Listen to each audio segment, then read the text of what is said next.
Hello, everyone, and welcome to the GeoGuessr Wildcard Series 3rd edition, or the 3rd seat, I suppose we are fighting for today. I'm Toby. As you can see on my right, I am joined by Diono. And Diono, please, for everyone, I mean, obviously everyone here will know who you are, but in case there are somebody who don't, who are you and how are you doing today?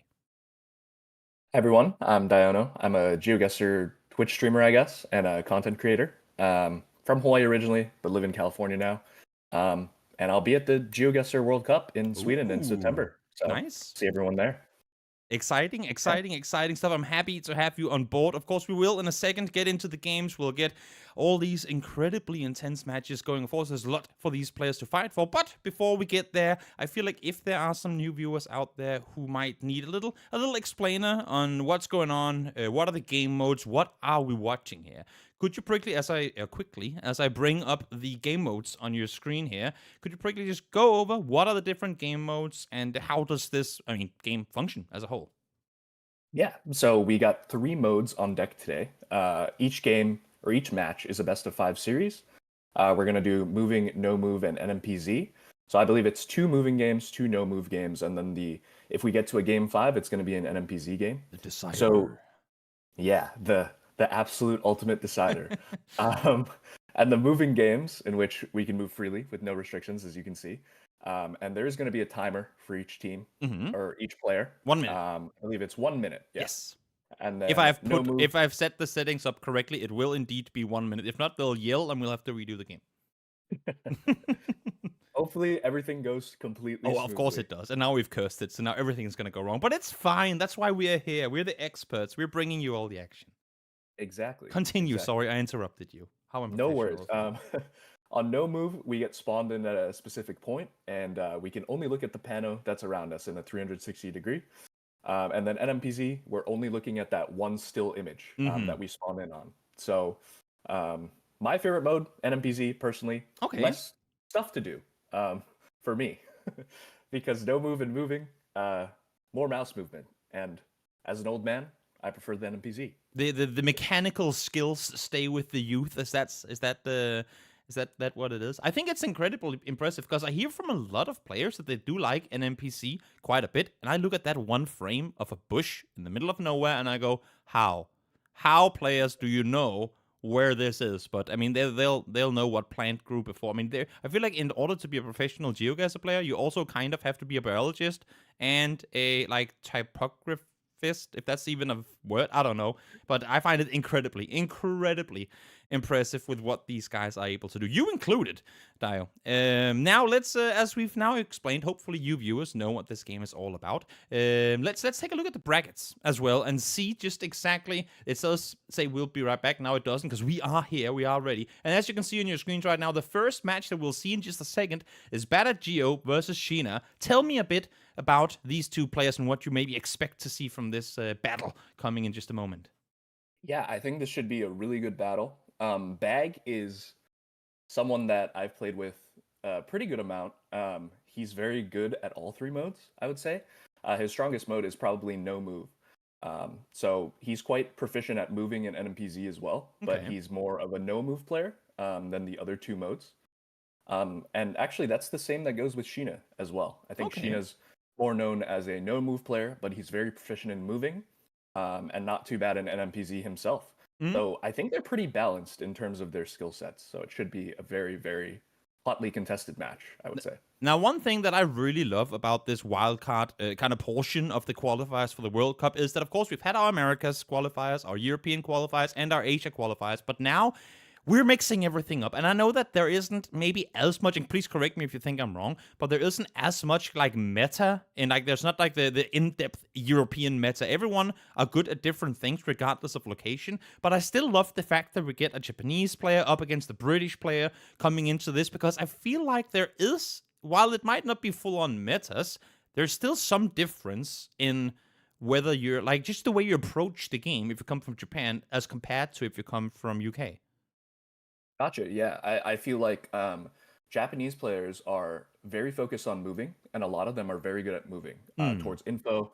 They're very good at, obviously they can read Japanese. So being in Japan and being such a large country, especially lengthwise, is insane when it comes to pinpointing and stuff.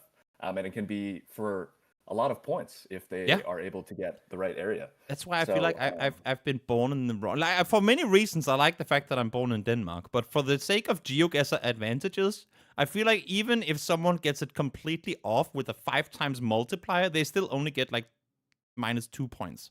It's not punishing enough for my opponents when I have 5k Denmark every time. Right, you can just click Odense, and it's not too much of a hit to your points. Exactly.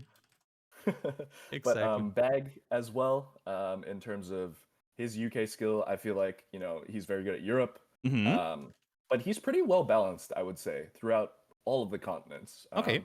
He doesn't really have a specific focus. I think we can look towards him. Maybe, I know he doesn't know how to read Cyrillic, as I cannot as well, as a lot of GeoGuessr players can. So even in moving in Russia, I think that might be maybe a struggle for him moving forward. So we'll see how he does that against Sheena, who I think is familiar with Cyrillic. So yeah, we'll see how that plays. And that's definitely one of the, if not the country that can punish you the hardest. I feel like Russia, that is. I mean, it's insane how obviously how wide the country is, but also how much. I sometimes feel like it's the same everywhere, but we've seen it from some of the very, very committed guys that go out and who is it? Oh no, is it Finbar that had like the really in-depth document on Russia? How you can see the differences in terrain. Where I just go, it's like how many shades of the same building exist, and he will tell you all 9 trillion different ones. I think it's absolutely phenomenal. But you know what? We've jabbered on long enough. I think it's about time that we get these guys in on the server, we get this game started, and get this tournament on the road. What do you say? Yeah, let's do it. Let's do it. So let's hop on in to game and get this started. Hopefully, I've set everything up correctly. Hopefully, everything is good to go. As we get the 2 lads onto the server, both webcams are on. Everything looks to be good. I'm not getting spammed, DM'd by admins saying I've broken something. So without further ado, let's get this first round started. Right off the bat, this looks German to me, but we'll let the players do the talking as we get into game number 1. Is it German with these bullets? Yeah. Is it German bullets? Yeah, I would have to agree. It's German here. Yes. The bollards are both in Germany and Luxembourg. It's probably like one of the 4 bullets that I know. So it's very lucky that we got this one for the first game. It made me look good. I like it. Toby, I've seen you put in the work. I've lurked in your streams a couple of times when you were doing some GeoGuessr. Yeah. I will admit that it has been a little while since I've been on, but there's a good sign there.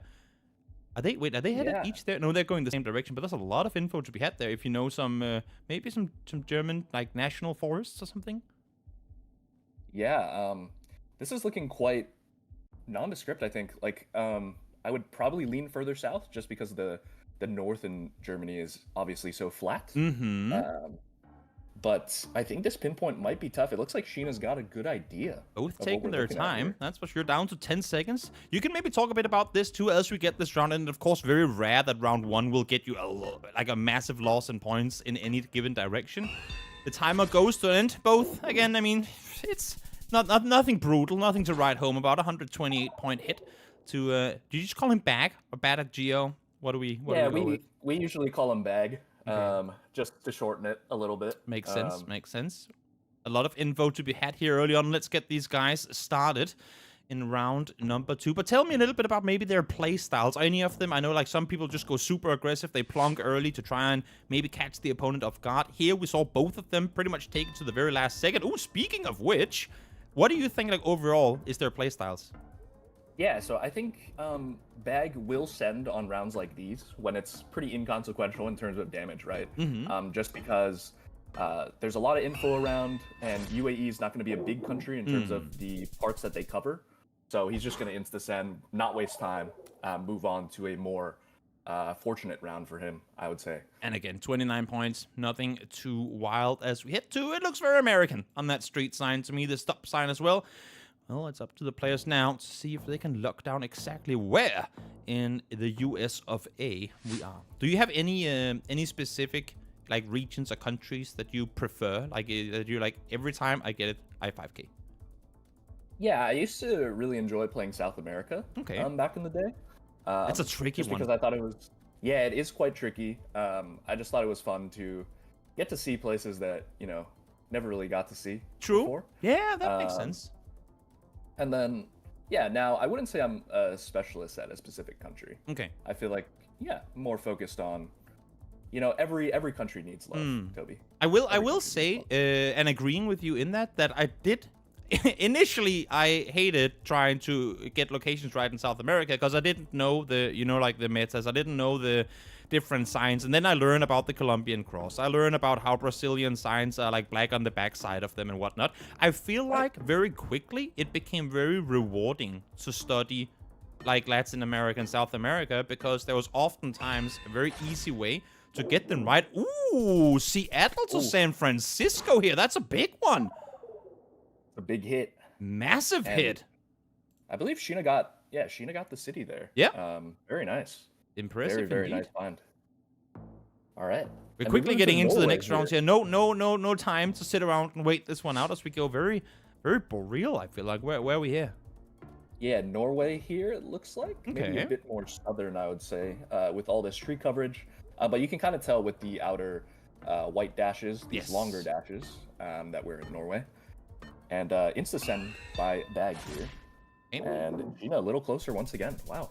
The quick sense are not really paying off, and now we're in a, maybe not do or die, but close there too, as we head into the next round. Sure, despite the fact that he has been the last to guess every time, he has still yet to take any damage whatsoever, as we head towards Flatlands. This could be many places in my book, but of course we'll see if these guys can pinpoint exactly where we are located. What does this say to you, Ty? On screen share. Oh, do they have a double black screen? Oh. I think as you can see, look at his face on the top right. He's definitely seeing something. Oh, there we go. He's on. He's in. I got scared for a sec there too, but I think when we do get these issues, it's very much just us on the observer end that have them and not the players. But of course, if something does come around and we do get issues, as far as I know, we do have a way of resetting around. So it's not the end of the world if we do get a few technical issues. Perfect. Good news. Looks like both players are zooming into Slovakia here, which would make sense. We had some Czechia-Slovakia bollards at the beginning with the orange reflectors, and it's very flat. So this area of Slovakia makes sense near Bratislava because it is quite flat in that southwestern part of the country. Both taking the time. Of course, again, it's been Bag who has been the fast kind of trigger finger here, but down to 800 health. It makes sense that he now is starting to slow things down a bit. Here comes the guess, though. Let's see where Shiro's going to go. It is going to be right on the right side, and finally, not immortal after all. Some damage done there for Bag, which is big. Always want to break the flawless. It's good for your mental as well. True. You know? Let's get round number 6 started. Of course, for those of you guys who don't know, we didn't go too in-depth into it, but every single round comes with a multiplier increase. As you can see at the top right, 3.5x damage as these rounds keep going towards the 10th. It's you can be off by just a kilometer or a mile or two, and all of a sudden it starts hurting pretty hard if we do get those multipliers in. Ooh, that's a quick guess once again. Ooh. This is a very risky guess from Bag here, but it seems like he has a vibe. Going on Gas Bay, and Sheena's quite close, so this won't be game if it is there. But let's see. Close. Oh, not just close, but on point. Is that? Oh no, 4998. Close to the 5K. We've still yet to see one in this matchup, but once again, a little bit of a hit, a little bit of a jab back in the direction of Japan. Yeah, I think I like that strategy there from Bag, just because you don't always need to 5K necessarily, because you want to put pressure on your opponent as well. Because once you lock in, it's that 15-second time crunch. You have to get a guess down. So that's why I like him not going for the 5K there and just absolutely insta-sending once he kind of knows the general region. And we got a Sri Lanka here, it looks like. And just a quick plonk right in the middle for Bag. No reason to try and specifically guess it, of course. Sheena will take some extra time, see if he can get it in correctly. Oh, nope, he's still gonna stay in 340 as we make our way towards round number 8. These areas are not getting easy, but a lot of info to be had off of the signs here, maybe. Yeah, looking quite scary for Bag here, going down to 340 HP. I mean, he pretty much, with the multipliers, he has to get all of them correct from here on out. I don't feel he can lose and survive at 340. Yeah. Unless if they're like a meter apart. I don't hate the quick plonk here from Bag, trying to put the pressure on. He can definitely win here on Indonesia. Big country, but both of them are going kind of the same place. And it's Sheena 1 a little second. closer. Yep, it's Sheena who gets it, and that's gonna be it. Game number 1 comes to an end, and it's going to be Sheena with the win. So 1-0 in favor of Sheena as we hop back to our lovely faces for just a second as we set up game number 2. I'm still trying to make sure that I'm not getting any settings wrong, that I'm not getting anything incorrect. So, talk me through the match that we just saw that while I set up the next game. Yeah, I think Sheena played quite well there. Bag tried to put on some time pressure by insta-sending on some of the rounds, but Sheena handled that pressure quite well. And I'm quite impressed by how he was able to kind of control that game from start to finish, I would say, when Bag tried to take control by insta-sending on a couple of rounds. And now, of course, we are going to be headed into the no move category, if I'm correct. It's yes, I just had to double check again that I wasn't setting up anything incorrectly here. And you know what? Without further ado, let's get straight into the match, because there's no reason for us to wait. They're both dialed in mentally. They're getting ready for these games to get started. We have webcam 1, webcam 2 on our screens, and maybe a little bit of a car meta info to be fetched here, or no? What are we looking at? Yeah, it looks like Panama here with the car. Very tropical looking as well. But yeah, Panama, new addition, or relatively new addition in GeoGuessr terms. So this should be interesting. Let's see if both players try to region guess. I think Bag, we might just see an insta-send middle here. But not to put his actions for him, but we'll see what happens. See. As the game gets started, they instantly zoom towards the west, towards Panama. At least that's where Bag currently is. Sheena has still yet to take a look at the big old map, but definitely trying to look for more info. But what can you fetch off of this position? Maybe some mountains in the back? Yeah, so there's not like the entire country is covered, but a lot of the south coast and the main highway, which I believe is the one going through Panama City, spanning the entire country, is covered. And then just north of Panama City, I do believe. So, yeah, it looks like they're just trying to look up where the mountains are, both clicking outside Panama City. So, quick login there on the site of Bag, instantly followed. a solid 1 damage coming through. Does that have a term? I feel like it should have a term when you hit for 1 damage. If we can 5k something, you can also. That's like back scratching. What can you do if you're a person with 6,000 health? What is the equivalent in damage taken for 1 damage out of 6,000? It really reminds me of that one YouTube video where you keep stabbing someone with a spoon. You know? Yeah. I see what you're saying. It's like an ineffective spoon, like damage 1 HP. Like I feel like even a flick on the ear would be more harmful than 1 damage. I'm not exactly sure. As we get into the cow meta, any specific regions these cows are based in? Yeah, it just looks like middle US to me. Yeah. I kind of like where Sheena's heading. I've said cow meta before. Is it actually a thing?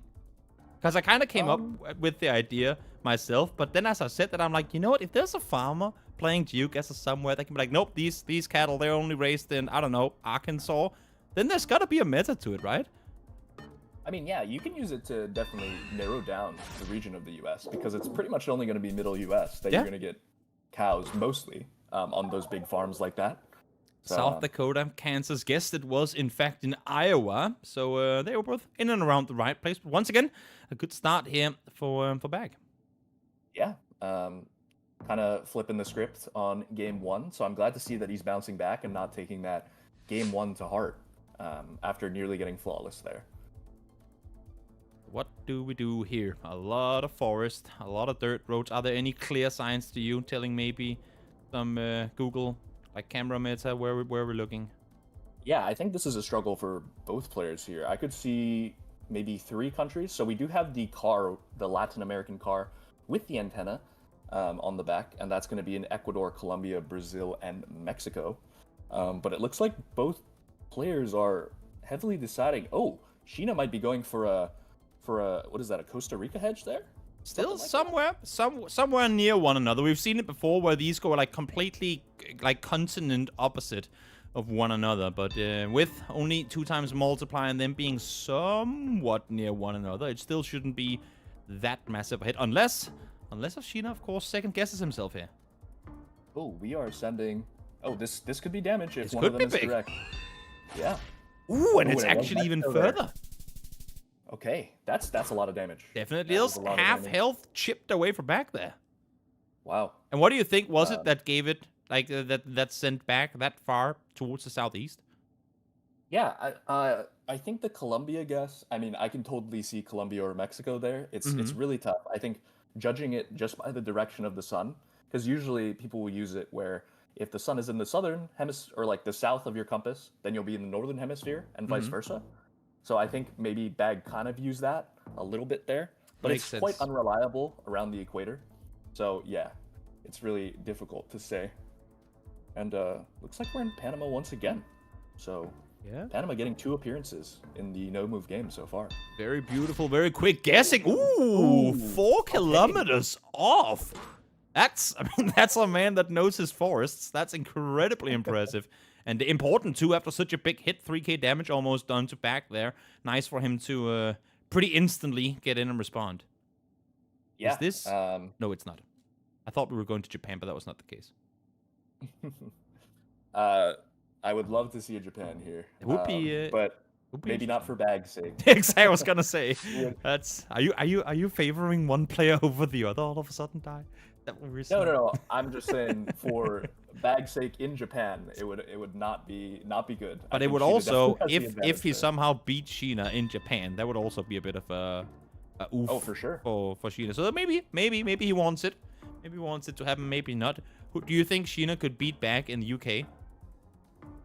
That's a good question. I wouldn't say Bag's like probably the best UK player out there. So I think he has a chance for sure. And wow, Sheena just making some.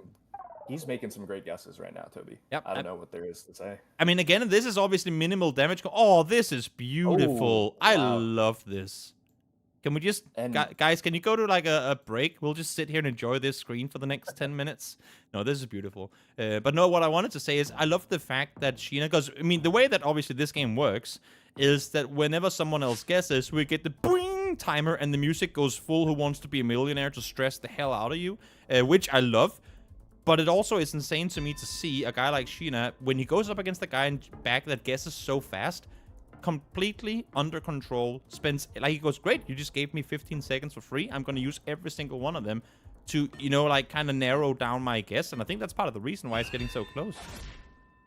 Yeah, I mean, there's quite a time crunch. And if I'm not mistaken as well, I believe it's like 1:30 in the morning for Sheena. So he's True, up we late. haven't even taken that into account.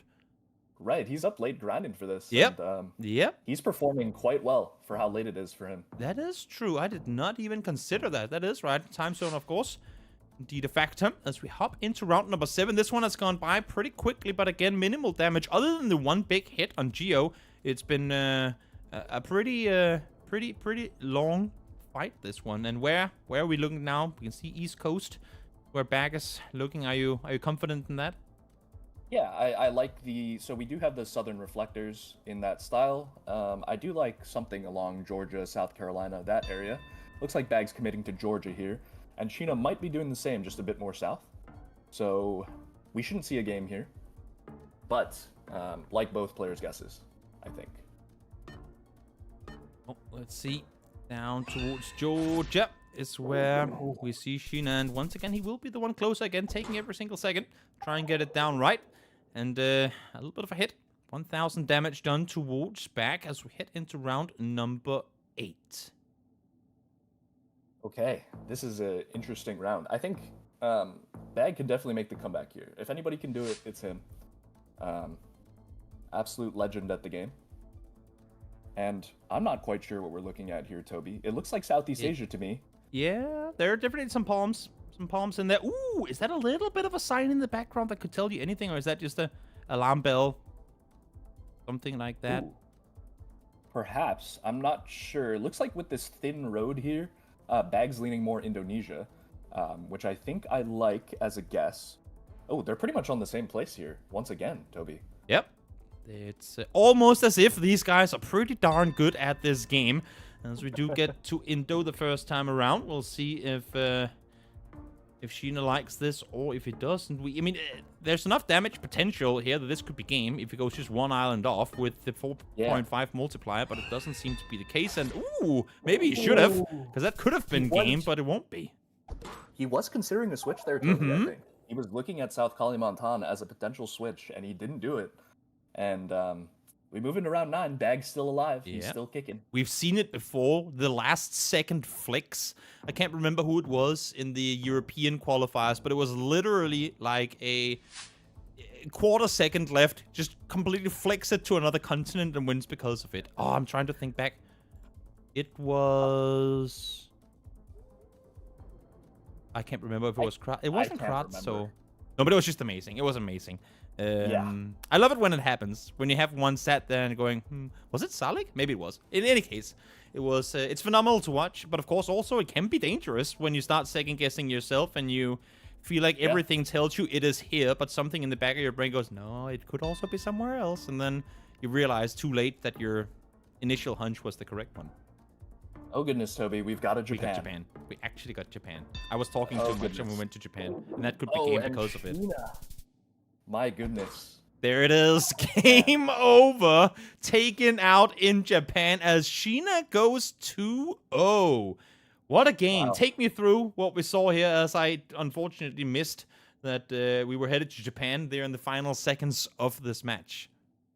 Yeah, I mean, Sheena, once again, almost played a flawless game there. Yeah. Can't really say too much. It's not like Bag played bad. I think he played quite well, actually. But Sheena just made no mistakes. He stayed calm and composed and was just able to pick up the win in his home country. So, very nice job from Sheena there. Up 2-0 now. He's clearly not being stressed. Or I feel like the pace that Bag is trying to set is not kind of pushing him off in any way. He probably knew coming into this that he's going to play fast. But that gives me an extra 15 seconds. And I've seen you guys do your freaking 0.1 second crazy NMPC things. And I'm like, if you give a guy that can do that 15 seconds, you could have a lunch break, a nap, and everything in those 15 seconds and still come out correct. So maybe for Bag, I don't know if that's a strategy or if it's time when you're down 2-0 to change things up. But maybe spend that 1 extra second now that we're heading into a potential GG to try and get the guesses in correctly. Else we do head into game number 3. Yeah, and I'm absolutely not counting Bag out here, Toby. I think he can still make this reverse sweep comeback for sure. Definitely a capable player. So we'll see how his strategy can adapt, maybe, here. Yeah. Moving into the moving game once again. Well, if there's a time to adapt, now would be that time as we head into moving once more. Again, it is moving into no move, into moving, into no move, and then, of course, again, as you said, the dreaded NMPC, which I think is a little sad that it only comes in the end, considering how many pros I've talked to that actually really like it. But who knows? Who knows? Maybe we'll see more of it, as we do get a very nice street sign there. That should dial things in pretty evenly. Yeah, and it looks like Bag has found the towns on the sign. Sheena's still moving here. He went the other direction. Yeah, it looks like Bag went the right direction here. Yep, that's the coin flip. Yep, and Sheena's still making a good reason guess, nonetheless, but Bag is a little closer. Let's see if that helps boost his confidence moving into the rest of this moving game. I mean, he got the first 2 rounds in the previous one as well, but then you got the massive 3K hit in round 4, and that's kind of when the tide turned. So maybe go back, just keep at it, see if you can keep chipping away, because you don't get a lot of chances at winning rounds. Absolutely. Okay, that's I mean, as fast as they come. Yeah, I think on this one, Hong Kong, it's pretty much going to be a wash, right? Because it's so small. So it's like don't hate the input. Bag doesn't want to waste time. Hong Kong, Asian Denmark. Hate to see it. It's just unlucky, you know? Just unlucky. None of them gonna 5K, but it doesn't matter. It's only 32 damage. Could have been on opposite sides of the country. Still wouldn't have been too much as we hop on in to round number 3. Ooh. Okay, this is an interesting location. Kind of looks similar to that Germany location that we had in the very first round of the tournament, right? Oh, but we're going instantly. Okay. And it's Slovakia. All right. Quick plonk Love again. that. I mean, I love how Bag heard what we said and was like, bro, you're telling me to slow down? I'm going to speed up even harder. I'm just going to plonk everything and we'll see what happens. Okay, Sheena getting in as well. He's staying calm and cool. Mm-hmm. If there's something to say. Yep, definitely. Gets himself a little 66 points hit. Of course, not going to be much, but as the multipliers keep stacking up, it will, it could potentially be lethal down the line. Oh, goodness. We've got another Japan here, Toby. Mm-hmm. Oh, and that's where you go for. Okay, so for those of you guys who don't know, you can, of course, talk more about it. Tell me about the electricity poles in Japan and why they're so important. Yeah, so each region in Japan is going to have a specific set of, like, those plates on the poles. And each region is also going to have, like, different pole tops, different transformers, different, like, guy wires, which are the wires coming off the bottom of the poles that have, like, the little sheath on them that protect it. So, like, all of those factors will help you determine where you are in Japan. And both got it correctly there, looks like. But most importantly, a British person beat a Japanese person in Japan. I think that's the biggest takeaway, and if there's anything to give you confidence to do the reverse sweep, this would be it. It's not a lot of points, but, you know, sometimes it's the mental games. It is. And let's not forget that sometimes the moving games come down to the slimmest of margins, Toby. Yeah. Especially when both get, like, good info. And Bag is currently up in health, and that's a good situation to be in the moving game. Oh, let's see. Sfax is currently the location that Geo is looking at. I like also how, I mean, Geo is usually, Bag is usually pretty quick at kind of zooming in on the map just to kind of lock things down and help be faster. Whereas Sheena, for the most part, doesn't look at the map at all until he is very confident in exactly where he's going. This time around, of course, a little bit different as he has now looked towards Tunisia too. Yeah. A little differing in strategy here. It looks like this could be some points because Bag has found a sign for Tunis. Ooh! And Sheena, okay. Massive round there. 1,000 damage, of course. I mean, it doesn't look like a lot when you have 6,000 total, but in the early rounds, when you get this much damage in, that could be GG down the line. Yep. Also, keep in mind, if you can see a sign to a city, guys, it means that you can go to that city. I've done it many times. So I see a big sign on a highway. I'm like, oh, that's where I am. Oh, wait, no. This is the highway to that city. Never mind. It's always difficult to line up where you are in relation to that city as well. Exactly. I feel like, if you are guessing outside. But it looks like we got the US here. Instant Minnesota. So Sheena's the one who's locking in instantly. So a little differing strategy here, and Bag's not too far off there, but oh man, Sheena is just on point. He's putting on a clinic right now. Definitely 1,000 before 1,700 now. 2 big hits back to back. As Bag, he's on the edge here. 2-0 to Sheena already. This could be game over if he doesn't start turning this around. Yeah, it's getting a little bit scary, getting into the danger zone here for Bag. As we get. Maybe this can help him moving forward. Looks like Romania here? Initially, or is it Turkey? Turkey, yeah. Okay, it is Turkey. And we have a sign for Istanbul on Sheena's screen, 87 kilometers away. Yeah, I don't know if Bag's going to find this sign. There's another sign for him to look at. Doesn't give him the same info. I'm sure there's a lot of... Oh, doesn't have Istanbul on the map. His region guess is good. I know he's been practicing a lot of Turkey recently, so I think the vibes were good there. So we shouldn't see game here, but it could be some points. Oh, not gonna be game, but points indeed. Bag went into Istanbul proper. Sheena a bit further east, but it is going to be him hitting back in return as we hit round number 8. 4.5 multiplier. Again, you don't have to be far off now in order for this to be game over. 5,000 health for Sheena. Looks good right now, but could be down to 0 with one oopsie here. Yeah, and this is exciting. Okay, we have an insta-guess from Bag here in Russia. I love this. Plonk. Putting the time pressure on. Although I said Bag can't read Cyrillic, he's very, very, very good at Russia. So we'll see how this goes. I know Sheena's no slouch himself. Let's shoot closer here. This could be game. Maybe it will be, maybe it won't be. It's gonna be Bag who wins the round, but it's not gonna be enough to take him down. Half health removed as we hop on into round number 9. But Toby, he's in pole position now. He definitely He's in the is. lead. Keep in So, mind, everyone, that in case we do hit round 10 and it comes to a close and no one's at 0 health, it's the one with the most health by the end of said round that will be the winner. I don't think we mentioned that before. But in case you wonder where, now you are. Yeah, so quite exciting that Bag has taken the lead here. And he's hoping for small countries, and he gets one here in the form of Belgium, it looks like. So this could be minimal points depending on the region guess here from Sheena. I feel like he needs to win something back. Just a couple of hundred here to potentially upset in the last one. But let's see. It is going to be Sheena who gets it, actually with a bit of distance to it. That's an excellent region guess. And now he's ahead. Oh, he is ahead. Oh, we are set up for an excellent round 10 here, Toby. Indeed, we are. If Bag loses this, he's done for in this match, as it would be 3-0 to Sheena. But let's see now who's going to come out victorious, as these guys are pretty much side by side all the way down to the end. Oh, gosh. And we have an Australia here. Bag is going in immediately. And will Sheena get it down here? Oh, goodness. Just needs to win. It doesn't matter the amount of points. It just needs to be 1 meter closer, and it's his round for the taking, and he will be closer. Able to bring it home. 3-0 for Sheena as Bag falls. Wow. And wow, what an absolutely insane series played by Sheena there. Wild ending.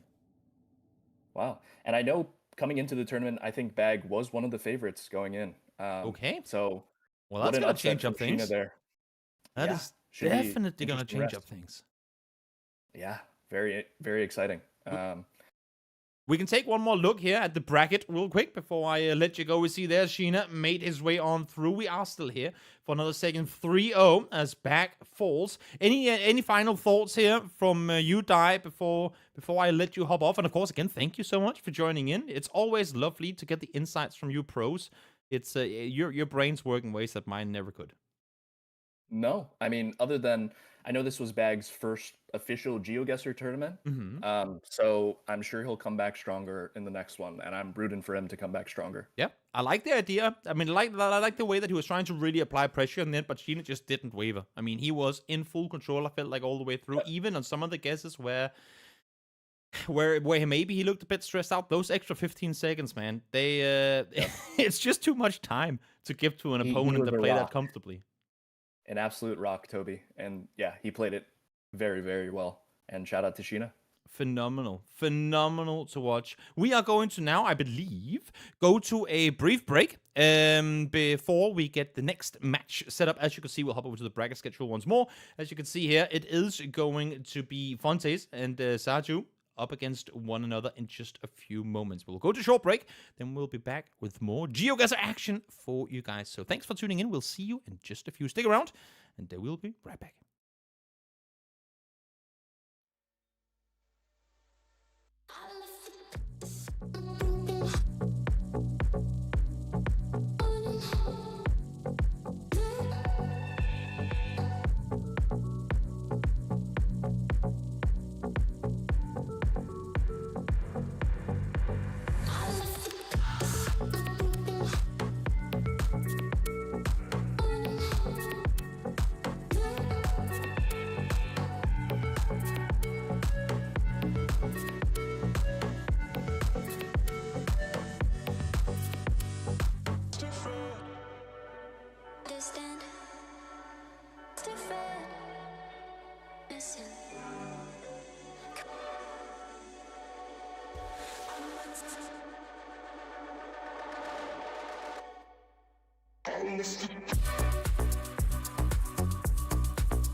Welcome back, everyone. After a quick break, we've done a changearoo as Dai left us, and we are now joined by none other than the legend Jake Lyons. Jake, I have to first of all thank you for getting me ready for last time I worked a GeoGuessr event in EMEA qualifiers because I watched a ton of your content and it helped me get me ready. So first of all, thank you for being awesome, for teaching people about the game, and thanks for joining me.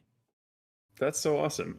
Thank you for having me. I really appreciate the kind words, and I'm glad that you got a lot from the content. It was amazing. Yeah. It was amazing. Shout out to Jake, And and make sure to hop in and watch his stuff if you want to learn more. Now that I have you, of course, we watched the previous match going on. We will have Fontes and Sadziu, I hope I'm saying those names correctly, playing in just a moment. You know what? Let's take a look at the bracket as we get things set up here. It does say we'll be right back, but we are back. Sheena continued fourth from the previous game. But tell me a bit about Fontes, Sadziu. What do you know of them, and what are you expecting to see from this match coming up? I mean, I'm going to be honest with you here. I don't know a ton about either of these players. Okay. They're not players I've played with that That's often fair. before. It makes it exciting for both of that, us. Yeah, I know that Sadziu was in the Polish Wildcard tournament and fell agonizingly short with a 3-2 loss in the NMPZ in the final. So he's definitely going to be looking for his revenge here. This is going to be his last chance to qualify for the World Cup.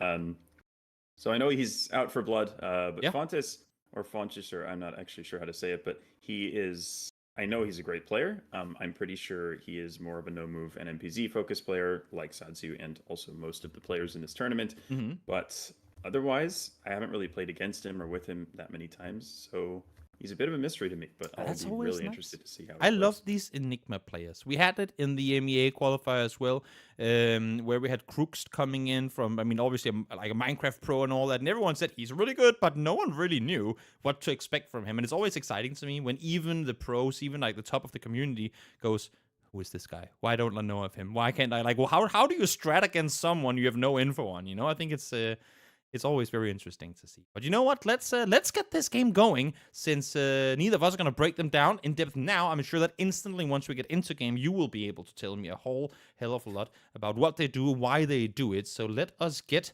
this first match of potentially 5 underway as we head into the moving game. And where, oh where, Mr. Jake, are we headed? It looks like we're in Guam or the Northern Mariana Islands would be my guess for this first one. It looks like a U.S. territory to me, at the very least. Both players will look down, they'll see the car, and they'll know where they are instantly.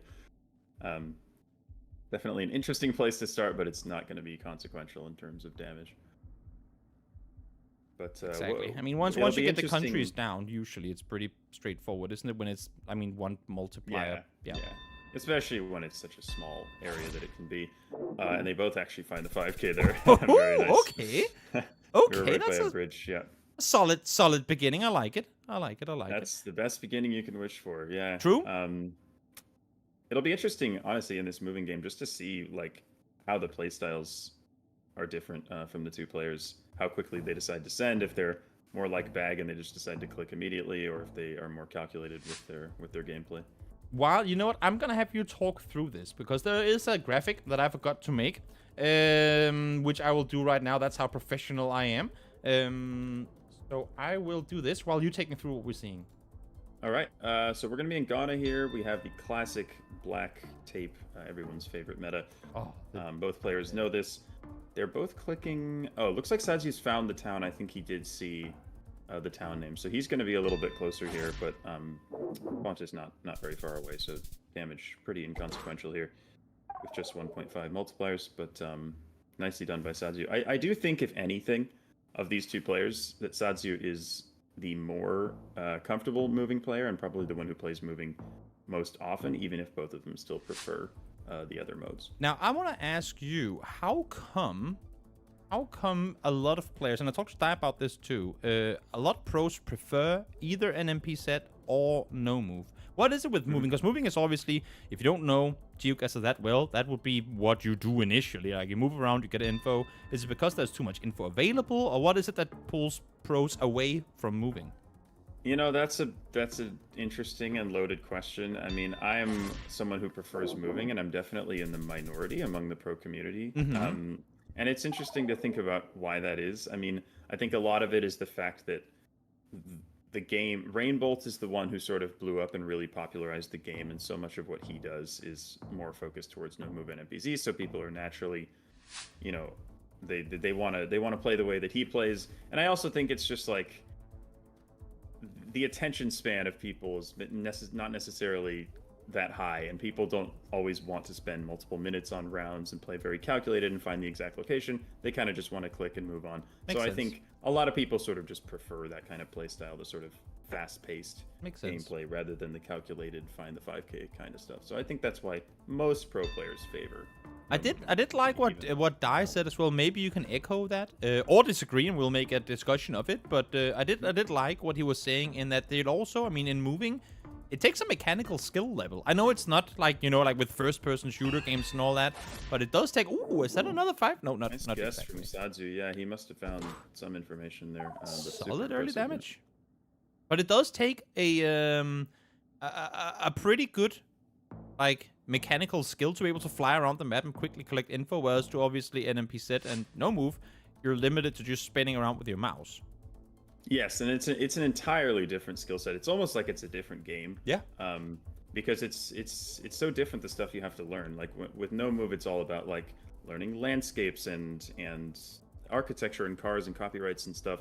And moving is a lot about knowing geographical information like subdivisions or city names and stuff like that. So there's a lot of overlap, of course, but it's also it's just different. And I think a lot of moving players have totally different skill sets. And the thing with moving duels is that they're almost like a combination. I'm going to pause here because this is a round that could be pretty consequential. They're in pretty similar places, though, here in central Argentina. So yeah, not much in it there. But what was I saying? So what was I saying? We were talking about mechanical skills and moving and no move.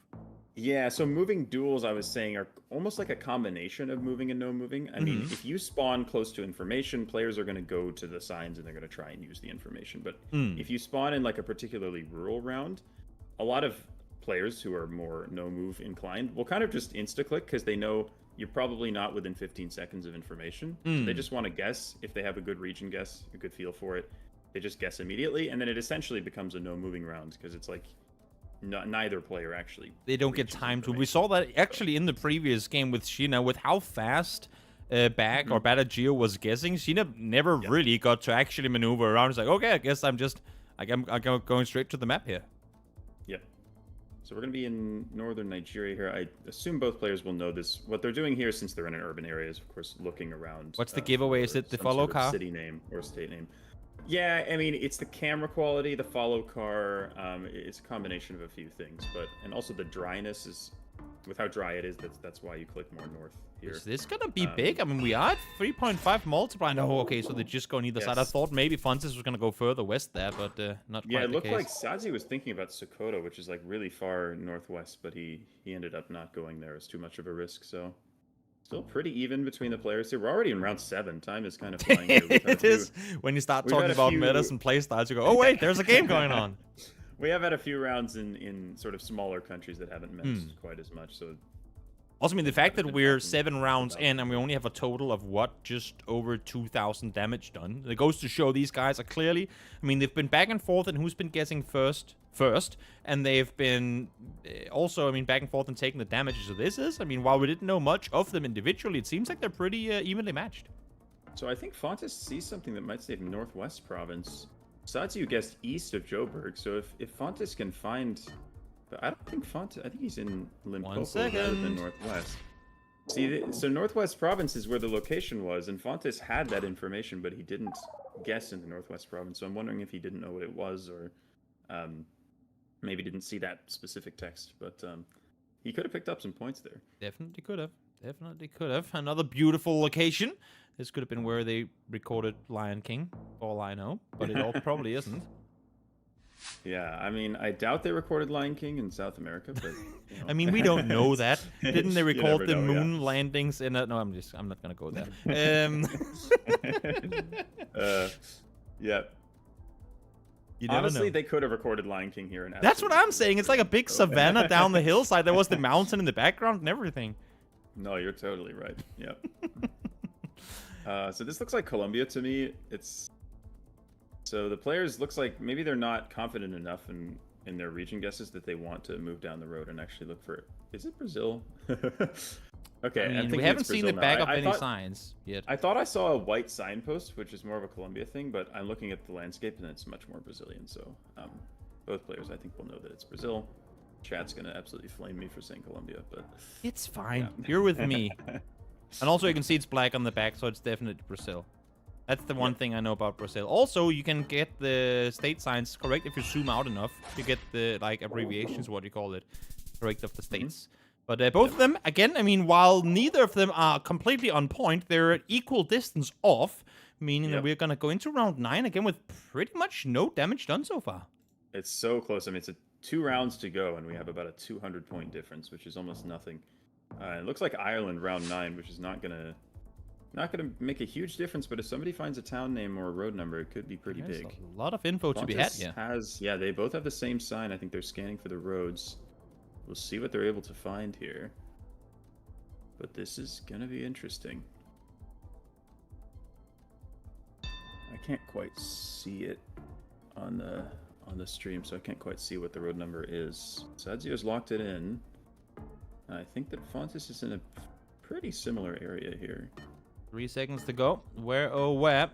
We headed a bit further north with the final adjustment. It's going to reduce a little bit of a point damage taken, as he does get hit for 850. Moving into the final round, and again, just a reminder, if no one goes to 0 here in the final round, it's going to be whoever has the most health left remaining after that round. So right now in Sadziu, he just needs to win this round by literally any margin whatsoever.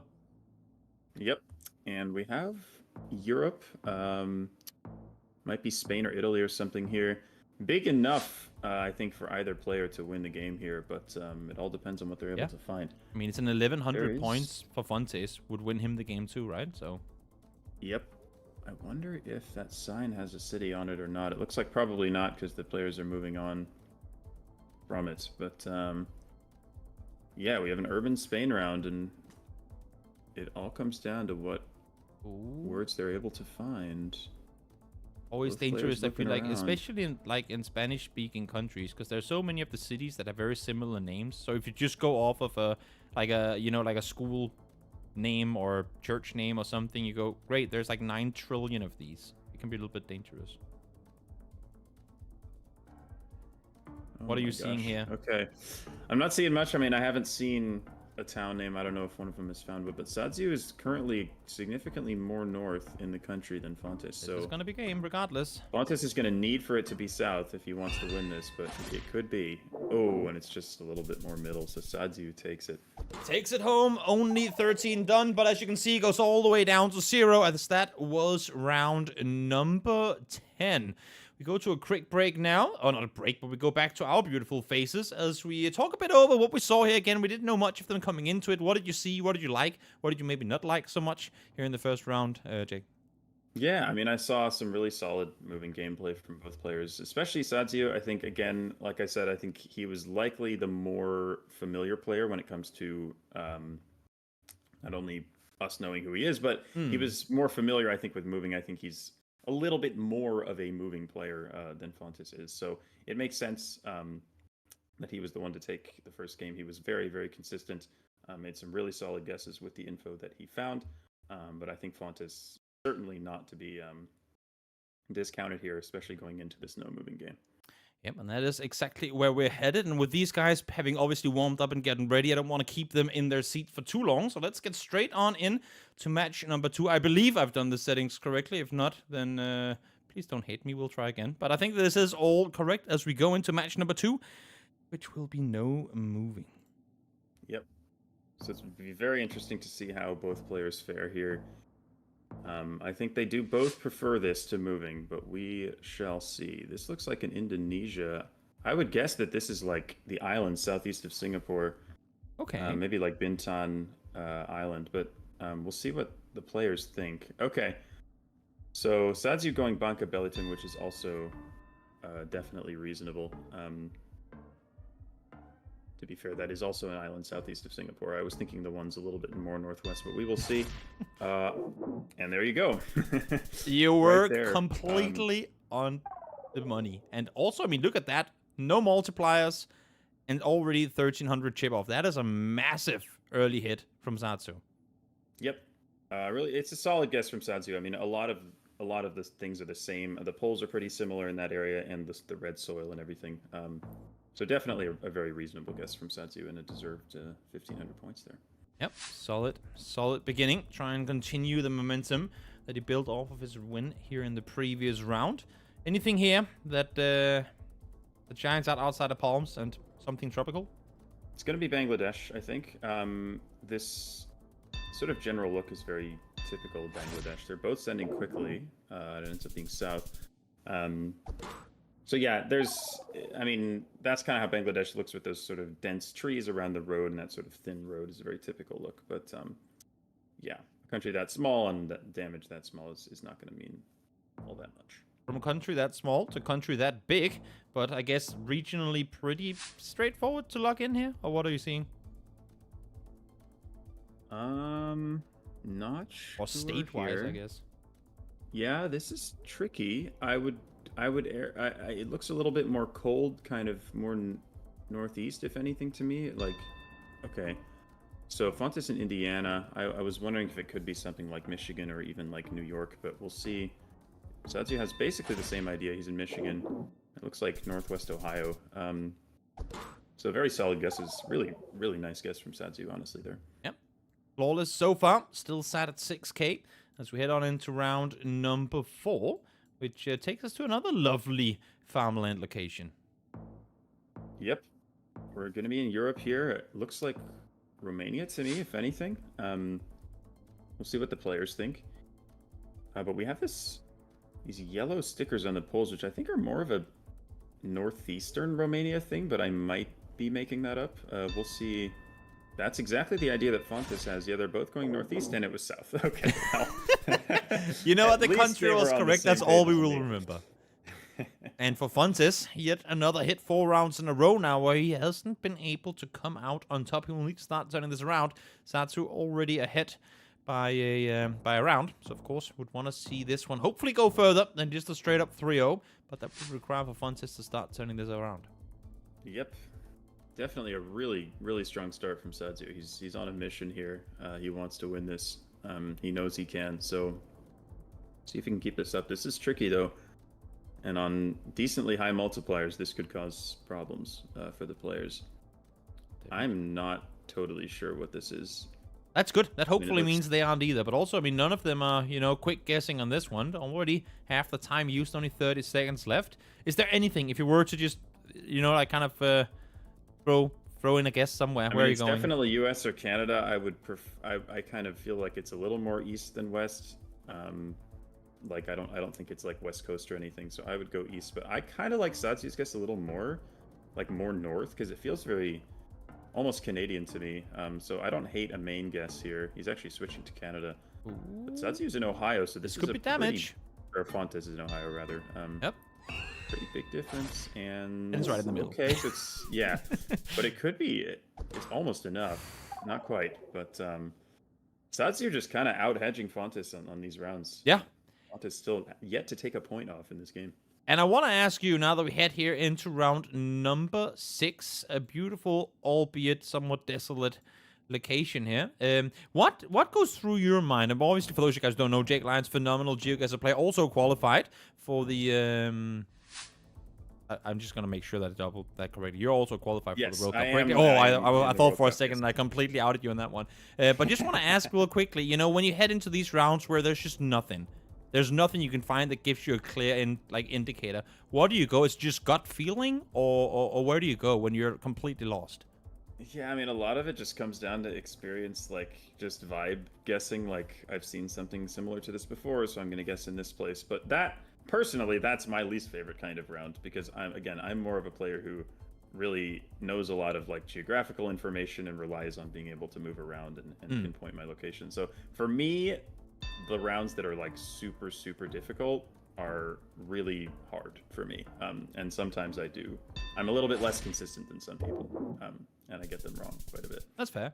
Finally, Okay, so Fontes not takes immortal. some points off of Sadziu. It's We'll about see if he can time. make a comeback here. I wouldn't put it past him, especially with how high the multipliers are here. Yeah, exactly. One country off, and that could be game over for Sadziu. It's proven now that he is indeed able to take some damage his way as we get to yet another beautiful tropical location. Yep, looks like another Indonesia here. I wonder if it could be West Sumatra, that roof. At least the part of that roof kind of looked West Sumatra to me, but I'm not sure. We have Fontes in West Sumatra, which I think is a good guess, but it's hard to say. Indonesia is one of my better countries, but I'm always prone to bad guesses anyway. Sadziu's still looking around. He's not sure. Also, I like that it's Fontes who's starting to kind of quick up the pace a little bit. Usually, in the beginning, it was Sadziu with the fast guesses. Now Fontes trying to get the better of him. He's way off. Yep, Fontes nails it and wins it. Oh, what a West comeback! Sumatra, indeed. What a comeback! Down to 900 health. Hadn't taken a single point off of him, and in 2 rounds, he knocks him out. Incredible. Incredible. I would be yelling off the top of my lungs if it wasn't because I was trying to be a little humane. But nonetheless, that was insane. I love the fact that, again, and it's Fontes who's starting to take out, quicken things up here, and the end gets a really good guess, and maybe catching Sadziu a bit off with the change of pace here. What did you see? Yeah, I think, he guessed pretty quickly in that Indonesia round, and I think Sadziu just wasn't really sure about it. Yeah. I don't know if Indonesia is more of a weak country for Sadziu, but I think guessing quickly for Fontes, given he had a vibe there, was definitely the move, and now he's got a little bit of momentum heading into Game 3. So a 1-1 scoreline as we get ready here for the next match. I just want to ask you real quick, Jake. Are you? I mean, do guesses stick with you? Do you have a guess in the past where you've gone like, oh, if I could just get that one back? Do you have like one? Oh boy! Do you have one? Do you have one yes. memory? If you could only pick one, what's the Yeah, most I mean, either I memorable in a certainly good way have- or memorable in a bad way? Yeah, Guess. I certainly have multiple, but the one that sticks with me the most is definitely at the Americas regionals. I was against Orlando, and I had just I went up 2-0. I lost the moving game, so it was 2-1, and it was no move, and it was round 10, and I was ahead, and it was a Sri Lanka round that was like, if I'm thinking straight, this is not something I miss. But I was under so much pressure and I was panicking. I looked at the poll. I thought it was Thailand, and I clicked Thailand on Sri Lanka and then lost the match because of that. And that one hurt. Yeah. Yeah, I could imagine. That's still what I think about. That it's like, if I just had my head on my shoulders there, I would have been okay. But yeah, obviously something that you take with you too. I mean, a massive learning experience, albeit obviously not one that you would have wanted to have, but still, I mean, that's something you never forget, and hopefully can help you kind of keep your cool in games to come. Yep, hopefully. Well, let's head on in to the next game, as I love these little breaks where we get to chit-chat a bit. Obviously, it's not every day that I get to sit here and chat with the legends of GeoGuessr. So I gotta ask them some questions, even if sometimes they get a little rude. We're back to moving as we get into round number 3. I'm gonna update the score line for you now as this one, for the first time in this tournament so far, no 3-0s. No 3-0s. Wonder if we get to see an NMPZ in this match. That would be fun. Could be indeed. Sadziu First one. instantly Quick lose Luzon in the Philippines here, which is interesting because in an urban area in the Philippines, I feel like what you want to do is move around and look for provinces because they're written so often. But yeah, both of them getting Luzon. Fontes a little bit closer, but yeah, not too much to speak of in that first round.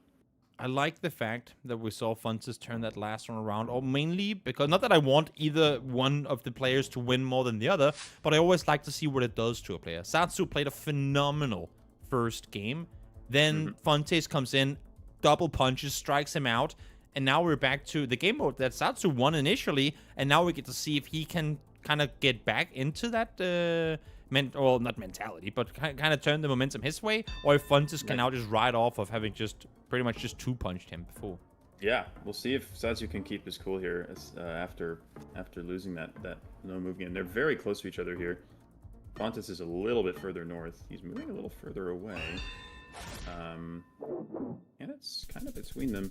I wonder if Sadziu might have had a state there. It wouldn't shock me if he had if he had the state. Because he did have a sign. He zoomed into a sign, and then he clicked immediately. So something tells me there was a piece of information there. Round 3 is where we are now going. With I'm just waiting for Denmark to come up so I can go, woohoo, Denmark! But every time I feel like it could be Denmark, I look at a bullet and I'm like, aw, not Denmark. While I don't know all the bullets, I know the Danish ones, and therefore I know that it is not Denmark. Surely we get a Denmark round at some point. And it's gonna be the most insignificant round ever, which is the worst part of it. Yeah. Give me a round 10 in Denmark where they're both completely tied on points. Let's make it relevant. That's what I want to see happen. How about what about a Greenland? Does that count? I guess that's. I mean, I guess it depends on who you ask, but I wouldn't consider it like Danish main. Well, whatever. You know what I mean. Hungary At the very is least, where the we are. Greenland round could matter a little bit True. more, given how huge it is. How vast is the coverage in Greenland? Pretty vast. I mean, it's very isolated. Like exactly. It's only in specific towns, but the towns are all very far away from each other. So yes, it can matter quite a lot, and we've seen it matter at major tournaments. Now, while of course we have the online quals going on here, these guys trying to get the final few seats left remaining for the World Cup, which will be taking place in September, not too long from now. Actually, almost exactly a month from now. Tell me a little bit. I mean, you've played online, obviously, a lot, and you've played on LAN as well. What's the big differences to you coming from a, I would say, like very comfortable online environment to sitting in a studio with cameras in your face, trying to play fully focused as well?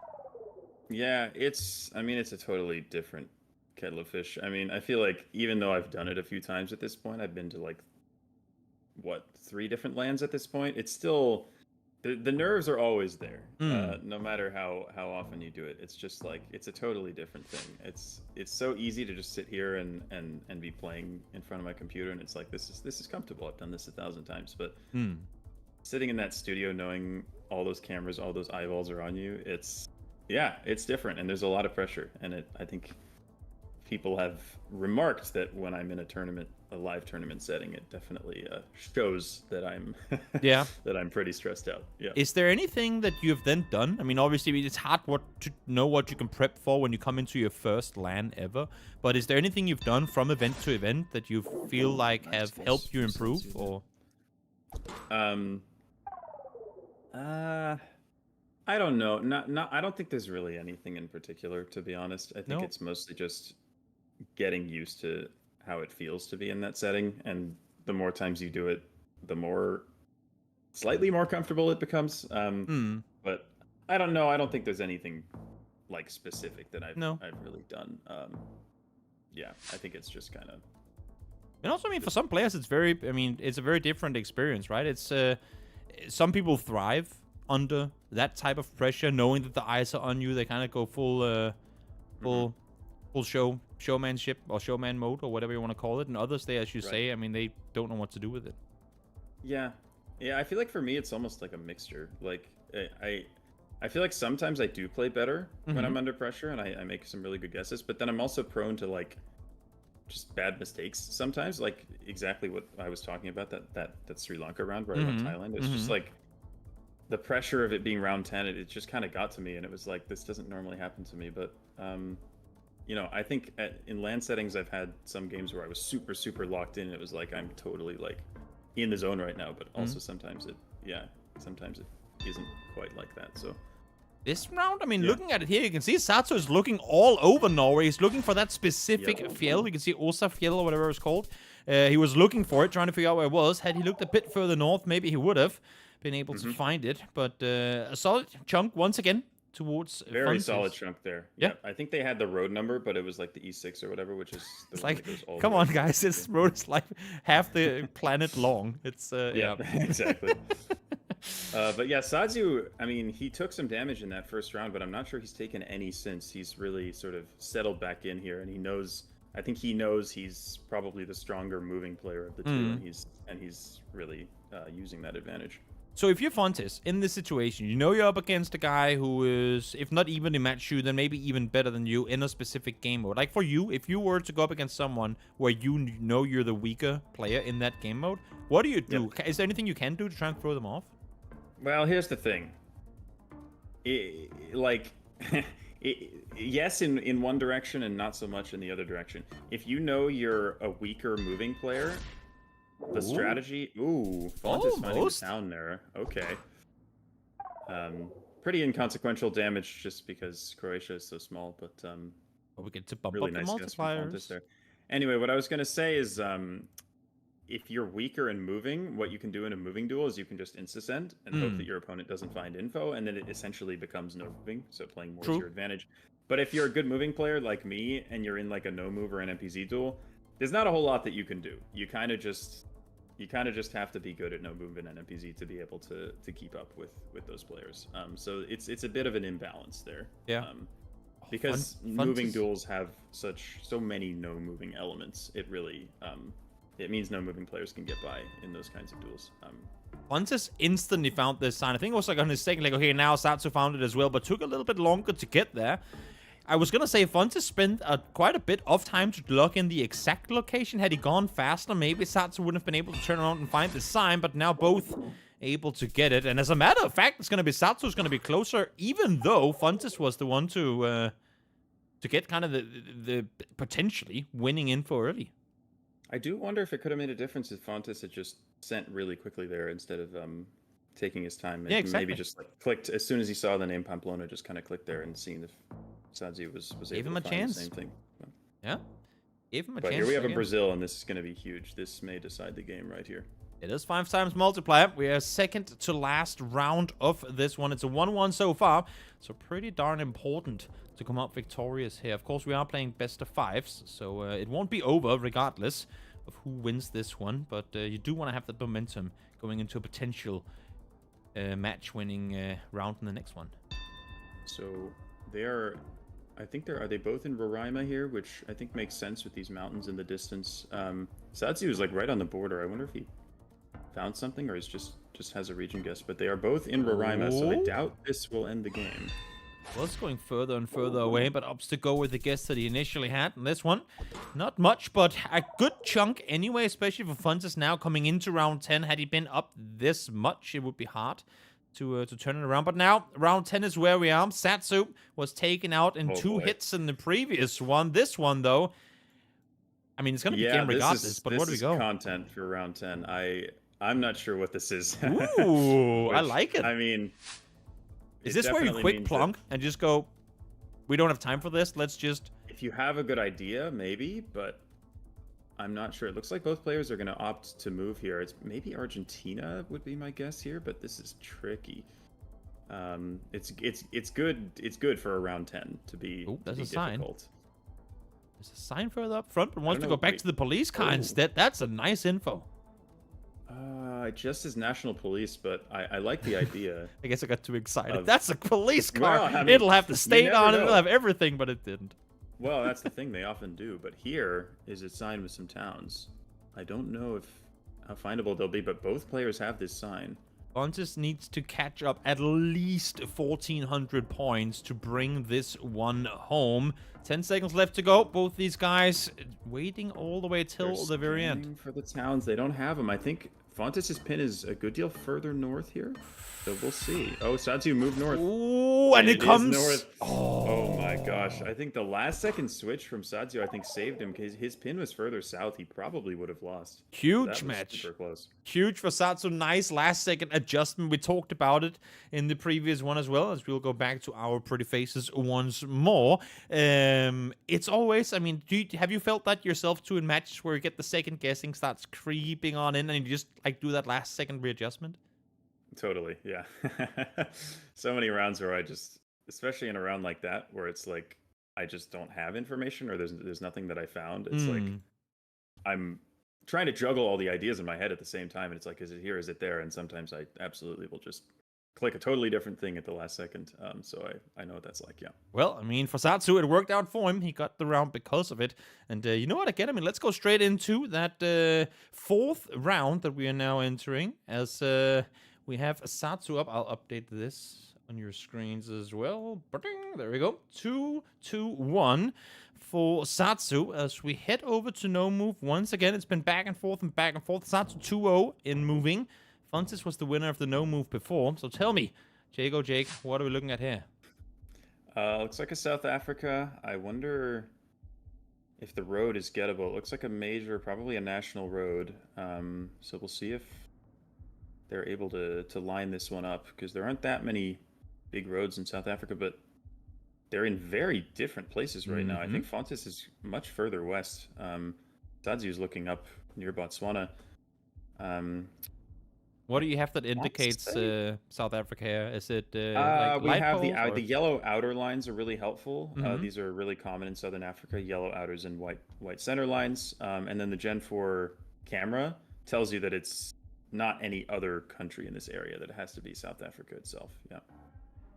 Oh, let's see. I'm not sure where their pins are in relation to each other at the moment.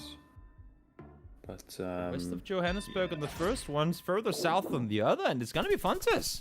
Out on top early on and a again. really nice guess. Yeah. Mhm. We'll see. I mean, again, I think you have to give the edge to Sadziu in moving, and then Fontes in the other modes. So it wouldn't shock me if Fontes came all the way back. He could take. So this what one you're too. saying, I mean, of I'm getting course, ahead and of myself, you have the ability as a caster now to predict these things, because casters don't curse things at all. So you're saying we will 100% guaranteed maybe go to NMPZ.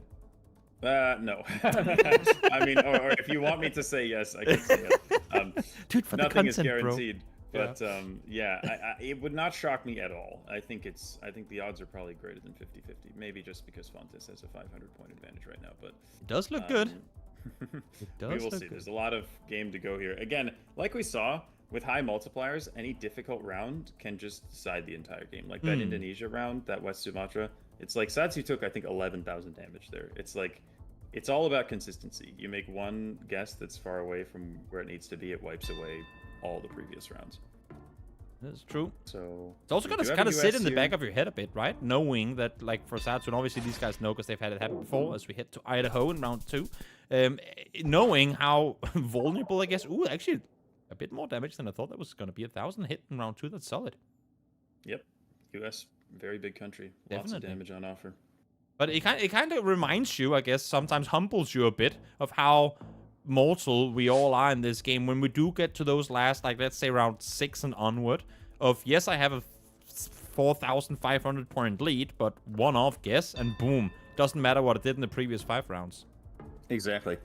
And that's often how I feel when I play these modes. It's like, oh my gosh, what a plonk from Fontes. 7 kilometers is crazy. Solid. Solid. Wow. Again, I mean, he's proving to be the no-move master, as these guys are very, very even on points.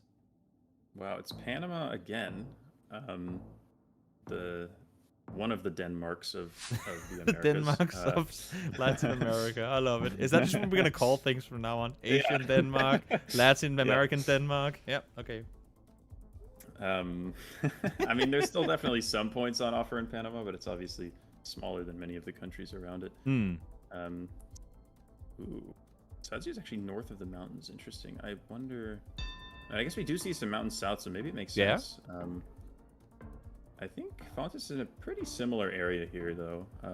We'll see if he switches, though. He's looking east. Not going to be massive points regardless, but always incredible to kind of get the insights of what these guys are all on about. Close enough. 10 points, small hit. Not really gonna... 10. Yeah. Not gonna be big. This one, though. That's beautiful. Ooh. This looks similar Do you have to anything that over there? Argentina Is it round we readable? had I'm not sure. Earlier. Maybe. I couldn't tell if that was English or Spanish on that sign. Players will probably be able to read it, but what does it say? Yeah, the quality's not good enough for me to read it, but like, it reminds me of that Argentina round we had earlier. This could be where they recorded the moon landing, by the way. Yeah, it certainly could be. You should think about a black and white filter, you know, and then maybe not the water and the plants. That's a little confusing. Okay, they are, again, very similar areas here. Makes sense to guess far northwest Argentina here with how dry it is. Yeah. This is pretty much the driest part of the country, so we will see. But again, it wouldn't shock me if... Yeah, I don't think there's going to be many points on offer. Yep. Equally close and equally far away. 78-point hit, but that's just going to allow for us to stack up the multipliers. I thought it was tied for a sec. 20-point difference. But, I love Sadziu. He's going like full... Like, you think that between rounds, you would want to relax, you know? Like, get your brain out of the staring into the screen. he just instantly flicks up his Rubik's Cube and continues playing, like, must keep brain on full, like 100%. What a legend. That's amazing. This looks like an Uruguay. It's interesting because it's hilly. Uruguay is not a very hilly country. Most hills you find either in the north or the southeast. Sadziu's looking at the southeastern hills at the moment. We'll see what Fontes does. He's in the north, so these are the two hilly parts of the country. But they're pretty different. I mean, Uruguay's not very big, but still, it wouldn't shock me if somebody takes 1,000 or 1,500 points off in this round. Just north of Rocha is where Sadziu is going to go. What do we see here, Fontes? What do we see? We will see which hilly area it ends up being. I think one of the players is correct here. I just don't know which one. That's usually how it is in a game of GeoGuessr. Sadziu. Sadziu able to bring it home with a 3.5 times multiplier is a pretty darn good chunk of 2,000 damage done. As we head into round 7. But again, of course, meanwhile, it's not game over points. As we're getting closer to that round 10, those 2,000 could be effectively what wins him the game. They could be. It depends on what we get in these last few rounds. This is going to be a Kenya. Looks kind of like Kitui County to me with how red it is. Oh wait, is it Senegal? Oh no. Oh no. What did you you get do? Flamed again? What did you do? No one heard it. It was me, guys. I'm really good at doing eventually. Jake impersonations. It was me. I take credit. I'm sorry. Oh no. Yeah, it's always dangerous Senegal. to guess, and then you spin the mouse around and you go like a massive sign saying this country is. You go, oh. I was like, man, this is really red for Kenya, and then I realized, oh well, that's because it's not Kenya. But one of my biggest mistakes ever was I will tell you because it's not gonna compare to yours at all because mine was way smaller. I was clearly in Berlin, and there was a sign for Kathmandu, and then I just clicked Nepal. Excellent. I was like, if there's Sometimes a sign saying you're in Kathmandu, then it's gotta be there, right? But this is huge again. That's game. It is game. That's game. That's a really risky guess from Fontes. He went so far east near Tambacounda, and it's like it could be there, but if it's not there, you're gonna struggle, and that does it. That does it indeed. Sadziu able to take out Fontes in a 3-1 fashion. We weren't gonna go to that NMPZ, which Jake otherwise completely 100% promised that we might. But nonetheless, a great game of two players. Jake, as you said, we didn't know too much of them coming in, but tell me again a bit about what you saw, what impressed you, maybe some specific rounds that you thought were really good. I think, honestly, a large part of what made the difference in that match was the moving games. I think Sadziu was just better and more consistent in the moving. I think the no move was very evenly matched. But Sadziu, it was all about consistency. And I think Sadziu really came out, made some really nice guesses, and made very few guesses that were very far away. He just he really impressed in those games, and we saw the quality from him in the Polish wildcard tournament as well. So he's definitely one of the favorites to win the tournament, and I cannot wait to see how he plays against Sheena.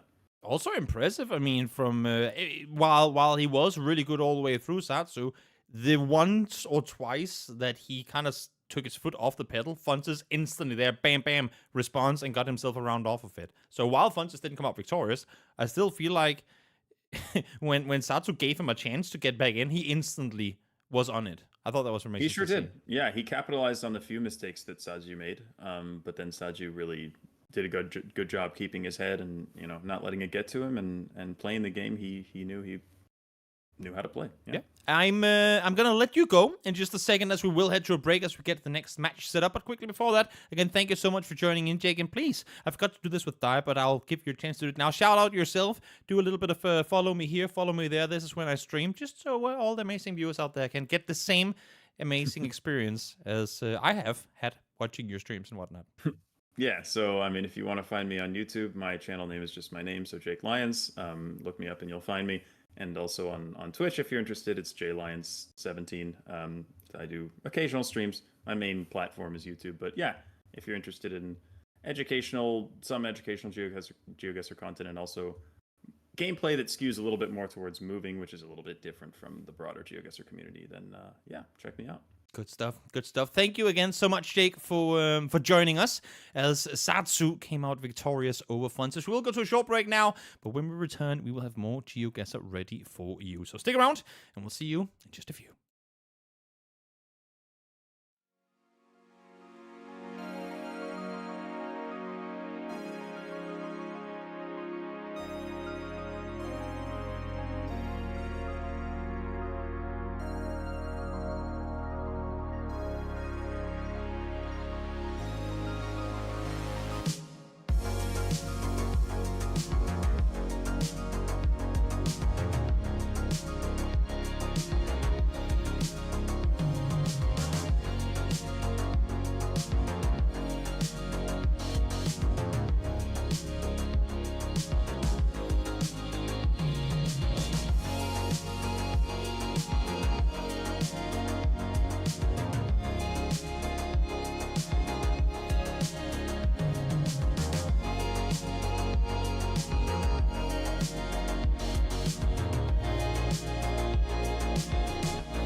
Open my eyes, I slept through the day.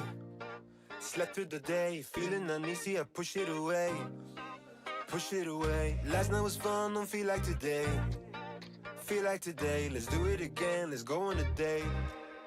Cause tonight I'm gonna take you out and live the dream that we've been talking about. So we can dine and spend up all our homes.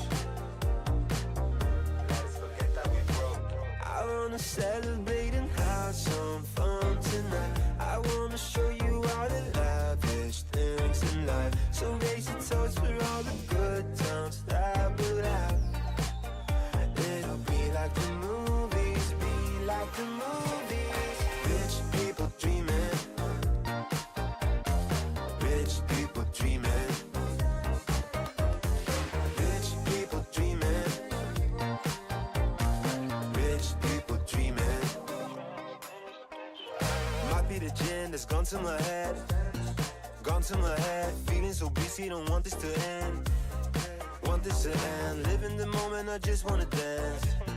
Just wanna dance. Pull up my card and swipe it again.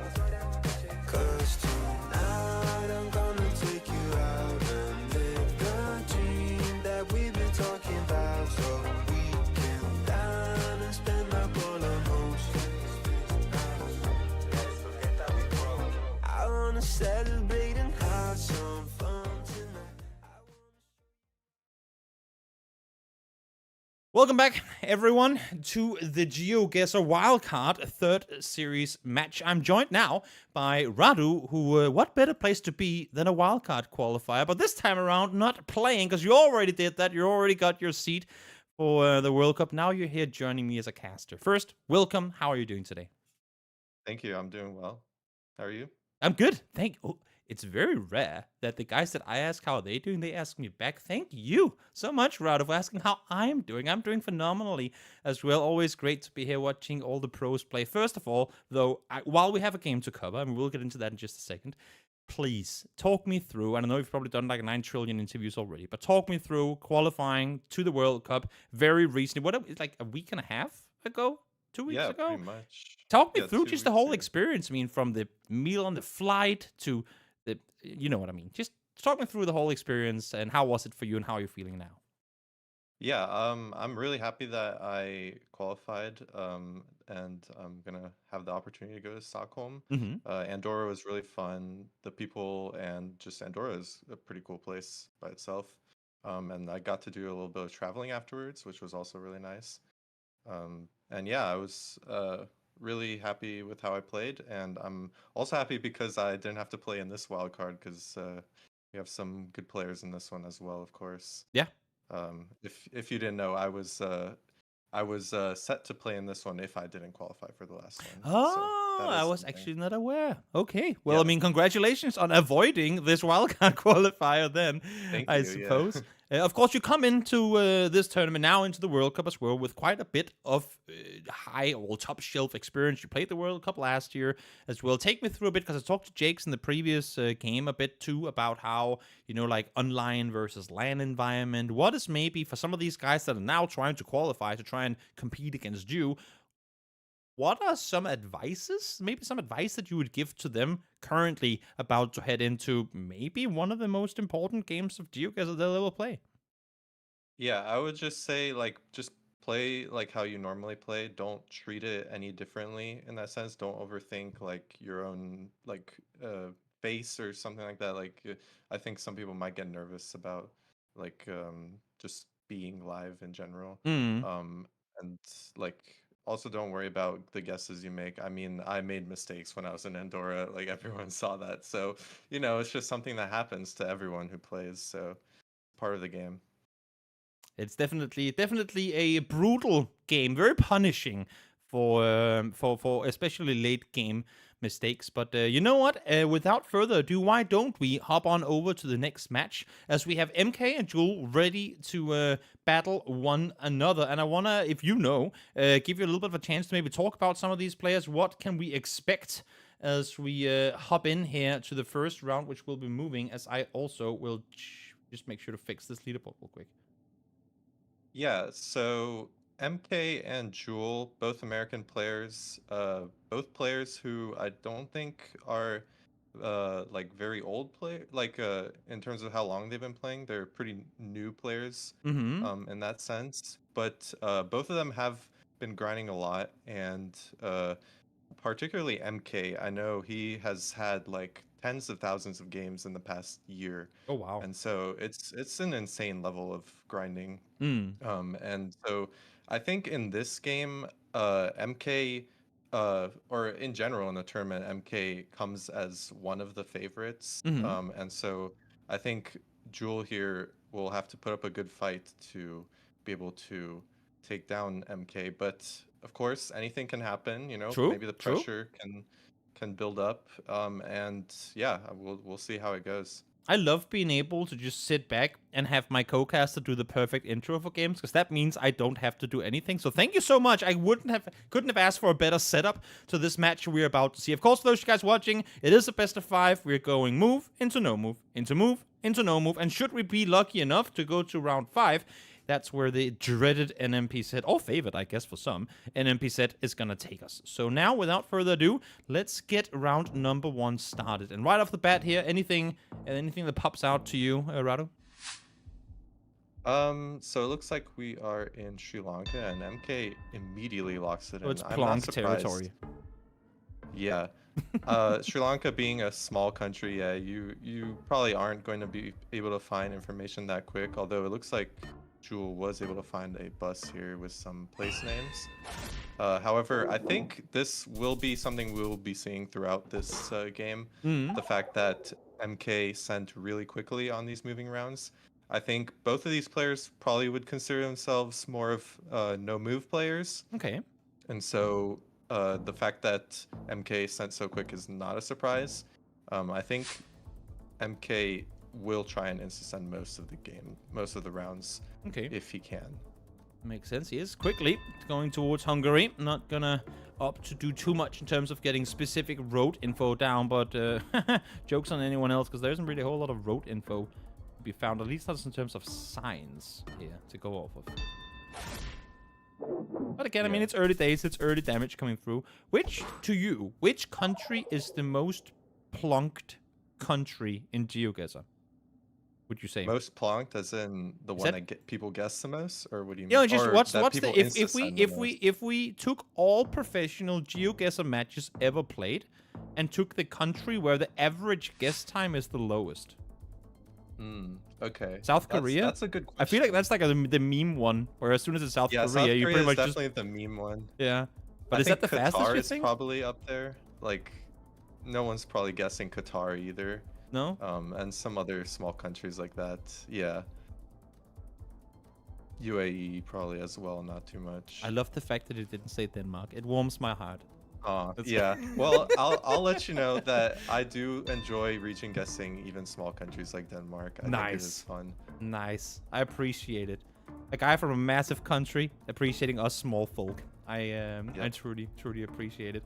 Looks like we are headed towards Utah, maybe, unless if they want to change things up. But nope, Salt Lake City was the direction of this one. And 450, I mean, again, not a massive amount of damage, but still, we've seen time and time again that when these rounds go all the way down to round 10, there are a lot of times where you wish you had 200 extra health to work with. Yeah, we move into an Israel here. And again, probably not a lot of points. We're going to see a quick insta-send. And there we go. I'm waiting for a difficult big country. I think that's where we'll really see the decisive points here. Boom. Yet another one. Yet another simple one. As this time around, while the damage wasn't big at all, it's still it's the motivational damage that comes through us. Is this bigger? Are we looking at bigger places now than we were before? Unfortunately not. It's back in Sri Lanka again. So more of the same. This is the plunk round. We're gonna try to break the record of how to get to round 10 the fastest. This actually might be the fastest game we'll ever see on like when we get double Sri Lanka and Israel in one game, you know it's gonna be pretty quick in before we're ending on Denmark. I'll be all for it. Let's see. Ooh, actually pretty impressive plonk coming through there from Jewel. So again, not massive, but 300 damage now sets himself almost 1,000 points ahead. I think Jewel is enjoying the extra 15 seconds he's getting from MK insta-sending. I think that sometimes it does just benefit the player who does take a little more time. Definitely does. Light pole to work with. Any crucial info that you're seeing here? Yeah, so we have some Brazilian polls here, and you can see immediately that with a bigger country, we are taking a little more time. I'm curious to see where players will send and if this round could be big points. Let's see. See where these guys are moving. None of them looking at the map. As I say that, finally Jewel brings it up. This is arguably the longest round we've had so far. 20 seconds left on the clock, and neither of them guessing so far. Yeah, but they look to be in pretty different locations, so we could see a lot of points here. I think MK got to a sign. Let's see if it pays off. He's lining it up now. Ooh, nice guess down towards the south. And important damage, massive damage coming through. Actually, that's going to be game. Yeah, and there we go. That was smart play by MK there. So the one round he took a lot more time on was this round. And it seemed to have paid off because he managed to find info, actually, and just actually use that to his advantage. Does that intimidate you a bit when you're Jewel, as we just hop over to our cameras for a second here so we get the next game ready to go? Does that intimidate you a bit when you're up against a guy who goes, guess, guess, guess, guess, then all of a sudden, you're like, wait, he hasn't guessed yet. He must have found something. Like, what's going on? I don't get this. Yeah, I would say it could be frustrating even for Jewel. Like it's can be annoying when you don't even have time to think or like process everything sometimes because of how fast he's sending. Yeah. And so keeping the pressure up, I mean, it definitely works in MK's favor, especially as we saw here. Definitely did. Well, let's get straight into match number 2, or I should say round number 2, as we are hopping on over to the no move portion of this one. Let's get this one started. Anything in particular that sticks out to you as we kick things off? So we switched a map on no move and NMPZ, and as you can see, the location difficulty immediately got more went up, I guess I should say. And it looks like this one might be fairly difficult for the players. It looks like both of them are in Greece though, so I think it won't be that much damage. Yep, they both send Greece there. But we will start to see maybe a little more time on these rounds as both players feel like they don't need to guess as quickly. MK will sense that, like, because the other player won't get to signs or other information, that he can take a little more time. Quick info, We'll this see. card that you're seeing right here is the same one that my parents-in-law have. Just saying, it's not red, it's another color, but that's the info I can contribute with in a round like this one. Fortunately, this one isn't Denmark though. It looks like it's Newfoundland. It looks very North American to me. Yeah, could be The double Denmark, I yellow guess. lines usually is a pretty good takeaway. Even I know that. What are we looking at though? I mean, while it is North America, it could still be quite far apart, but no, even on the same road here. Solid guess. Yeah, both of them recognizing the road there. So well done to them. What would you say is the most iconic road in GeoGuessr? To you, that is. I feel like there's this road in Far East Siberia that goes to Magadan that's really recognizable because of the bushfire coverage that was happening while the road was covered. And you have mountains and just extremely hazy coverage. Mm-hmm. And so that one, I think the majority of players, even those who are pretty new to the game, will recognize because of how unique it is. Yeah, makes sense. Let's see. As we have into round 3, still no damage done towards MK, leading by a match already as well. As Jewel needs to start to try and find his way back into this one. What do you do, Rado, mentally, if a couple of rounds go against you, maybe even like the first match in a best of 5 like this? What do you do to kind of reset your mentality when the game is not working out your way? For me, a big part of it is just the fact that these games have big multipliers. And so as the game goes on, you get these like 5.5x multiplier rounds. And so even on a small country, like that could be up to like 2,000, 3,000 points just like that. Yeah. Oh, just like that. Okay. 1,000 damage Yeah. additionally on top. Very Solid good guess coming through there, from in MK. Norway. Another solid one by MK as we hop for real as 2 fellas make that 4. Maybe on their way to work. I'm not sure. But let's see if these guys can guess where we're going.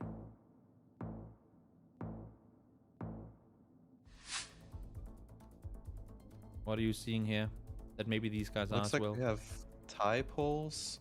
Yeah, and we have some rubber trees over here to our south. Thailand is notoriously difficult to reach and guess, and so yeah, it looks like MK just clicks middle here. Jewel does go for a region guess. Let's see if it pays off. Going pretty east. It is possible. Could definitely see an eastern Thailand here. Let's see if that's the case. Southern Thailand. I guess to Southern, some yeah. extent southern, because it does stretch quite a bit further down. But once again, it's MK flawless halfway through this one. Yeah, MK's been quite consistent so far. Not any bad guesses. Maybe not the best guesses all the time, but definitely very consistent. As long as you're closer. And Exactly. that's all that matters. Jewel, again, needs to reset, needs to get back into it. Maybe this round will do it for him. What to you? Are we at a bike meta, rice field meta? What are we looking at that could give us some indications here? We're looking at Bangladesh here, and it looks like, okay, Jewel is actually region guessing. I think Jewel is correct on this one. I'm actually one of the best Bangladesh players, and so I do like it when people try and region guess the country. And it looks like Jewel has a pretty good guess there. Yep. Ooh.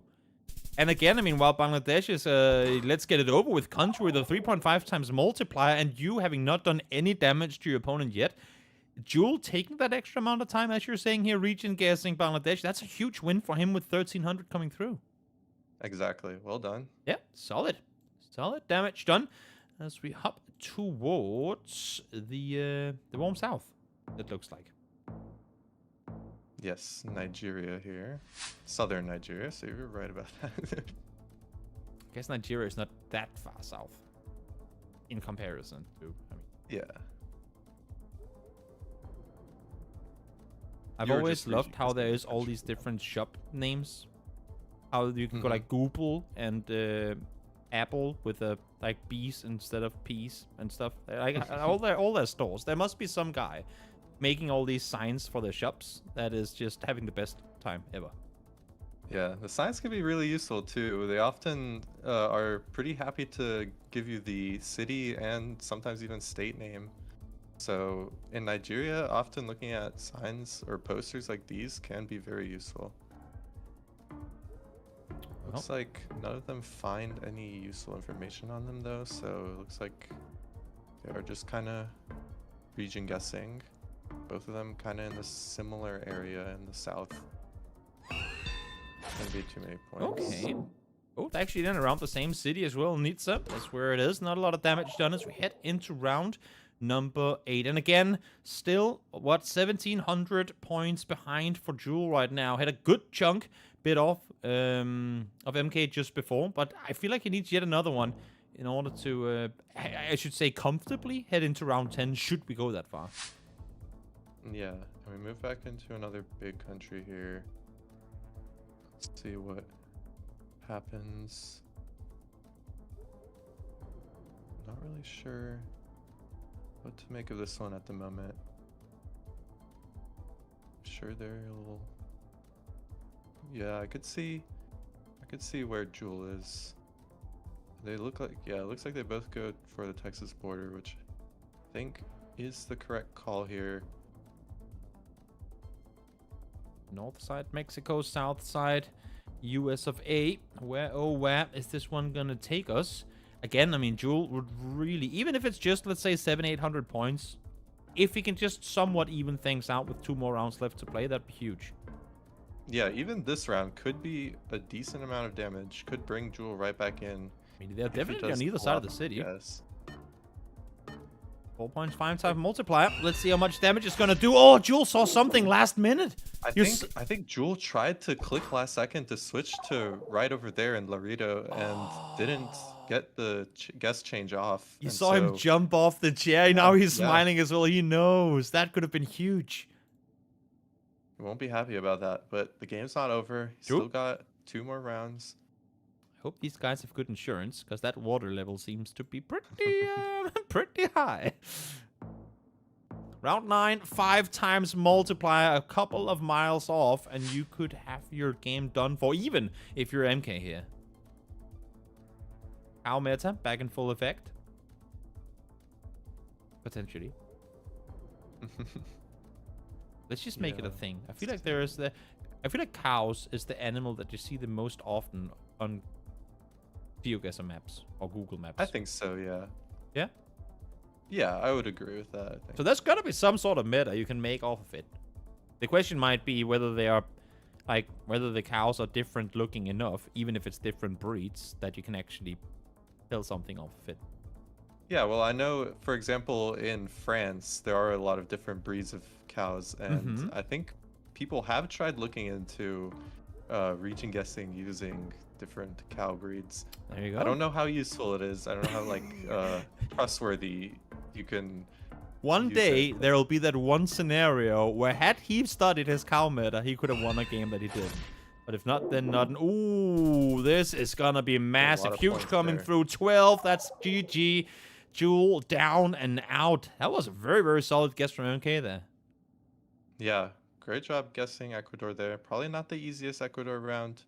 And even in the country, you got pretty close guess. So it's going to be hard to take down MK with those kind of guesses. Definitely. He's playing incredibly solid. Maybe it's the camouflage. Maybe it's him being full, you know, like in the Ninja Warrior game mode that he's currently portraying himself in. Maybe that's what it takes for him to just be fully in the zone. We saw before from Sadziu before as well with the Rubik's Cube. All these players have their different things that they do in the. I mean, let's give them 30 seconds between the rounds where they have to go back to guessing again. Do you have anything in particular that whenever you've put in your guess, you can just, let go of the mouse and go, well, let's hope it was correct? Do you have anything you do to keep your brain stimulated coming into the next guess? I don't really think so. I think I just kind of think to myself. I just maybe talk to myself sometimes, but most of the time I'm just calm, just waiting for the next round. Do you talk to yourself, or do you just mentally talk to yourself? Because I know some people that will actually sit and verbally talk to themselves, which I think, if it works for you, then you do that. I think I'm more on the mental talk side, but yeah. Fair enough. Let's hop into the next round as we do have a 2-0 lead in favor of MK. It's do or die time for Jewel now. He needs to turn things around if he wants to bring this one home as we hop back into moving. Starting off with a bang here in Russia. See how this one goes. Could be some big points right off the bat. Definitely could. Russia, big country, big points. That's usually two things that go hand in hand. Let me ask you another trivia, I suppose. What is the smallest country that can give the largest amount of points? In terms of where you can really lock things down easily. I know it might be a stupid question, but I guess maybe it's worthwhile asking. Yeah. In or bait countries I played, bait countries can get you a lot of points, but I know in a recent tournament that I played, I completely misregion guessed the Netherlands and lost 700 points on a round in the Netherlands, which is probably the most you could lose on that. It's the opposite end of the country. Yeah, to be fair, both ends of the countries look very similar, so yeah, fair. That was surprising how many points I lost there. I feel like there should be a thing where the more rounds we play, the smaller the country becomes. There should be an algorithm thing, so the small countries get to matter as well. That would be interesting. Imagine if round 10 was... I guess we couldn't really do that. If you have someone up with 2,000 or 4,000 points, then it would kind of ruin things. As these guys, once again, heading into round 3, the reason I should say, we haven't really talked too much about the match so far is because they've been pretty on point. Both of them. Only a couple hundred damage done to Jewel. But once again, MK, he's pretty flawless. Yeah, he is playing very well. And we've had 2 large countries, and we're in another one here in Chile. It looks like MK seems pretty confident on his guess. See if Jewel goes in a similar area. Does appear to be somewhat similar. A little more north though, so be a bit of points. He is zooming more south again, but this time he doesn't change, and that was a good move by him. Yep, solid. Finally, some points on the board as he almost ties things up, coming in to round number 4. It's a little better to kick things off here. Let me ask you again. Obviously these 2 players, Radu. You said that you were happy, I guess, that you didn't play this qualifier, but the previous one. Was any of those threats, let's call them, MK and Jewel? Or where do you position them compared to the rest of the teams that are playing in this wildcard qualifier? Yeah, I've definitely played a fair amount with both players, particularly with MK. I've played a lot, and I know what a good player he is, and because of that, I definitely wouldn't want to face him, just because it could go either way in that sense. So, yeah, as you can see, he's just playing spot on. Yeah, and even when he's off, so is his opponent. Kind of indicates that whatever got him off got his opponent off too. Hey, this might be Japan. It's very rare that I dare to guess, but I feel like this looks very Japanese. Yeah, it does. It definitely does. We got some bonsai over there. Classic Japanese. Let's see if there's anything useful here. They're going to go for a pull, most likely. And that's again, as we had it broken down a bit earlier. Tell me again, just reminder for the viewers, when you have countries that have such a I feel like massive meta that is pretty much always within view. What is it about these polls that helps so much? Yeah, so there are a few things on these polls that help. For example, MK zoomed on the plate, whereas Jewel zoomed in on this connector bar thingy under the transformer. Both things can really help you narrow down the region because they do have different regional pole plates and different regional aspects like those bars and transformers and insulators and all the other parts of the pole. You know, there's a million technical words for the things on the polls. We're that not I am not electricians. qualified. Yeah, I'm not qualified to The try and thingamabobs explain and the everything on there. thingamadoops. Yep, exactly. Yeah, Ooh. I just know the shape of them, and that's good enough for me. I mean, you know what? I If don't you know can what make it guesses does. based on it, then that's all you need, right? Yep, Exactly. exactly. Both of them are very, very close to one another. Actually, exact same distance. 1 point off, which will turn into 4 with the multipliers, of course. But again, little to no damage done. Little to no points separating these two teams as we head on into round number 7. This has once again been a very quick round with, I feel like MK kind of taking the lead in terms of setting the pace. Also the actual lead as he's up 2-0. And Jewel, I mean, right now, hanging on, but he needs to turn this around. If he loses this one, he's out. Yeah, that being said, Jewel seems to be playing pretty confidently as well. As you can see, he actually goes in to the guess before MK on this one. So an interesting switch up here. But I think we'll see MK go for a similar guess here. Yeah, it looks like they're both in Victoria. Could still be a decent amount of points, but it is a bit in between them. Jewel does pick up a bit. And that's the time where in the previous rounds we've seen, now the name has slipped off the top of my head, but when you only get so many times to get a guy like MK off, for example, in the guess where they were in more central northern Germany and it was in Munich, that's where you, when you're in Jewel, try and have to punish, because MK doesn't really make, at least today, doesn't make those mistakes very often, and Jewel just hasn't really been able to capitalize on any of set kind of off guesses so far. Yeah, I think you will notice if you watch a lot of GeoGuessr games that the rounds that people miss are ones that both players tend to miss. And you'll notice it's quite interesting, even when they miss, they tend to make very similar guesses. Because They come from the same school of GeoGuessr learning. Exactly. Yep. Yeah, everyone kind of has the same sort of hive mind ideas about locations, about how the world looks.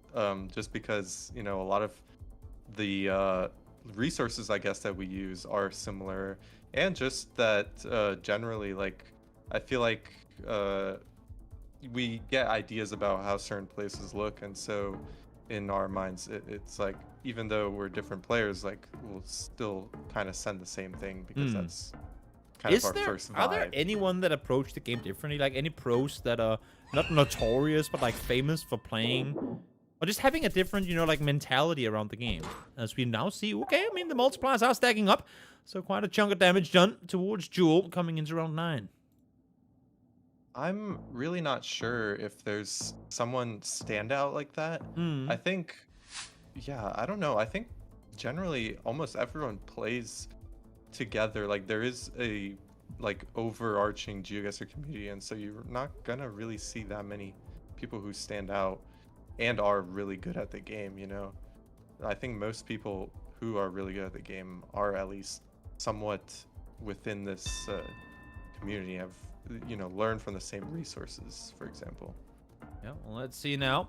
As Italy is locked in quickly. It's not been often times that Jewel gets the first guess in, but this time around it is. And we're all the way over in Marseille. This could be huge points with 5 times multiplier. And it is going to go the favor of MK. Finally, Jewel tries to get the guess in early, but it comes with his own downfall off of it. 3-0 to MK in what was, again, I mean, a pretty...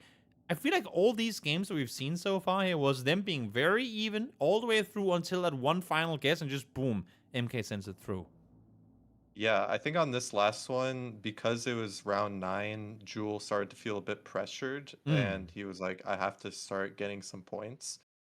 Even though I thought they were pretty close, I wasn't exactly keeping perfect track with their scores, but I thought they were pretty close until the end. And so I think the insta send was a bit of a rush. Yeah. Like, he could have, he could have spent a little more time on that location, but I do understand where he's coming from. He probably felt quite pressured by MK. Also, I guess it's gotta be a little. I mean, not just intimidating, but I mean the fact that you're what do you call it? You're trying to play fast against the guy who's playing fast against you this whole time, right? Like, how much are you gonna gain from trying to like push someone or stress someone who's been doing that to you this whole time? Exactly. That's pretty spot on. I don't know if you could take him down by insta sending. So Exactly. yeah, Exactly. that's a Well, good but point. but nonetheless, that's game. That's GG. That's MK on to the next round. Were there anything in this match that maybe surprised you? Any specific rounds were like, oh wow, how did he come out victorious in this one? Were there anything in particular that stood out to you? No, I thought MK played like near perfect. Any wrong guesses that he made were just like middle hedges or losing points like that. I don't think there was anything really there that could have been much better unless he was like really trying to region guess the country, which in some cases just wasn't really necessary. As we saw, he didn't really lose that many points overall. I did So see yeah. Lindley in Twitch chat say that there was a clear Munich sign in that Munich game that both of them got off. So maybe they could have gotten him there. But when you try and beat Lindley in Germany, I mean, maybe that's Yeah, exactly. Lenley got minds because of the signs against me, and I lost a bunch of points on that. So there you you know go. what? It happens. There you go. Maybe, I mean, I feel like there were definitely times where MK could have been beaten, but as you're saying too, when he was off, so was his opponent, and again, it comes down to that whole aspect of them kind of having not been scholar, but have learned the game the same way, supposedly, watched the same content, made the same content, probably themselves in terms of the quality of it, and just I guess the competition being extremely even. Even when we see a 3-0 like this, I feel like the 3-0 doesn't necessarily showcase how close these matches actually were through quite a bit of it. Yeah, exactly. I think 3-0 is definitely a bit of an over exaggeration because Jewel played very well, Mm. but I mean 3-0 maybe just goes to show the consistency. Like I said, like the consistency was really what mattered in this game. Now, I don't usually just take people from chats requests slightly and bring them up on air, but I feel like this has to happen since Lenny just asked me this. Radu, and I don't know the context at all, so I'm just going to throw it out there. What's the song of the day? Oh, Lenley. You caught me on I on don't the know what I'm spot there doing. I don't know if 'cause I'm completely outing you for some reason. I'm seeing that maybe I shouldn't be asking these questions, but I hope that it's nothing brutal. no, it's nothing crazy. It's something that Rainbow does in his videos, in his daily videos. I come on and do the song of the day. That being said, I don't have one Fair. at the moment. Like I don't have one off the top of my head. So I'm I gonna don't go know. with Stay "Jump" tuned. by Van Halen. That's a good song. I don't know the context Yeah, of that's this a at good one. all. I'm just jumping in with both feet, and hopefully, I don't drown. Yeah. No, that's a good pick. Yeah, There it's a we good go. song. It's a good song. I am gonna let you go in just a second, but last I did with Jake as well. I want to give you a chance to, shout out your socials, say hi to your community, and do these things because I know you guys put in such an insane amount of effort to be as good as you can be in this game. And again, congrats on making it to the World Cup. I'm super excited to see you perform at that tournament. But again, I mean, Rado, any shout outs that you want to do to the community? The mic is yours. Yeah, I mean, just obviously for my YouTube RCGO shout out. And then uh I think yeah, I don't really have any shout outs off the top of my head. That's fine. I'm excited for Stockholm, so shout out everyone playing in Stockholm. Shout out to the rest of the wildcard competitors, including wildcard 3 and 4. And yeah, well yeah, that's all. That's all. Sounds good. Great. Thank Happy you to be so on much. here. Yeah, Again, that's all. congratulations on having qualified through in what was a pretty crazy Andorra tournament. We are now going to go to a break, everyone. When we come back, Nesta and Yanik will take to the battlefield the GeoGuessr globe of matches. As I forgot how to throw to a break, so that's what we're going to do. See you after this break. All right.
Welcome back, everyone. We have said goodbye to Radu, and now we're joined by the Munich sign master himself, Lendley. Quickly, Lendley, or not quickly, but just before I get to introduce you, what was it in that Munich guest that they had so much of? Oh, I mean, it's not something that many people know, but like the street signs in Munich, they have like a fancy like font around it, so like a I don't know, like a white bracket. So it is recognizable if you've seen it a few times, but There you go. definitely not something easy. Yeah. Lesson of the day. And now that I have you here, Lenny, of course, thank you so much for being here. Always smiling, always super Thank you. nice. Lovely for you to be able to join quickly. Just introduce yourself to whoever viewer, for whatever reason, might not know who you are out there. I mean, yeah, I'm Lenley. I played in the 2023 World Cup and got surprisingly pretty far. And this year I did not manage to qualify for this year's World Cup. So yeah, I played Radu in the finals in Andorra and lost that final. So yeah, you just saw the guy who took my ticket basically. But no, I'm looking forward to next year and then full focus on that. For sure, for sure. Are there anything now that we are moving into this next match with Nesta, with Yanik, any of the two players, like what are you expecting coming from these two guys in the match we're about to see? Yeah, I think both of them are kind of underdogs in this tournament because both of them started playing quite recently. Nesta told me he only started playing GeoGuessr like 2 years ago. Oh, wow. Yanik like 3 years ago. And Nesta is also one of the competitors with the least duels games played. So maybe not as experienced as, for example, Bag or Sheena or something like that.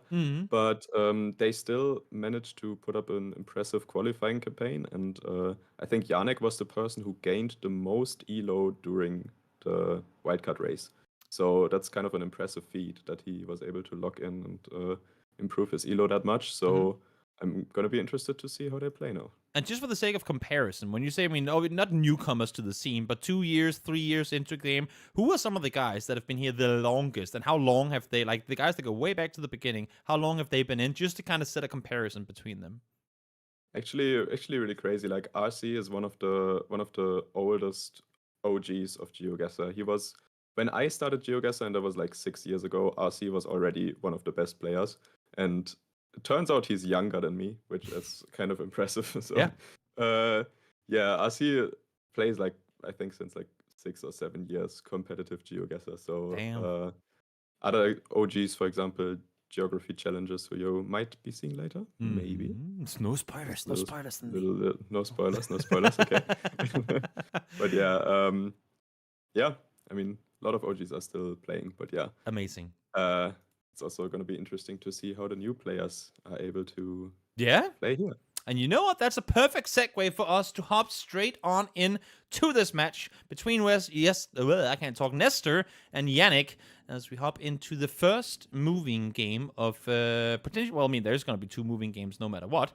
But in this best of 5, I feel like all the viewers out there know the format now, so I'm not going to repeat it again. But you know what? Without further ado, let's get this game started. And again, Lindy, I'll give you a little mic time to maybe talk over some of these guys' strengths, weaknesses, and again, break down a bit more on what you expect to see. I expect Nesta to guess quickly, honestly, because Nesta told me he had done no moving practice at all in preparation for this tournament. While I know that Yanik is kind of competent at moving, so yeah, we see a quick guess by Nesta, so that kind of underlines what I thought would happen here. And is that just to sorry to interrupt? Is that just to dumb it down for the maybe new viewer? Is what you're saying with like the guessing quickly, as Jake was also on about earlier, guessing quickly in moving kind of makes a moving round a no moving round? Is that where we're at? We're just, if you guess quickly, you just try to prevent your opponent from getting to info. So if you know that your opponent is able to use the info better, then you want to not let them have the info at all. So that's what you're trying to do with that. Makes sense. The second round actually looks a lot like very coastal. Oh, I didn't see the language there, but I think it's coastal Poland or something like that. Yeah. Just the trees remind me of the coast for some reason. I wonder if this is actually like the spit in the Baltic Sea, but let's see. I think it's definitely on the north coast. It does say Hawaii on that building there. But don't get fooled, chat. Just because it's at Hawaii doesn't mean that's where we are. I've made those mistakes Yanik before. is locked in though in the west, so if I am correct, then that could be huge damage for Nesta. And it is North Coast, but Yanik is in the right region as well, kind of. So actually damage on Nesta. Yeah, but luckily again, I mean, despite the fact that they're both off, they're off by the same margin, so a minimal damage. But that's, I guess, where even in the early rounds, the damage can be quite massive. Totally. Yeah. So I lucky, I think Nesta had the right vibes there. He was clicking coastal the whole time, and then he moved further south to hedge, which did not pay off for him. And now we got some black screens. No, they're back. Okay. Yeah, and I think just because we're seeing black screen on Yanik's screen doesn't mean it would be pretty insane if you just plonk something off of a black screen. That'd be that's bold. That's bold. that's a game mode I haven't tried yet. Blind GeoGuessr. That'd be pretty impressive. That would be pretty impressive, yeah. This time Yanik was guessing super quickly, so maybe he also does not want to go for info on these rounds. Maybe he favors himself on the quick guessing. And a good 800 damage only in round 3. I mean, I feel like whenever you get That's around something. 1,000 or more in the first 4 rounds, that's a really good start. It's a good boost for your mental as well. Yeah, I'd imagine. Okay.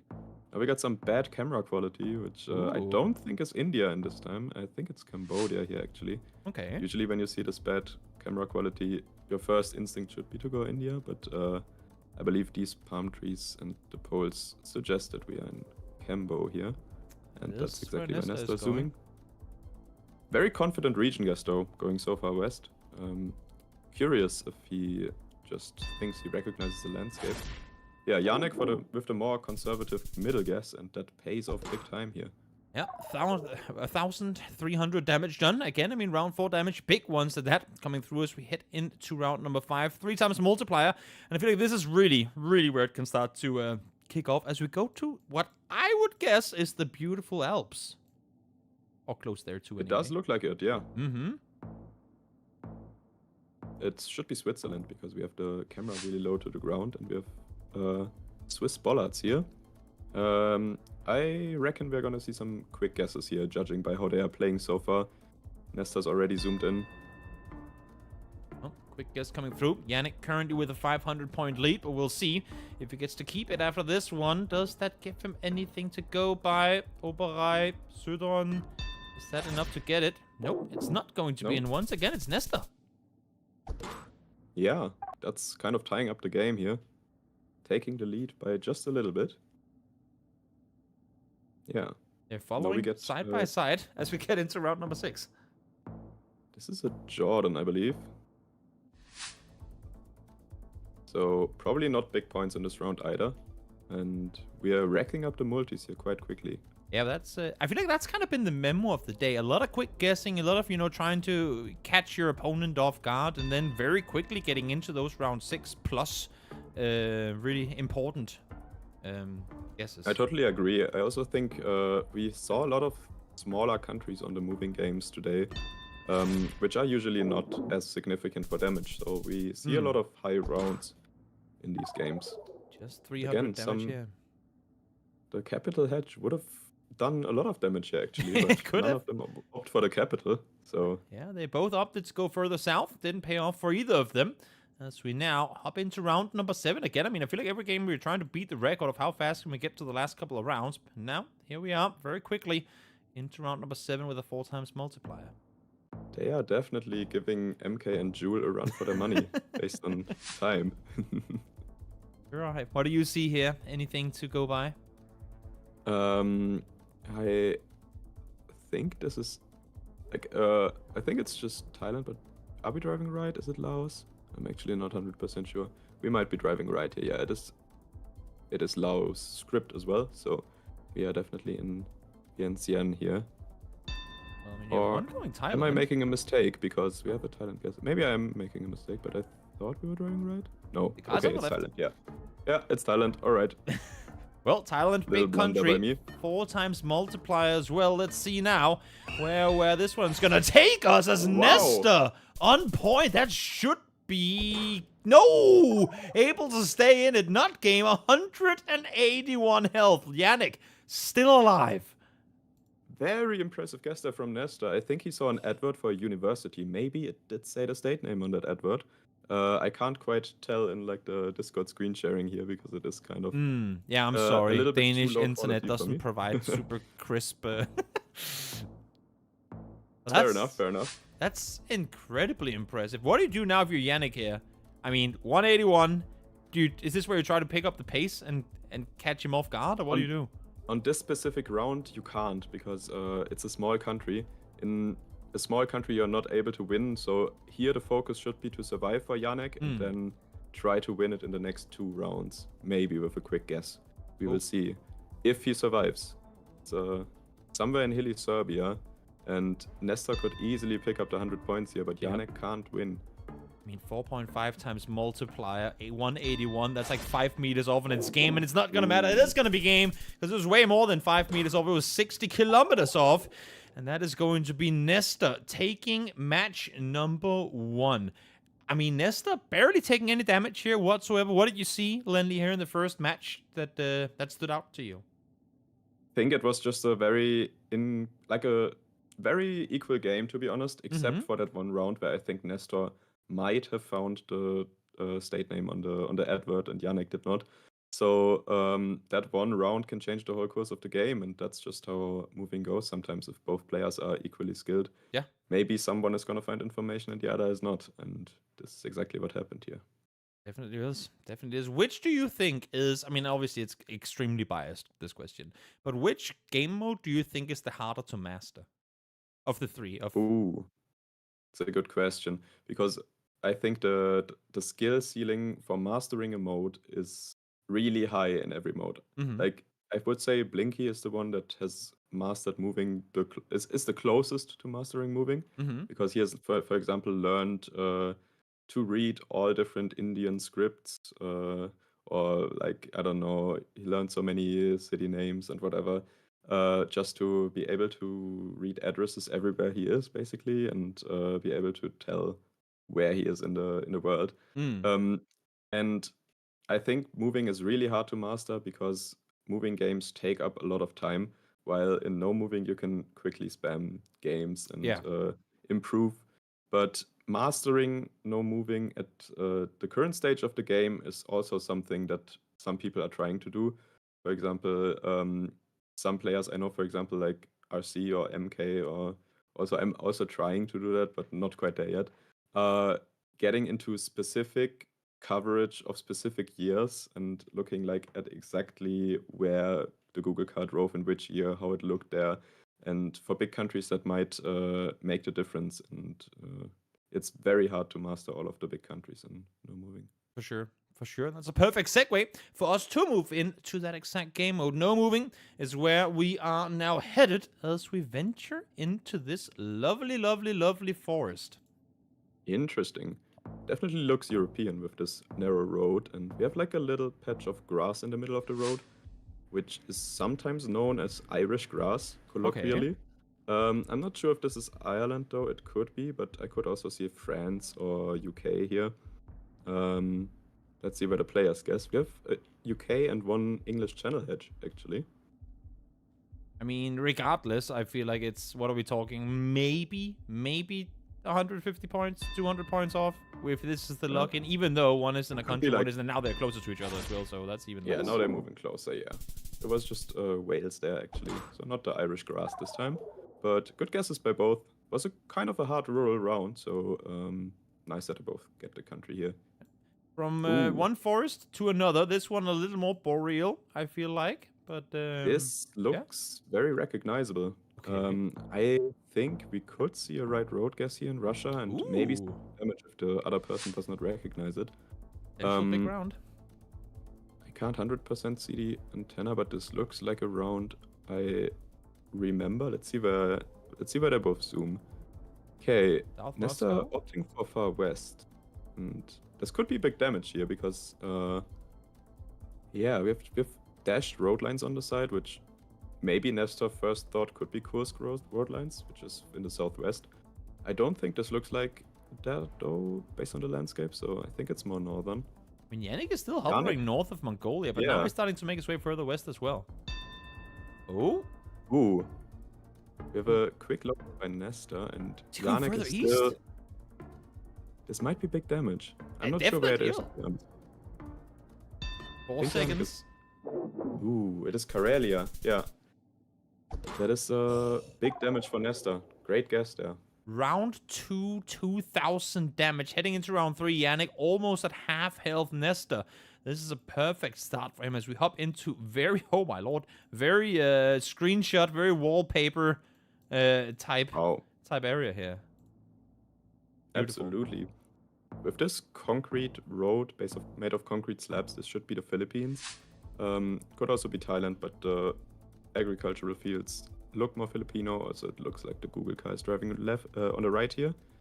So we could see big damage here though, because open agricultural fields like that are most common in the very north and very south. which Ooh, are and you the can see two it's hopping places back that and Nesta forth. is, The coin considering flip. here.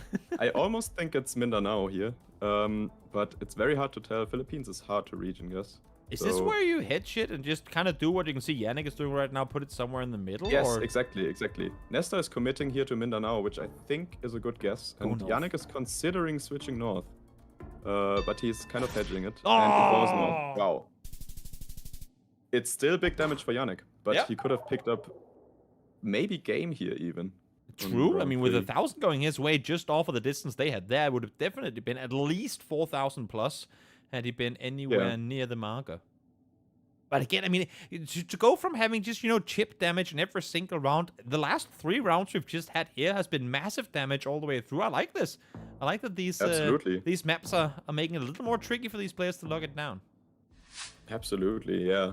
As soon as you get to big countries, you will see massive damage left and right. Yeah, this one not as massive. I think this time it's actually Ireland. It might still be the UK, to be honest, but we are driving left here in Europe. We have a lot of hedge rows, which are very UK or Ireland. And Yanik, they're both hedging between the two. Etching the So- hedgerows, I like it. Same as me, they are not confident which country this is. And I mean, again, it is still 2.5 multiplier, but if they're both in and around, well, the water, effectively, it's not going to be massive damage Exactly. regardless. No, I don't think this is gonna matter much. Yeah, maybe if one person decides to commit, but they are both in the One's water going right a bit now. further And over. Yanik did Nice guess by readjust in Yanik. the end. He was all the way out in the water early as well, so there's going to be 500 extra damage done. And for Yanik, I mean, well, he was over 1,000 points behind before. This extra 500 damage come through is a good kind of readjustment. Absolutely. This game is still very much open for anyone. Mm-hmm. And yeah. I mean, they are both more of a no-moving player, so we can see that they are both like, this is kind of where they feel at home, I feel like. Definitely, Yanik is also good at NMPZ though, so if it gets there, he has the second most NMPZ duels played out of any player in this tournament Oh, wow. after Bad At Geo, so he has a lot of experience in that mode if it comes to that. Well, it would be amazing. We have still yet to make it all the way to game 5, but who knows? Maybe this one will take us all the way there. As these guys are seemingly again very evenly matched. Yeah, this is a Japan round with very little information. This time we don't have a lot of the info that you had on the other Japan rounds, Mm-hmm. and both players opt to hedge middle, and it's again damage for Yanik. And it's yet again a round 2 where Yanik was actually up there. Maybe not like 5k territory, but close there too. And then kind of last minute ups to go further off of it. And therefore doesn't come out with the win. As we now head out to a very, very flat, very, very straight road. Which I guess is where we start dialing things up with the sun. Or is this long enough that you I could? think the sun should be in the north here, which confirms you're in the southern hemisphere. Because this does look like northern Argentina to me. And I think this is also, this road angle is, yeah, I think Yanik might be on the right road here on this long Ooh. highway. And now he's moving more south. I think this might Wait, is be, this he doesn't 5k. he's lining right? up. He's lining up. He might. But He is might there try to, anything but I else to go think- by? Like there are no I think side it's more north roads than there. Yanik. I think Nesta is actually on the better guess here, but also move south. Let's see where it actually ends up being. Goes Okay, further he north goes again. back north. Oh, wow. Yet another Wow, reposition okay. that comes out and costs him quite a bit, almost half health off with the 1400 hit. Yeah, interesting. That looked pretty north to me, but Yanik's hedge paid off there. Nesta going pretty risky is, yeah, costing him here. Definitely. Yet another incredibly beautiful location. Just get a tent, food for 10 days, and have the best time of your life. If you like being in complete solitude in the middle of nowhere, that is, of course.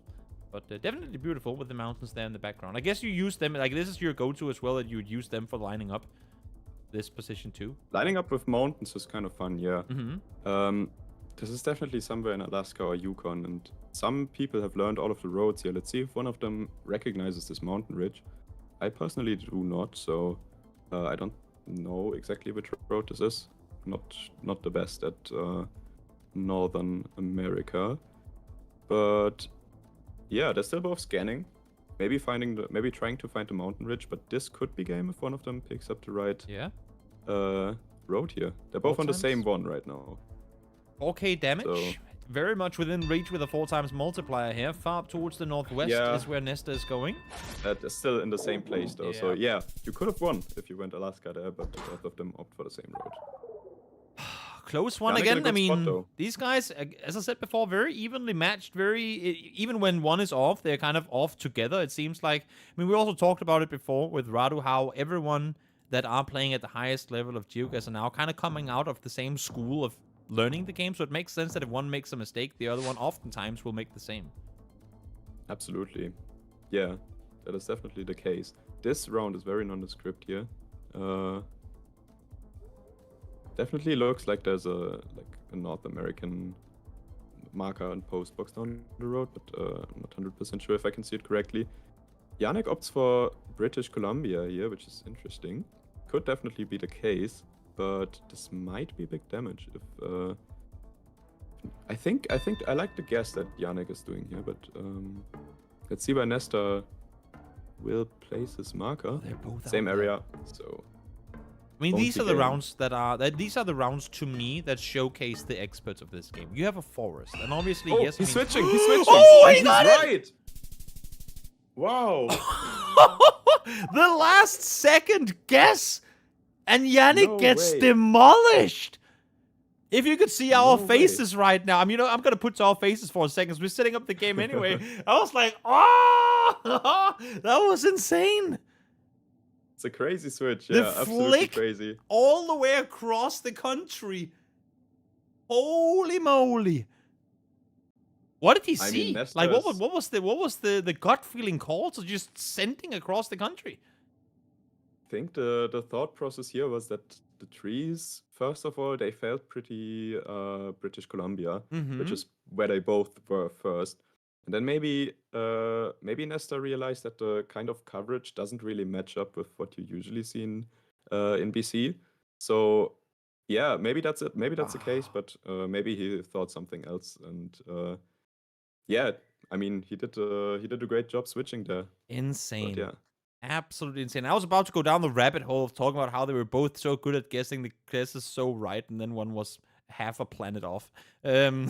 Yeah. But nonetheless, an incredible round. I love it. I mean, again, you must remember there was a round in the European qualifiers where a guy just last second flicked it to Turkey, and it was pretty much the exact same That was scenarios we Smarter. saw here. Oh, Smarter, that's right.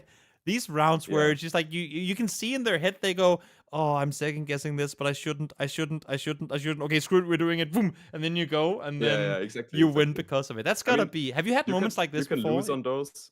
Well, I mean, yeah, you true. can lose on those thingies and you can win on those. True. I remember in the World Cup where I played on stage against the later World Cup champion Consus. Mhm. I had a really nice no moving guess in Mexico where I had my marker quite far away from where the actual location was, and last second switched it to like a 4,800, and that won me this no moving game. So was one of the best switches I've ever done. But That's insane. yeah, I've also seen it happen the other way. Like the switch that Mada did was against me, and knocked me out of the Oh, group stages. I'm sorry. I'm sorry about that. Alright. Nonetheless, I mean, it's just I feel like from a viewing perspective, as we do get into this next match, from a viewing perspective, those moments are like the scissor kick goals in football, you know? They're like the ultimate flick mechanical plays that we see, and I think they're absolutely phenomenal. Now we're getting back into moving, and it's 2-0 for Nesta. This is going to be a hard uphill battle for Yanik. He really has to focus on this moving game. Maybe get a good start this time and put Nesta under pressure and see how he reacts. He has info here, maybe. I can't really read it on my screen, but there might be something there. But since he's not sending quickly, I believe that is not the case. There's phone numbers for ambulances. There's a lot of official vehicles there for you to potentially get something off of. Phone numbers are quite helpful in Mexico. They have like a 3-digit phone code at the beginning, and if you just remember the first digit, you can already narrow down the region in Mexico. I think it was 746. I didn't see it fast enough. Ooh, interesting. I mean, the 7s are, I believe, somewhere. They're somewhere around Mexico City. I don't really remember where exactly, but those are the kind of things, phone codes and stuff. They're in a similar region, by the way. East, okay. Hidalgo. Phone codes and stuff are things that I remember in like my short-term memory before starting a tournament, and then after the tournament, I just forget them again. That is kind of how it goes. You glue it to your brain, and then eventually the glue falls off, and you have to try and put it back on again. Exactly. But that's also, I mean, our brains are only so big. I mean, our brains are only so big, and obviously you guys, all the pro community players from GeoGuessr, somehow your brains can store, I mean, 9 trillion times the amount that the average persons can.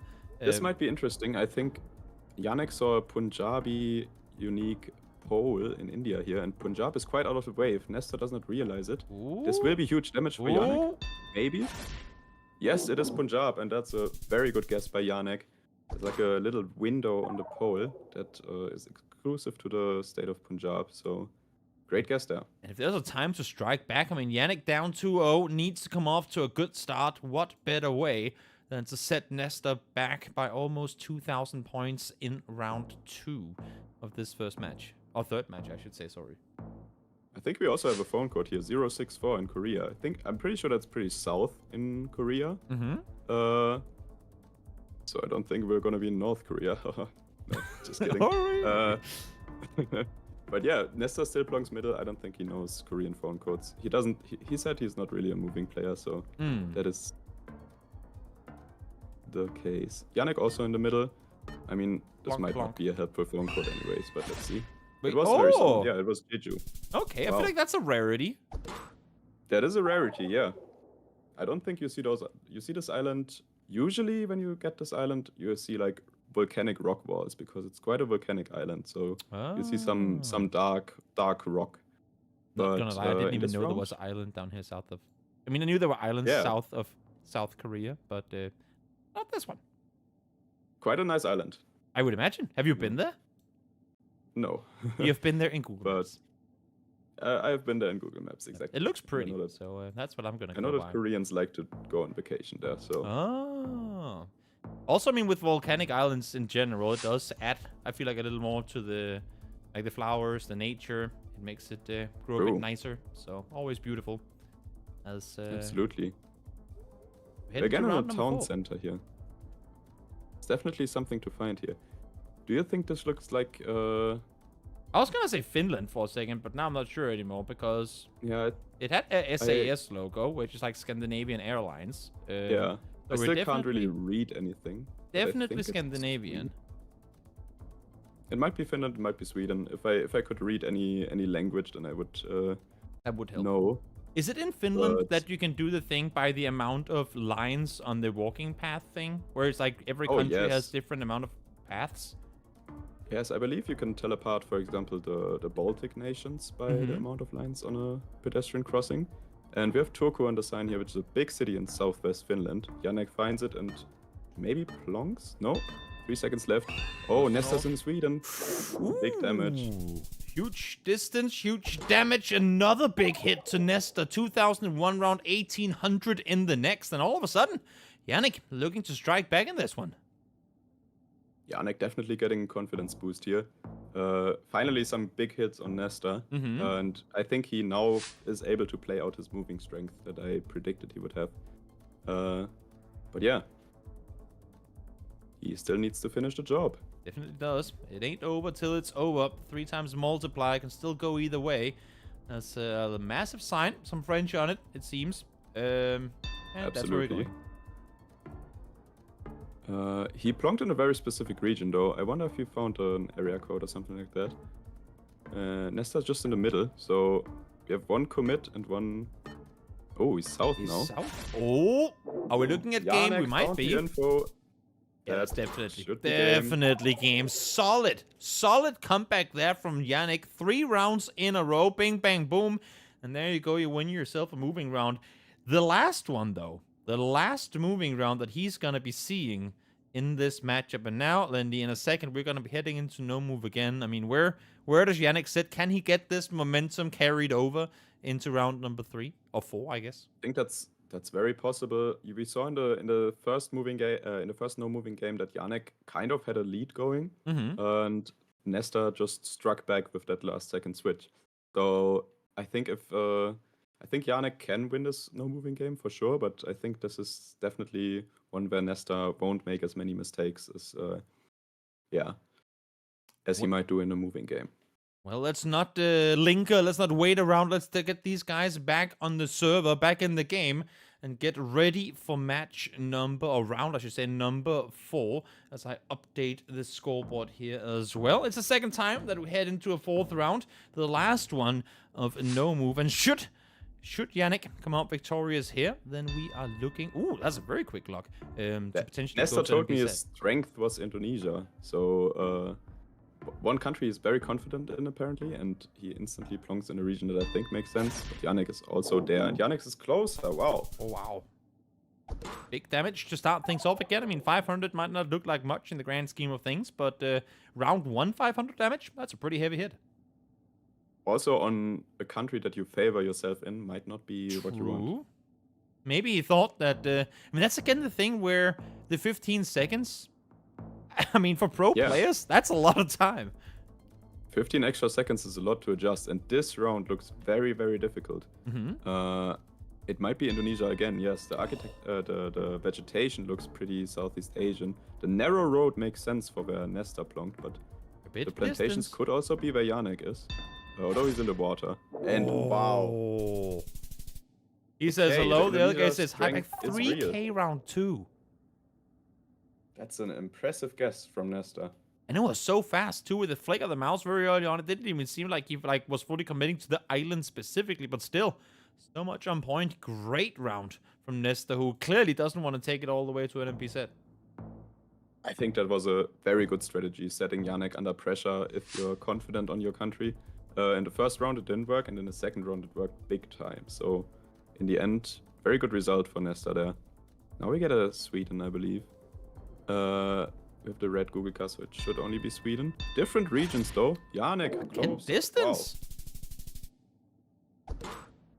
We're hitting back and forth here. Wow, this is a very fast-paced game with very big damages exchanged. Definitely. It seems like they're both, I mean, I feel like it's kind of a foot race where they're both trying to up the other, but they're also, you know, like their feet are getting bloody while doing so. They're constantly trying to keep the other guy on their toes, but in doing so, getting some pretty big mistakes in there.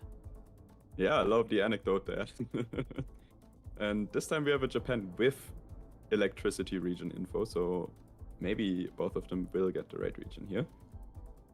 Okay, they're different regions though.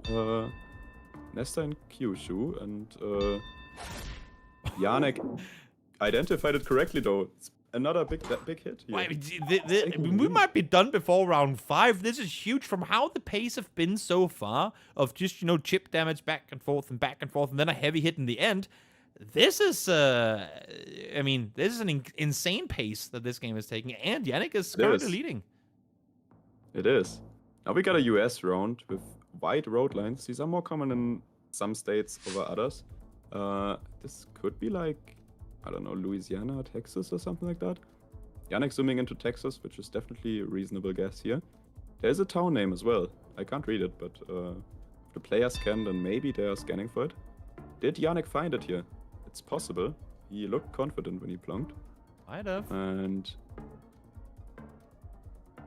let's see. It's a similar region though, so no big points. Yeah. Finally, we get to breathe for a second. No big 1000 damage hits as we head on into round number 6. Again, to line it up for all of you, if Nesta comes out victorious here, it's game over. Yanik is down and out. But Yanik could bring it into NMPZ with a win here, and he's just 1542 damage away from doing just that. It's another big country. It's definitely possible to pick up big points here in what I believe is it Australia or New Zealand? Can't really see the bollards on the screen share. Yeah, it's New Zealand bollards. Similar region again, so maybe we can breathe one more round. Hopefully.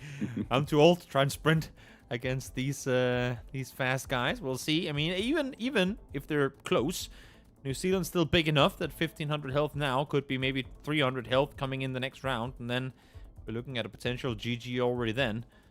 Well. Meter vegetation looks like West Coast, New Zealand, at least vaguely. And yeah, it is West Coast.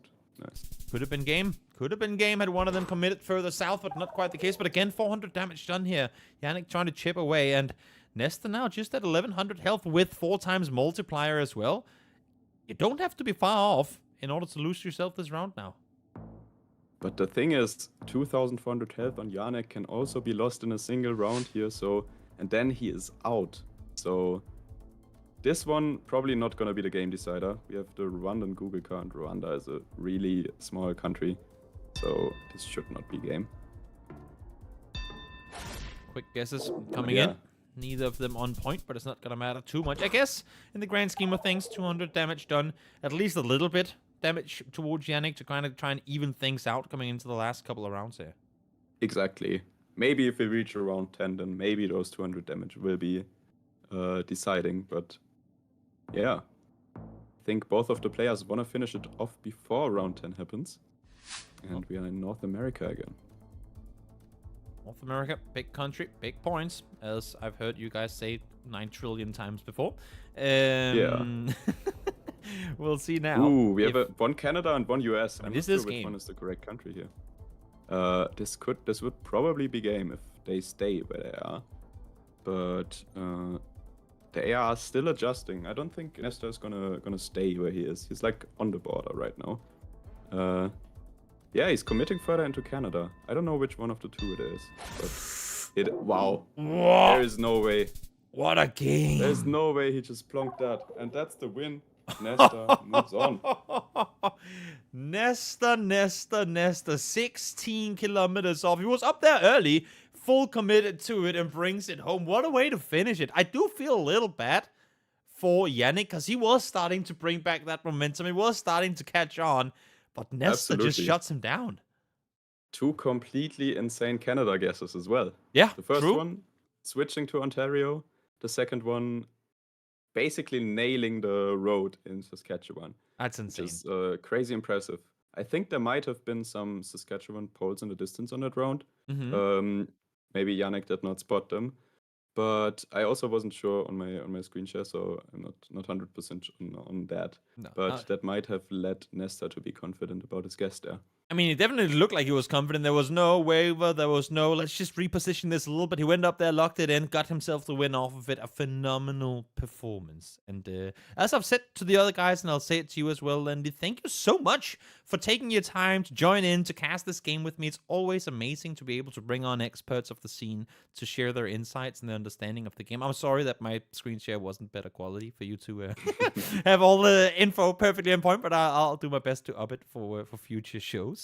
Before you leave, I want to give you a chance to shout out yourself, to just say hi to the community from yourself, and do your thing. So by all means, the mic is yours. Yeah, I mean, first of all, I want to say it was a pleasure casting, and I think you're doing a great job of doing the GeoGuessr community justice whenever you're casting. So yeah, thank you, Toby. Thank for you for the work you do. And yeah, if you want to view me on YouTube, you can do that. My channel is the same as the name under here. And you could also check out the Instagram account that I have with the same name. So There you go. that is it from me. Lenly everywhere you go. Just look him up. Always smiling, always nice, super super kind guy, and incredibly knowledge when it comes to GeoGuessr as well. Thank you so much, Lenly, for joining. We will take a short break before we head into the next rounds. Our qualifiers have been played, and now we are going into yet another loosen you out stage of the tournament. So stick around, and we will see you all again with a new guest in just a few.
Open my eyes, I slept through the day. Slept through the day, feeling uneasy, I push it away.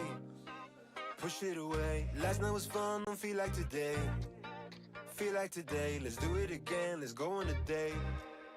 Cause tonight I'm gonna take you out and live the dream that we've been talking about. So we can dine and spend up all our homes.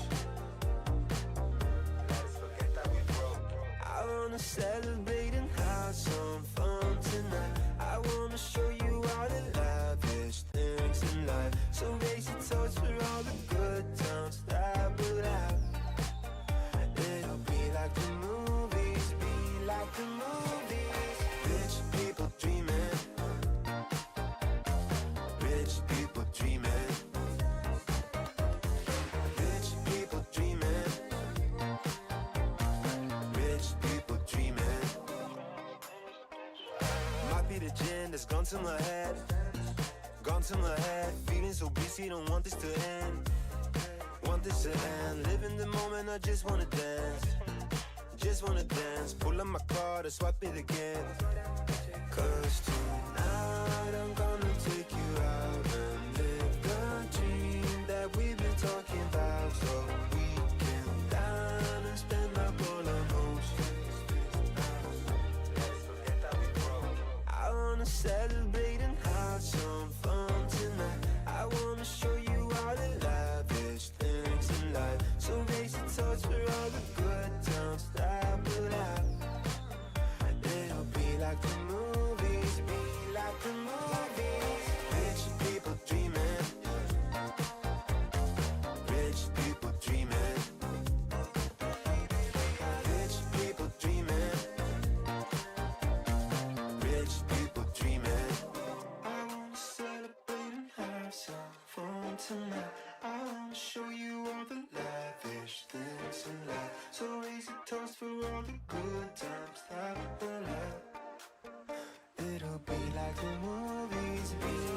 Welcome back, everyone. Once again, we have changed the person on my left, your right, I suppose. And bye-bye, Lindley. Hello, Siggy. Welcome to the show, where we will soon see Shiva and Sadziu take on to the globe to brawl it out for a grand final spot here. How have you enjoyed the tournament so far? How are you doing? Tell me a bit about yourself. I'm having you do all of that at the same time, so good luck.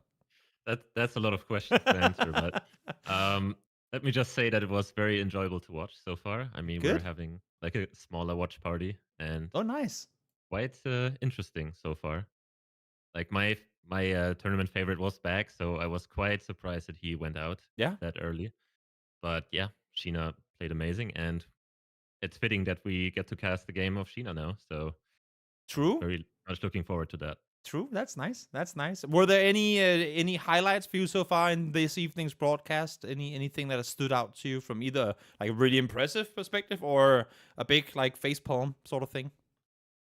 I mean, yeah, I think back getting out 3-0 especially, like if he goes out like 3-2 or 3-1, you could be like, yeah, was just a bit unlucky, but 3-0 was kind of surprising. But yeah, I was quite surprised by some people being that good, to be honest, because you have to imagine like being on camera for the first time and playing is very hard. Yeah. And I kind of have to say that the games were high quality for that. No, it's definitely impressive. We are just getting this next match set up, so if I'm a little mentally AFK for a couple of seconds, then that would be why I just stare into my screen and act like I'm not actually on camera, which I am. But you know what? This is a great chance for us to take a look at the brackets, because we have made our way into the semifinals. As you said, Segi Sheena 3-0, phenomenal fashion, took out Bag, and now he's going to go up against Sadziu, who also, while didn't 3-0 Fontes, but played almost a flawless game of GeoGuessr. I think that game could have also been 3-0. Sadziu had like one bad guess, and that was the Indo guess he lost on high multis. I think without that round, he basically wins 3-0. Yeah. He was very surprisingly good in moving. He was quite knowledgeable with place names, which I didn't really know. So yeah, I'm kind of looking forward to the moving games, especially in this match, because I think they will kind of decide the match here, because they're both good at no move and NMPZ. But I think the moving games will be very crucial. Now I haven't had the other guys do this, but I'll do this for you as we evolve the show as we go on. You know, who's winning this one? I hate when people ask me, so I'm just gonna ask you now. That's what I can do as the host of the show. I will go with Sheena just because I really like him as a person, and I kind of was feeling bad for him that after he went out in the Asia qualifier, he was very nervous. So I kind of think that this is a very good start for him, going 3-0 against Bag, the favorite. And I think from here on, everything is possible for him. And yeah, I hope he comes back, because he was very, very sad after his performance in Asia. So yeah, I'm kind of looking forward to him maybe making at least the finals and maybe even winning the finals. So I'll root for him.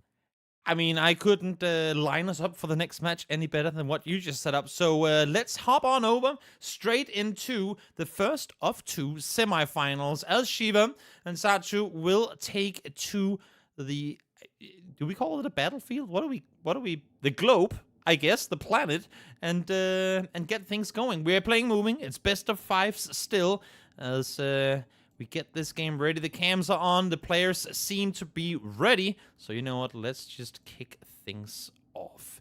And Siki, now that I have you here, because you and I have never had the chance of getting a 1-to-1 like this, why don't you, in what I assume to be a somewhat inconsequential first round here, just take 5 seconds to maybe talk a little bit about how you got into GeoGuessr and what makes the game special to you.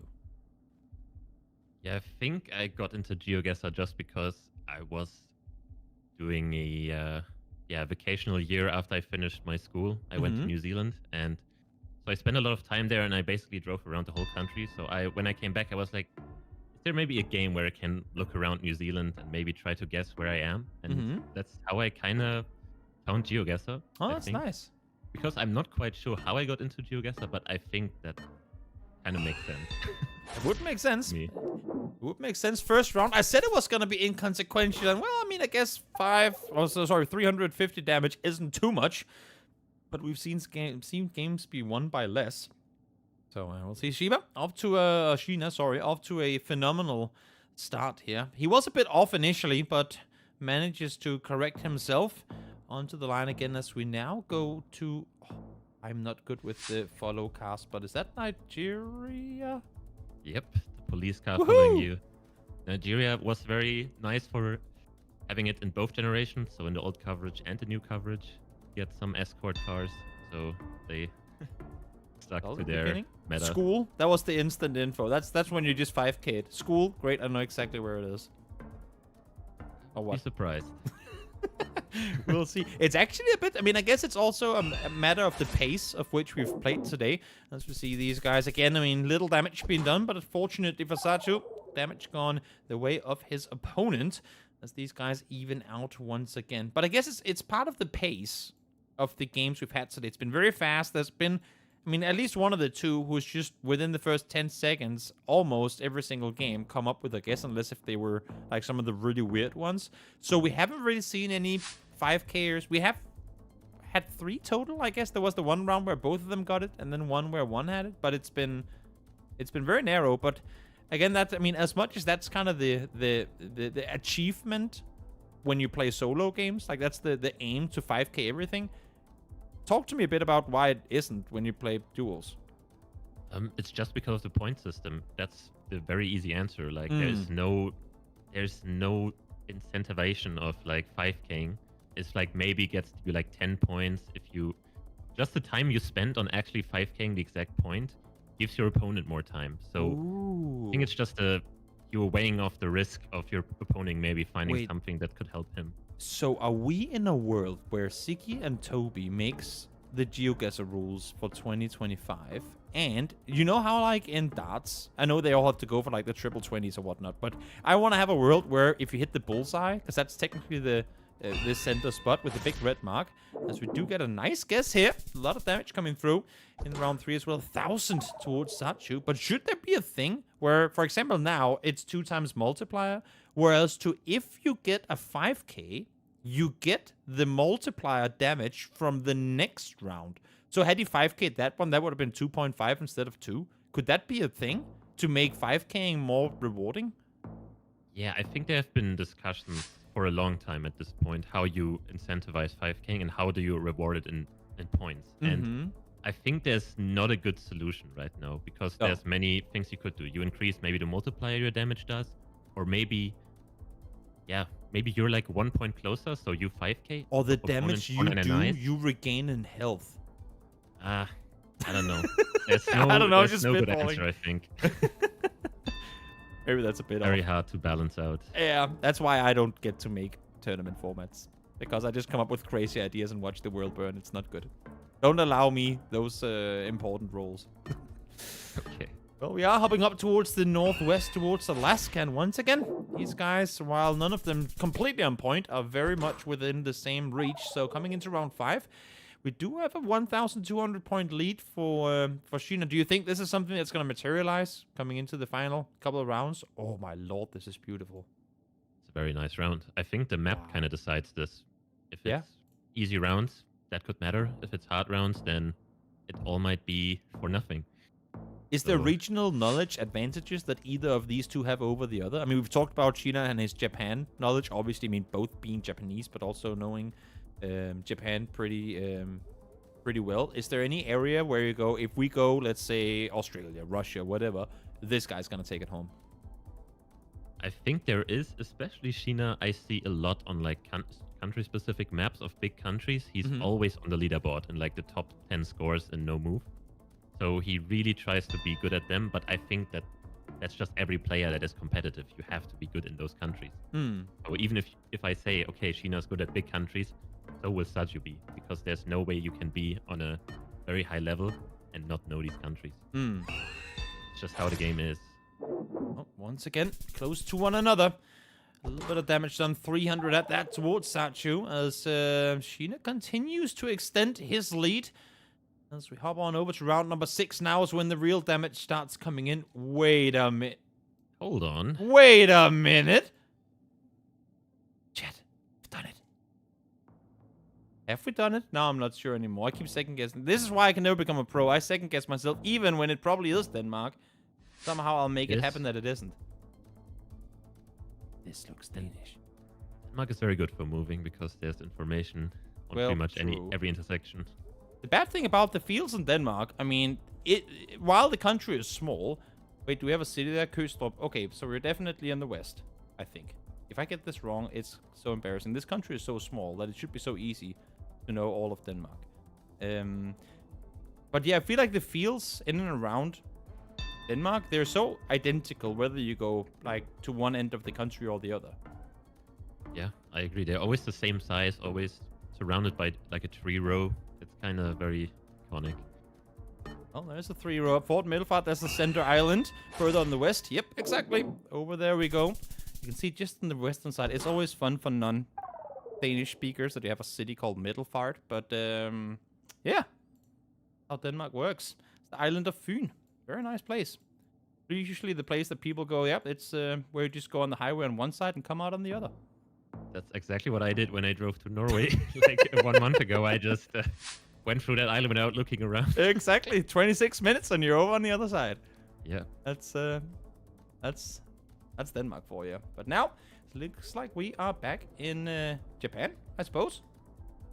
Maybe and a big Sheena round here. already found the info and already locked it in, so no time wasted. I mean, Sadziu hasn't looked. He's looking very committedly at the polls here. He has not found the same street sign yet. I think he just doesn't know the town, so this could be very big damage. Oh, it is. That is it that will be game? game. Yeah. Yes, it is. 6,000 damage done.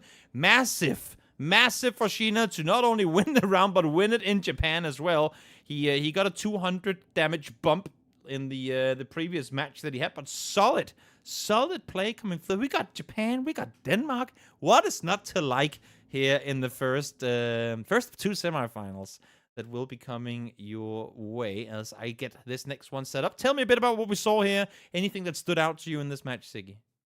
Well, I kind of like the refreshing like reduction of pace. They took some time at least.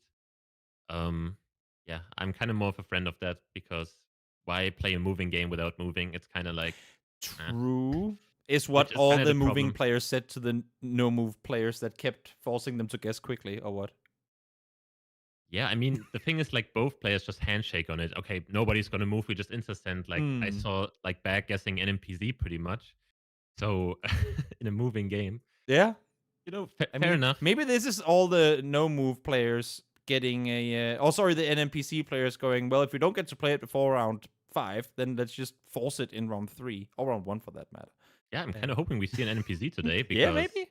NMPZ always hype. We haven't gotten there yet, but maybe we will. And you know what? What better way to do potentially just that than hop into the very next round. I'm just going to update the scoreboard real quick. There we go. 1-0 to Sheena as we get this no-move round started.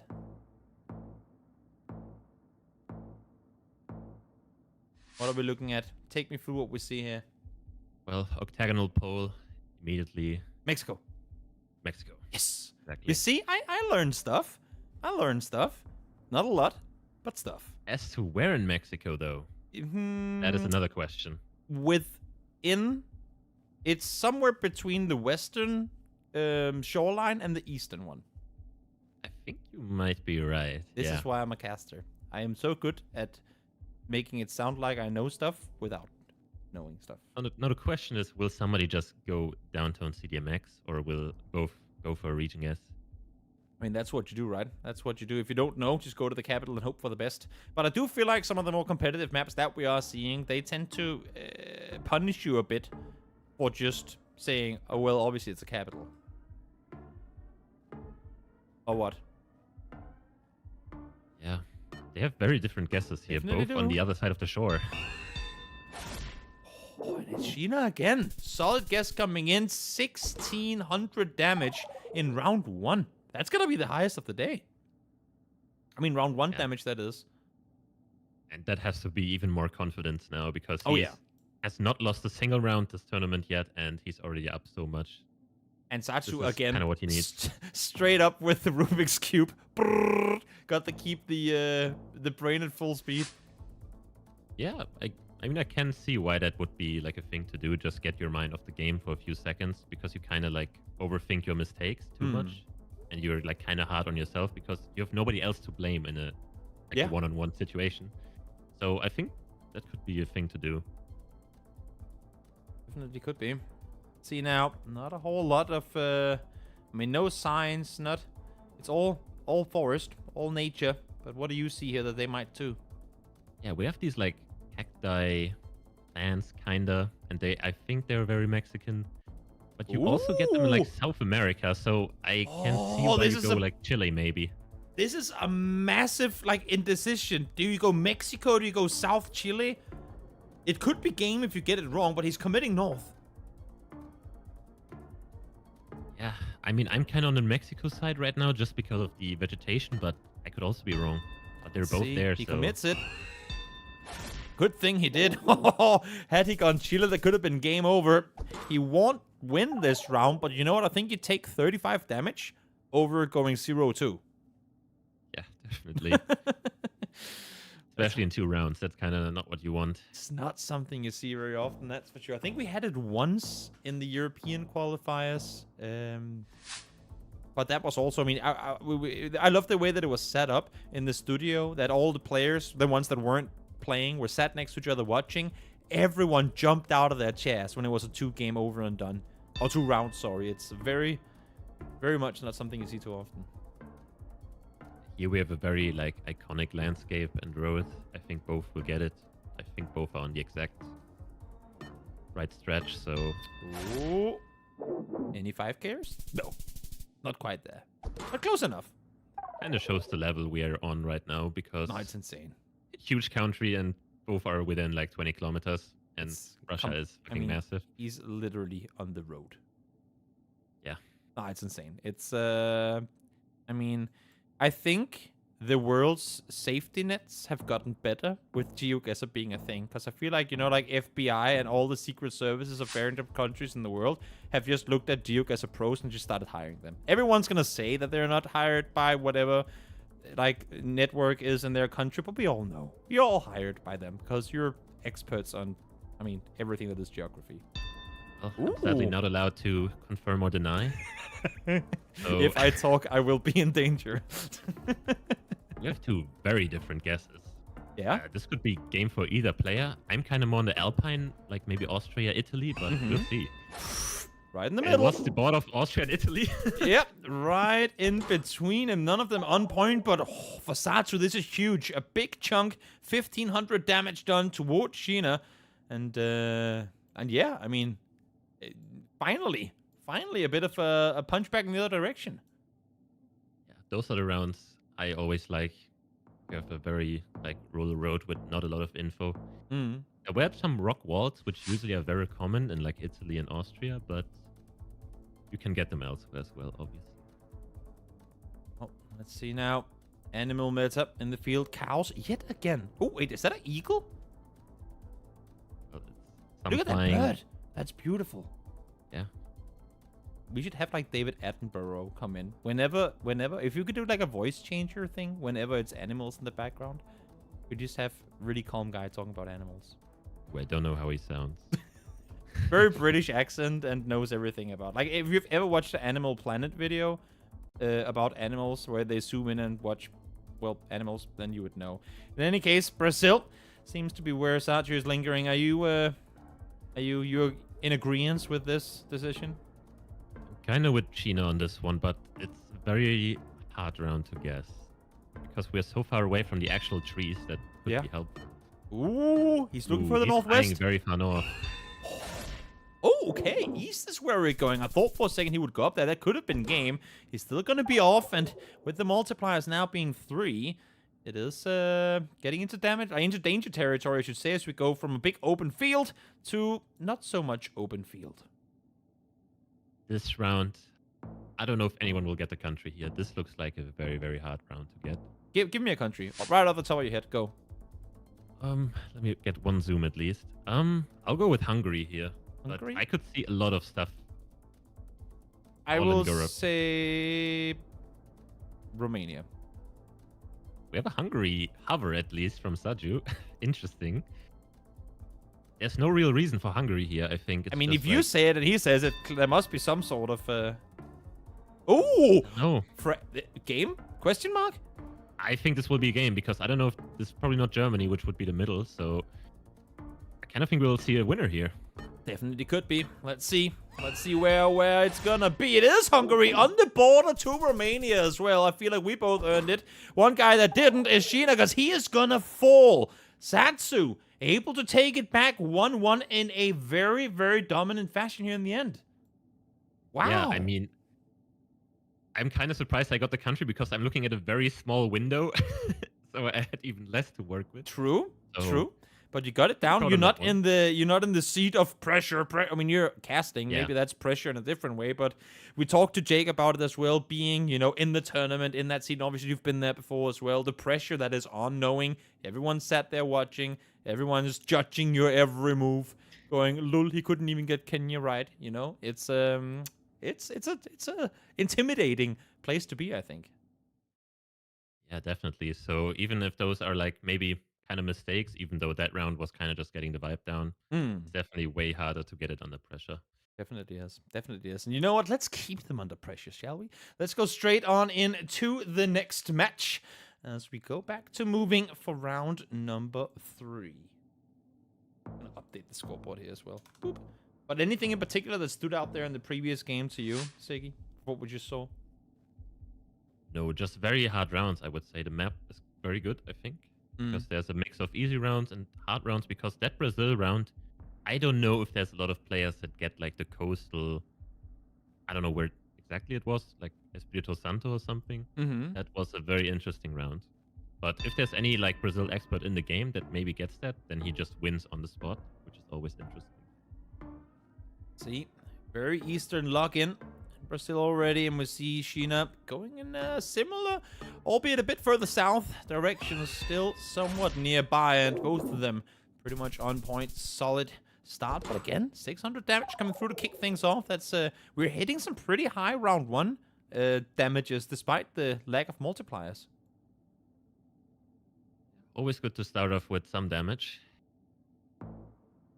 Said Now the there guy will that be didn't multis. take it. Yeah. What are we seeing here? Take me through what we're seeing. But we're just back in Mexico. We have a Mexican style sign there. I think if you zoom into the octagonal pole, it's probably octagonal as well, but these players are good enough that they don't need that. Yeah, I think we're like in the south somewhere. When you have these Maybe. long roads where you know you're going to be somewhat limited in street signs and whatnot, do you just go, great, I'm not going to get street info, I'm just going to look at, like foliage and whatnot? Or do you full commit to just hold down that space bar and hope that you get to intersection at some point? It always depends who I'm playing. If I know, okay, the other player maybe doesn't like moving, so I will always try. Because even on these long roads, there can always be a marker at any point giving you the road number. So that will be very important on a big round like this. They have very different guesses again. I was Sheena switches last second. Wow, what a switch. The commitment to the side, it doesn't net him that many points more than he probably would have anyway, but still, I mean, I feel like the later a player starts changing their positions, because we saw it a couple of times in the previous rounds as well. I feel like it's, I don't want to say lack of confidence, but there's definitely some pressure when you see a guy second guess himself and react to the extent that with a half second left, he just goes completely somewhere else. It's always the question whether you're a guy that likes to last second switch. I'm more like, nah, I'm not gonna switch my guess anymore because I will just You'll go be too more far angry. off. I feel like no matter what I do, I'll get it wrong. It's like in that situation. I get what you're saying. Winnipeg is one, Winnipeg is the other. A bit further north, though. Let's see. Ooh, he could have gone even further and gotten more off of it. But still, around 1,000 damage done. 1,200, actually. Damage done towards Sadziu as Sheena now back in the lead. Still 1-1 score as we are in the last of the moving matches here in... This is beautiful. Kind of blocks off the whole road, but still, it's there. Also a good country for moving because there's road numbers everywhere and they are ordered. So if you know how they're ordered, then it's very easy find. Let's see if they can get the info fast enough. I think Instant both will north just side insta guess. Northern Netherlands locked in. Sheena is going to say, oh, you're going to give me 15 seconds? Sure, I'll use them. It seems like they are going to be very close to one another.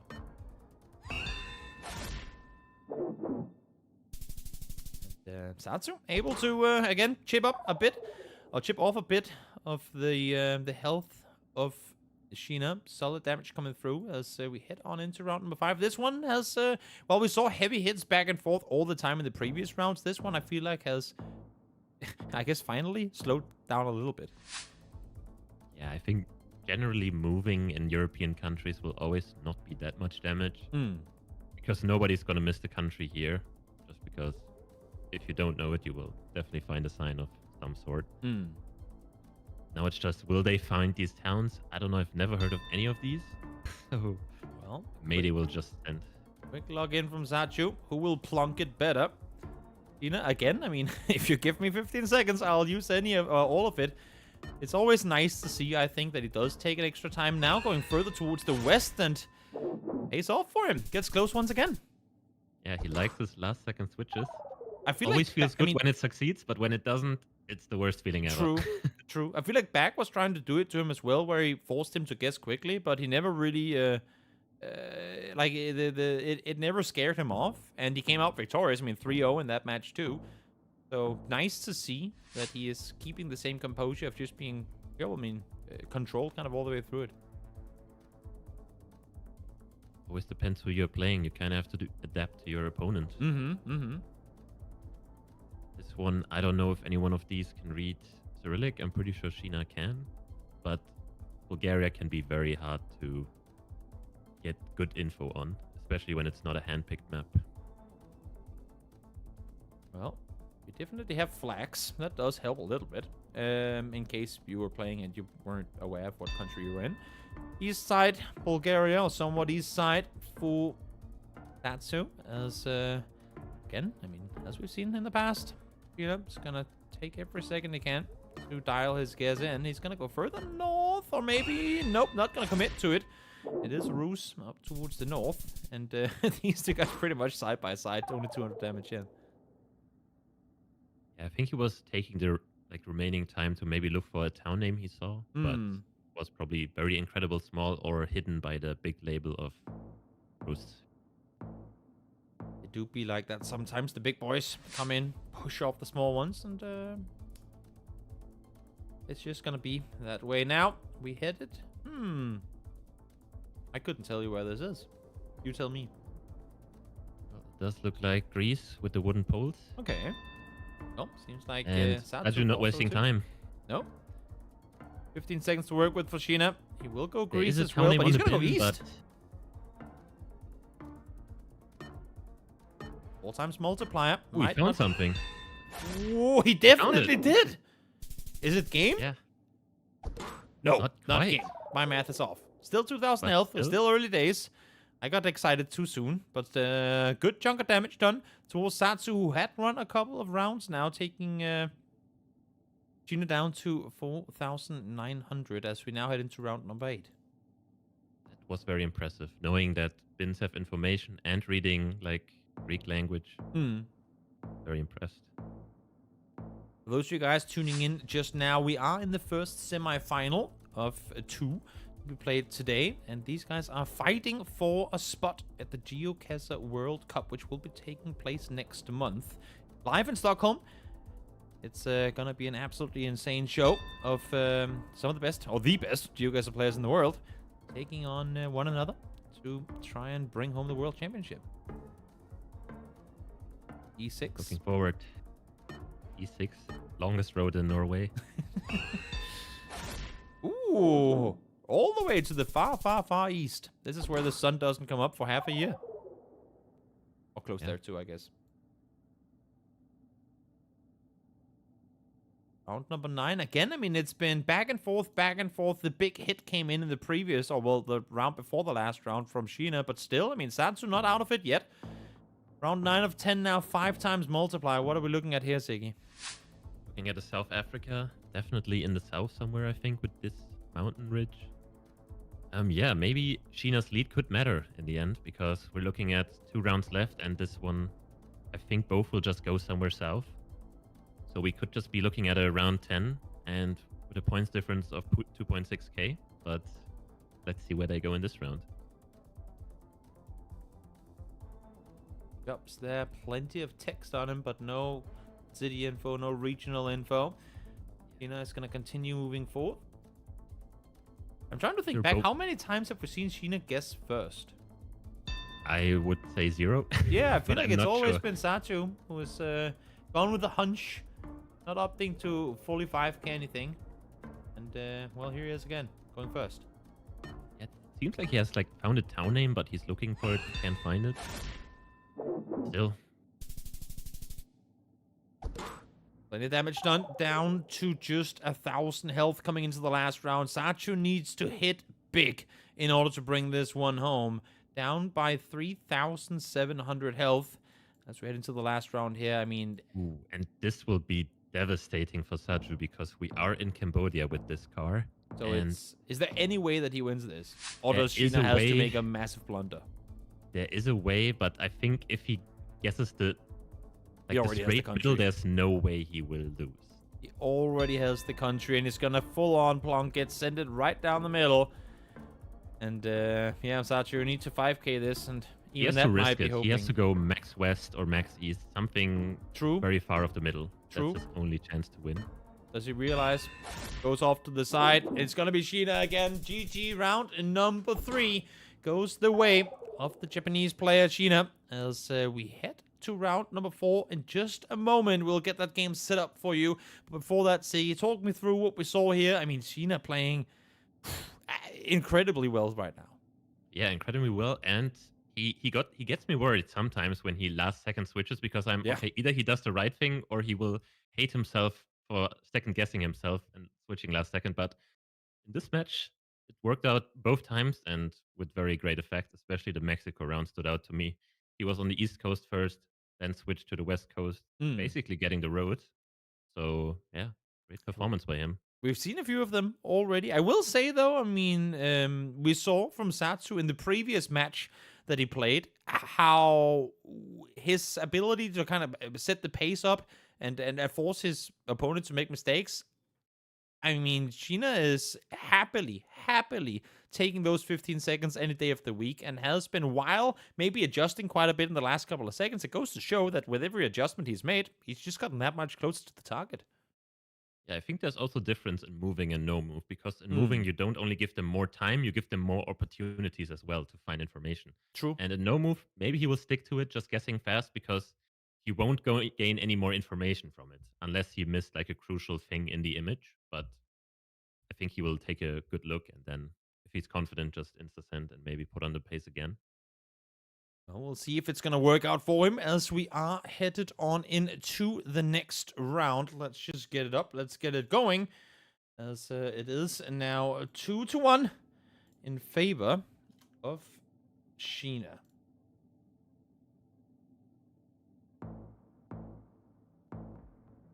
Round number 1. Simple days here to kick things off. What are we seeing? Yeah, just a simple South Africa. Blue car, driving left, southern hemisphere. Only one option. Question is, can they read anything helpful here, like a phone code or a town name? I don't see one. Very quiet days. Cape Town is where Sadziu is looking down towards, even south thereof, all the way down to the southern cape, southern tip of the continent. Yeah, I kind of like it because we have like a mountain ridge east, which could be the one just downtown Cape Town, but it looks a bit empty for it, maybe. Let's That see. would be a very good guess if it is there. But I think he will switch. Somewhat nearby vicinities, but still Sadziu a bit further off to the east. Let's see who's going to come out And victorious. Sheena Neither found of it, I them guessing think. so far. I think Sheena found it. Is that a 5K?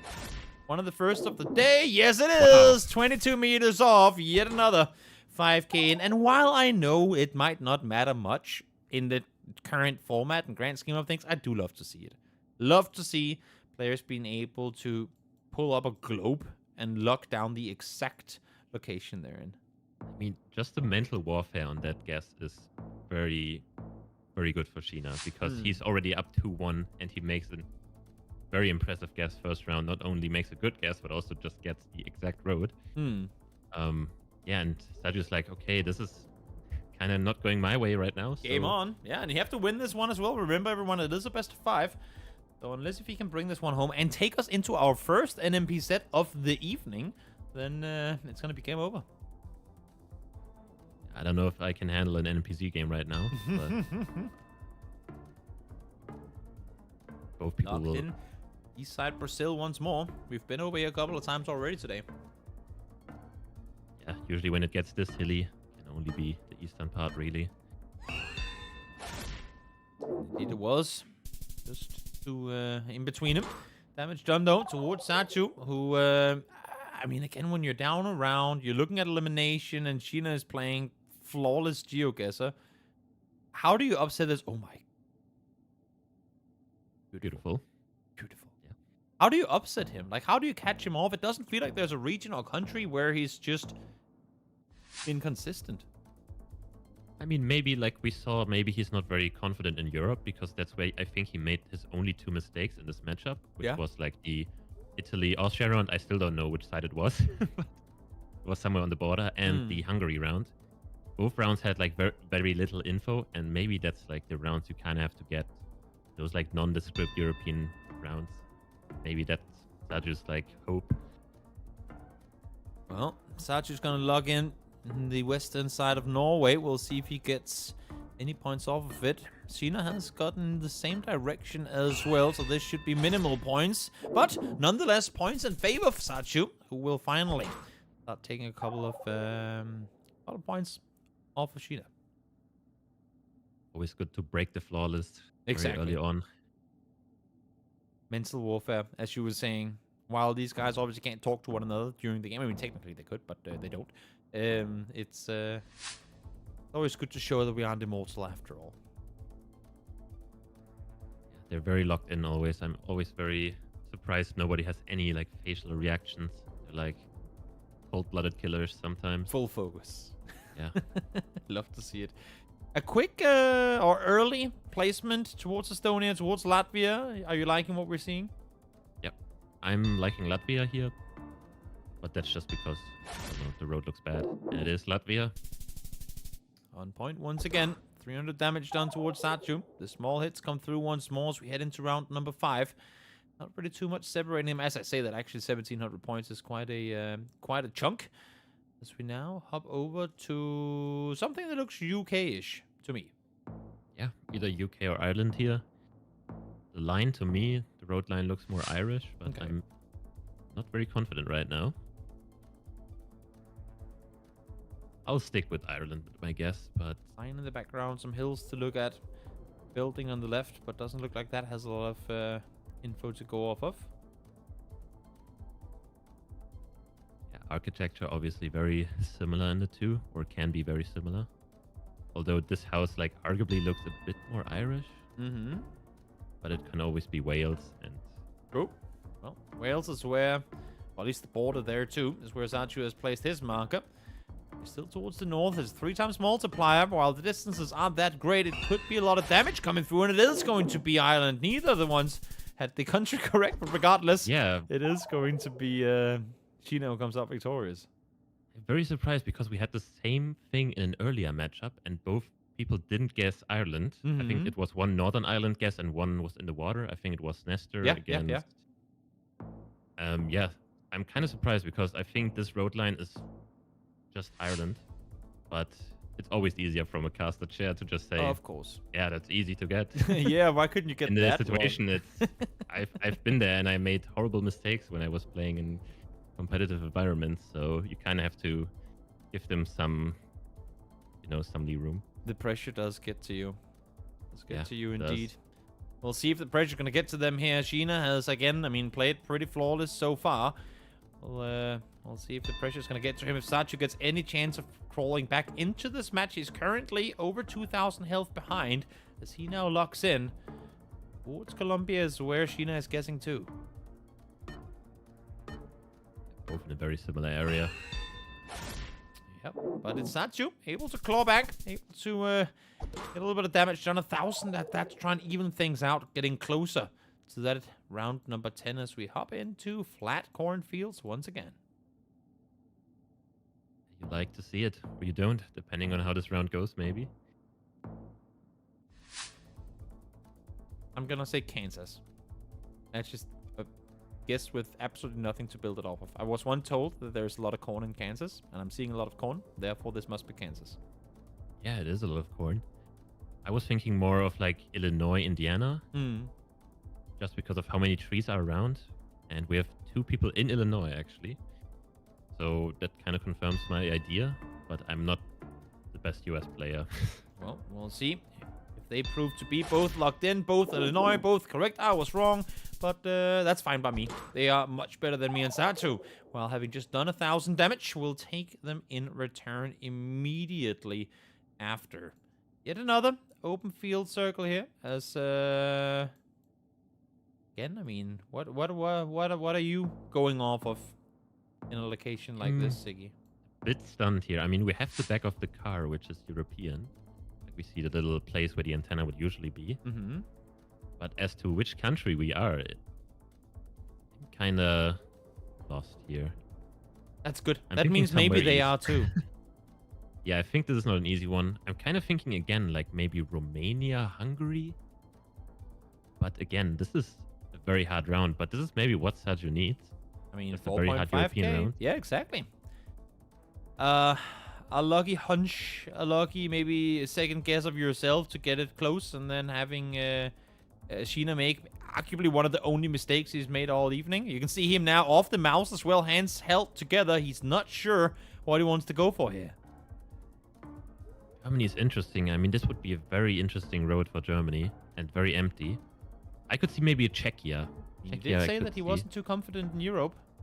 Be that. And Sadziu just hedging like 4 countries pretty much, so let's see where it is. Are we game? Oh, we're not. It is going to be Germany. It is going to be Sheena closer. And that, my friends, is going to be game. And that is going to be Sheena, the first player through to the grand finals. And I didn't even get that. Nope. That's why he's the player, I suppose. Yeah. In this case, I'm not playing. I'm just sitting here. I'll throw a guess out there. It might be right. It might be wrong. For me, it doesn't matter, but for him, it did. And indeed, he played very nicely. Indeed. Incredible performance. You could see how unsure he was, though. You were as well. And a tricky one. Rare, I feel like, that we get European, even in no move, like European maps where you're that insecure. I feel like there's always, at least we can get the country something locked in. But Southeast side Germany, I don't think anyone, including the players, had the hunch there. It's a very hard round. We had some very hard European rounds where there was just no info around, but I am very much in favor of these rounds just because they show more of like, I get a vibe of this location. I like it. Well, once again, we are ripped away from our chance of seeing an NMPZ round. Maybe we're saving it for the grand finals. Maybe that's what's happening. But nonetheless, thank you, Segi, so much for joining in for what was, I will say, a game that took a lot of different directions. Initially, we thought, oh my god, this is going to be quick. And then all of a sudden, things slow down again. Then they get fast, and then they slow down incredibly again. What were your big takeaways from the match here? And how are you seeing Sheena perform potentially in the grand final to come? I think it's going to be very hard to beat Sheena. I think the only person that is left that can give him a run for his money is MK. Mm-hmm. And yeah, but Well, Sheena we'll see. is playing out of his mind, and it really shows that he was just a bit nervous when he was playing in Asia, Asia qualifiers. So I'm very happy for him to be back, and he at least made it to the final. So he just needs to get one more win. He's there. Full focus mode is on, as we will now go to a short break. But before that, I want to give you, as I did with the other guys, a chance to shout out yourself, talk a bit to your community, Siggy, and yeah, the mic is all yours. Yeah, thanks for having me. I always enjoy to cast. I mean, either with you or Rainbolt or anyone really. I enjoy doing that. And yeah, follow me on Twitch. That's pretty much the only platform I use. So yeah, maybe I'll see you there. Easy peasy, straight to the point. Well, that was the first of 2 semifinals, and Sheena has made his way into the grand finals from there. Now we're going to go take a short break, and then when we come back, we'll hop on over to the second semifinal. So stick around, and we'll see you all again in just a few moments.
Welcome back, everyone. Semi-final 1 has concluded, and Sheena is now sat in the grand finals, waiting for this next competitor to join him. Nesta or MK, who will it be? We will know in just a short moment. But before I get to that point, I want to introduce this guy over here. GC has opted to join me. Welcome, GC. Thank you so much for taking your time to join me here in the casting booth.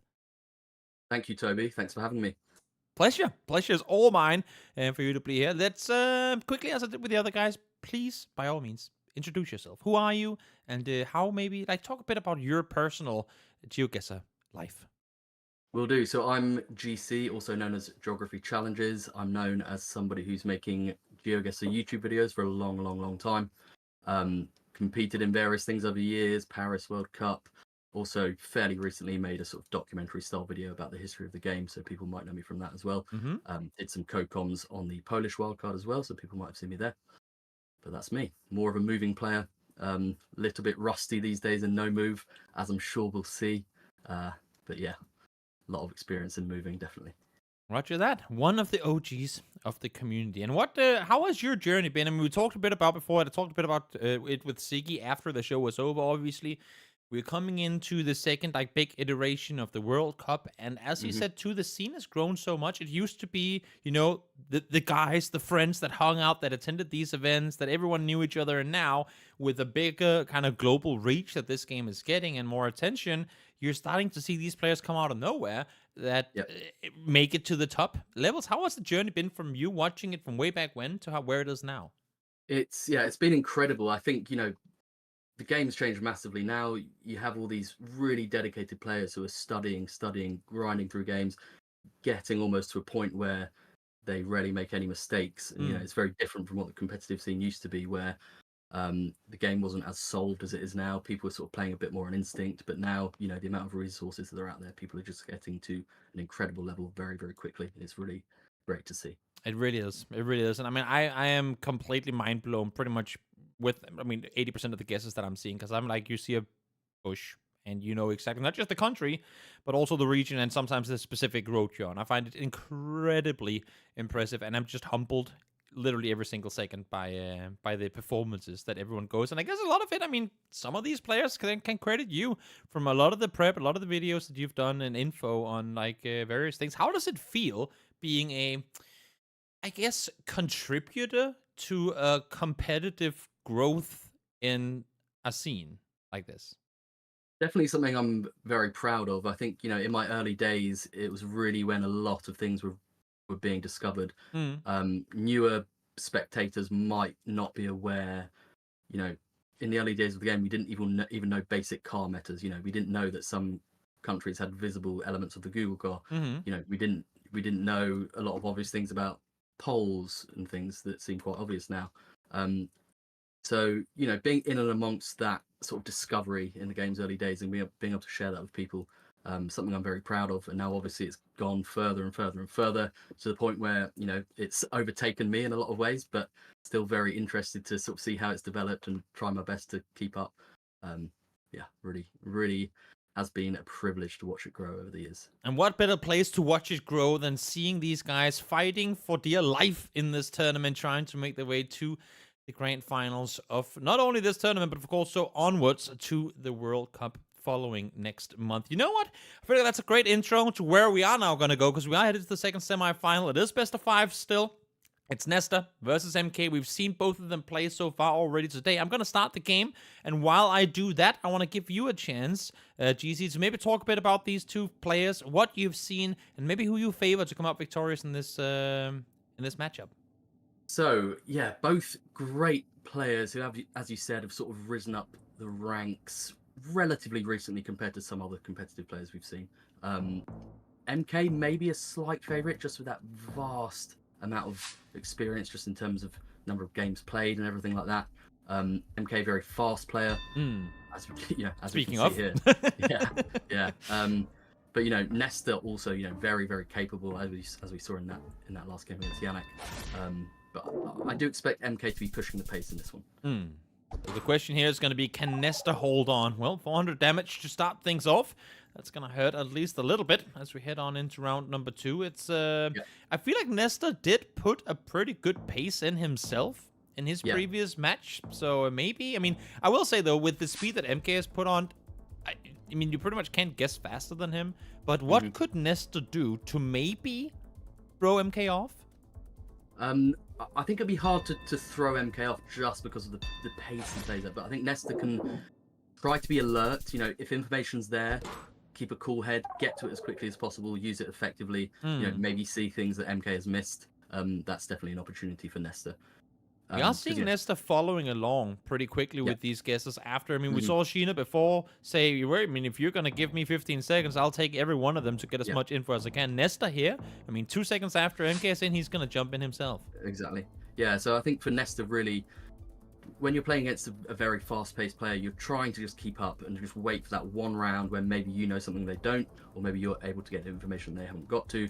So just kind of keeping in the game and just waiting for a round like that, especially as the multis increase. Beautiful mountainous landscape we have here. Where are you seeing this one go? So this one, they're actually slowing down a little bit and looking for information. Looks like we're in Colombia. I'm not sure if MK saw anything there. But you know, signs like this in Colombia may often mention a department. Looks like there is a place in there because MK's scanning for something.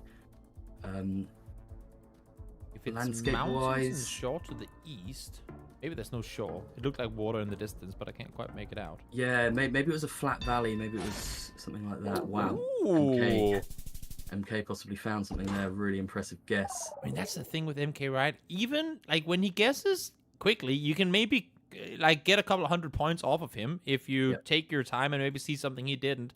But you know that when he's taking his time, he's like in at least 4-9 territory. Yes. Yeah, because MK, you know, despite the playstyle of guessing quickly, you know, MK is definitely somebody who has that all-round ability, that good geography knowledge, that good use of info.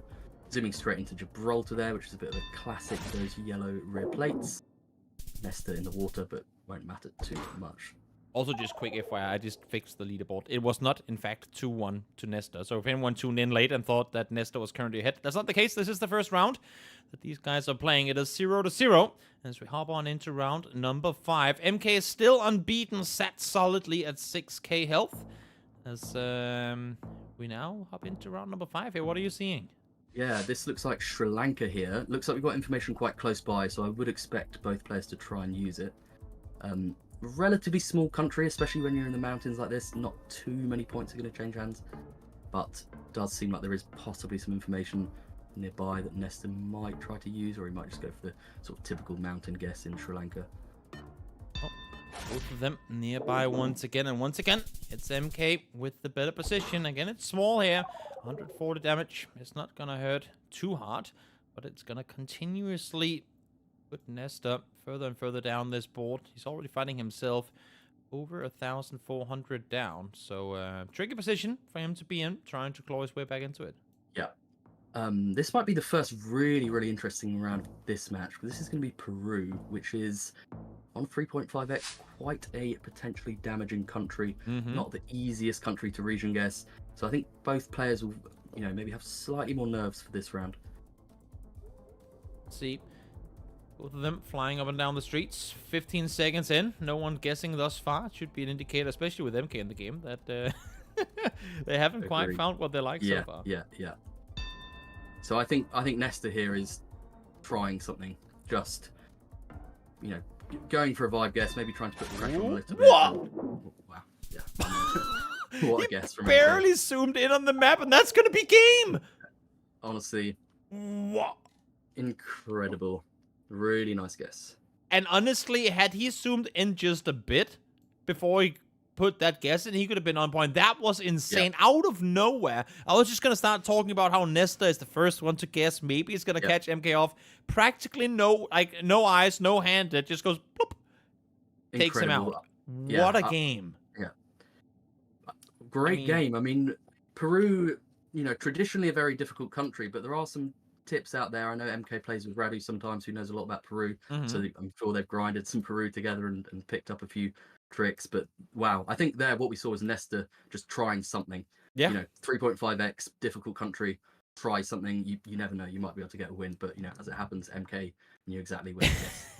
He's just got a showboated, just lean back on, boink, it's over there. But again, I mean, as you're saying too, I like the fact that Nesta is trying to, while it didn't work at all here, clearly, try to throw him off, try to change the pace up a bit, and maybe, who knows, maybe next time around it will work for him. So let's hop straight into round number 2 as kind of not only confidently, but very impressively, MK able to take that first one pretty easily as we now go into no move.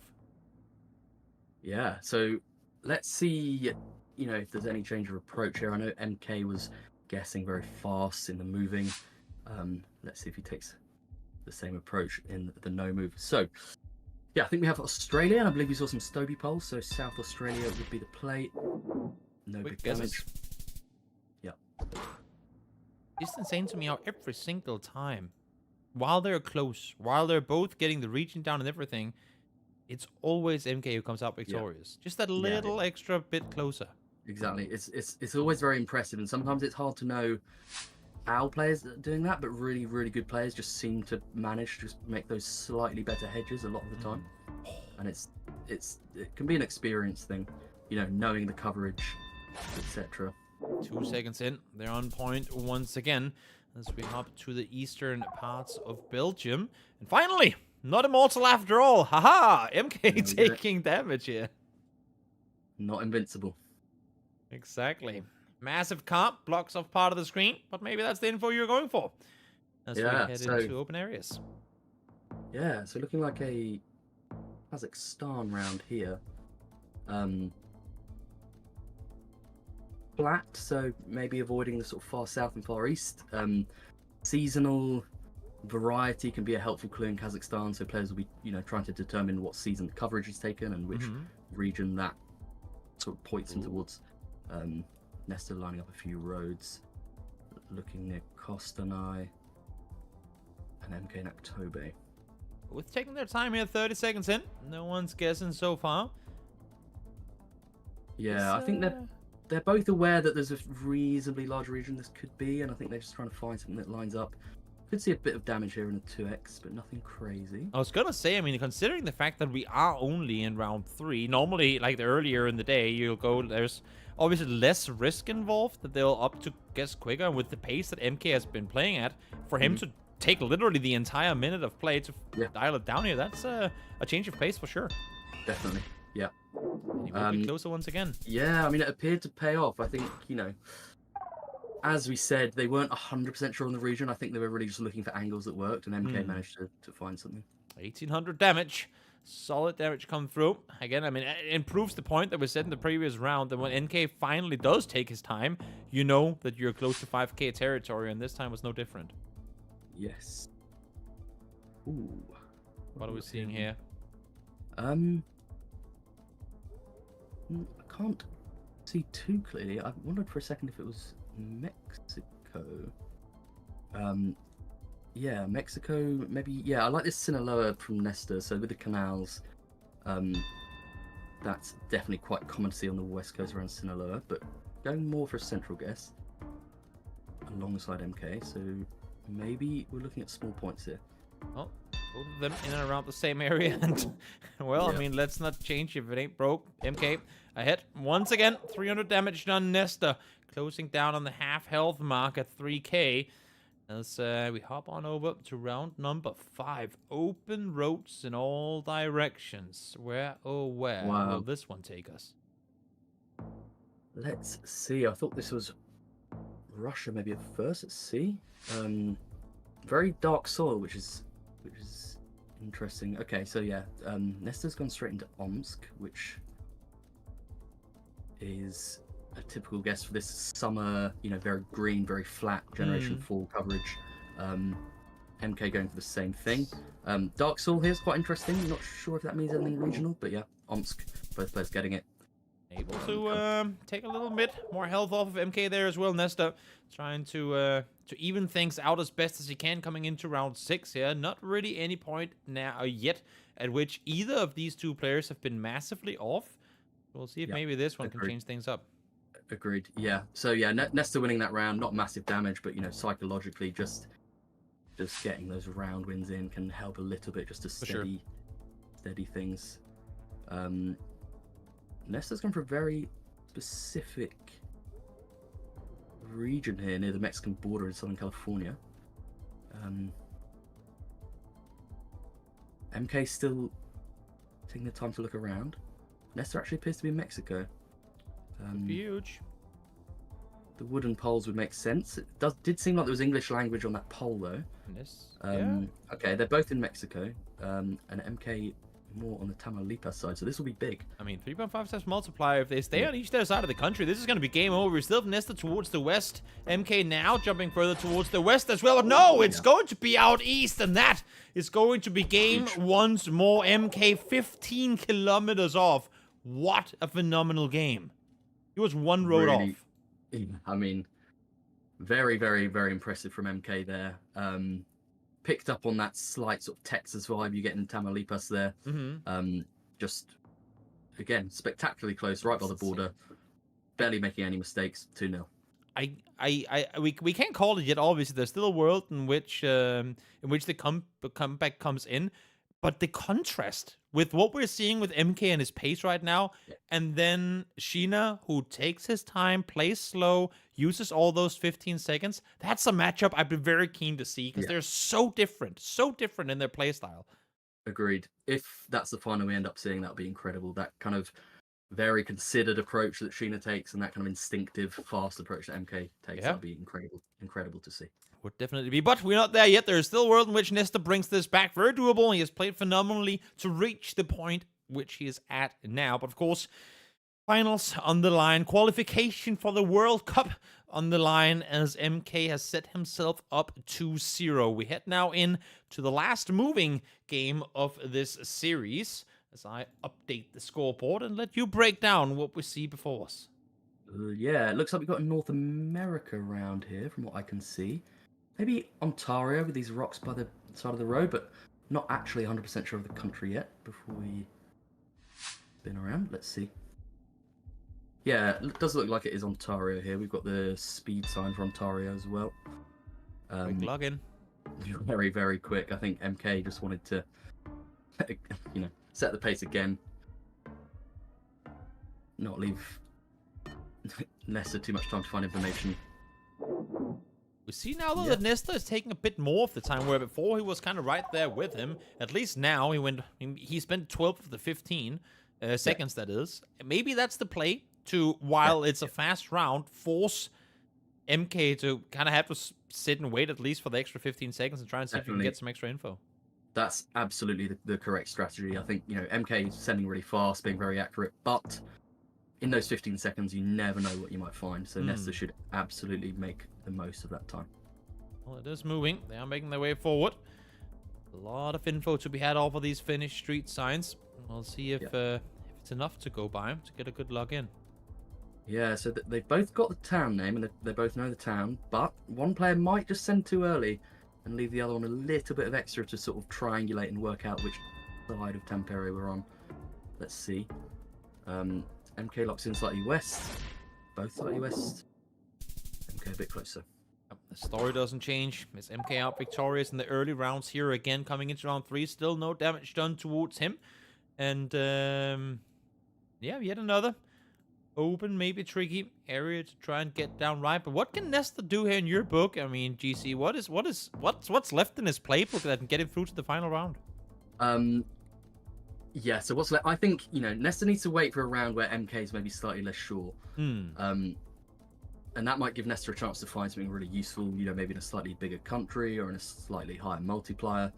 But, you know, really, Nesta just has to wait for MK to make a slight mistake, you know, a bit of uncertainty, and just be ready to pounce on it. So, I feel like what we've seen so far is that if MK doesn't guess within the first 5 seconds, he's going to take all the time. Yeah. Like, this one might go all the way down. Okay, now he does guess at 30. But you know, like, if you're Nesta and you're like, okay, he hasn't guessed within 5 seconds, that's like your time frame at 55 seconds to 45 to maybe catch him off because he's looking for additional info. Yeah, agreed. That's a great point, actually, Toby. I think, yeah, like you say, if MK has an insta-guess, Nesta maybe has an inkling then that MK is slightly unsure. Nesta can maybe think about things to do to sort of put the pressure on. Finally, a little bit of damage done. 16, Yeah. well, it ain't much, but we've seen games be won by less. So maybe that's going to be the difference maker here as we head into round number 4. Yes, let's see what we have here. So we're on 2.5x somewhere in South America. Or, actually, sorry, Latin America, Mexico, more specifically. Oh, MK goes straight for Chiapas. Maybe saw something on the back of that van.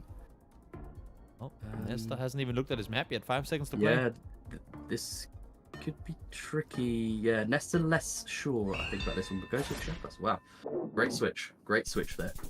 Solid readjustment. We've seen it so far a couple of times where last-minute decisions, well, they can both end your tournament, but they can also definitely save you. Sheena did it quite a few times in his earlier matches, and now Nesta here able to, it wasn't going to be game, but definitely save what could have been a big loss.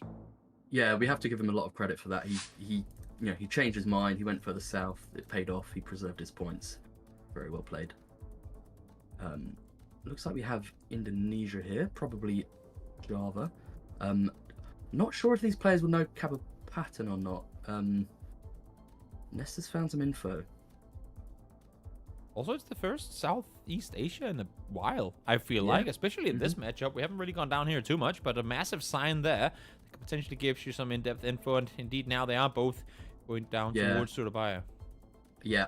I think this sign is telling them it's somewhere near Surabaya.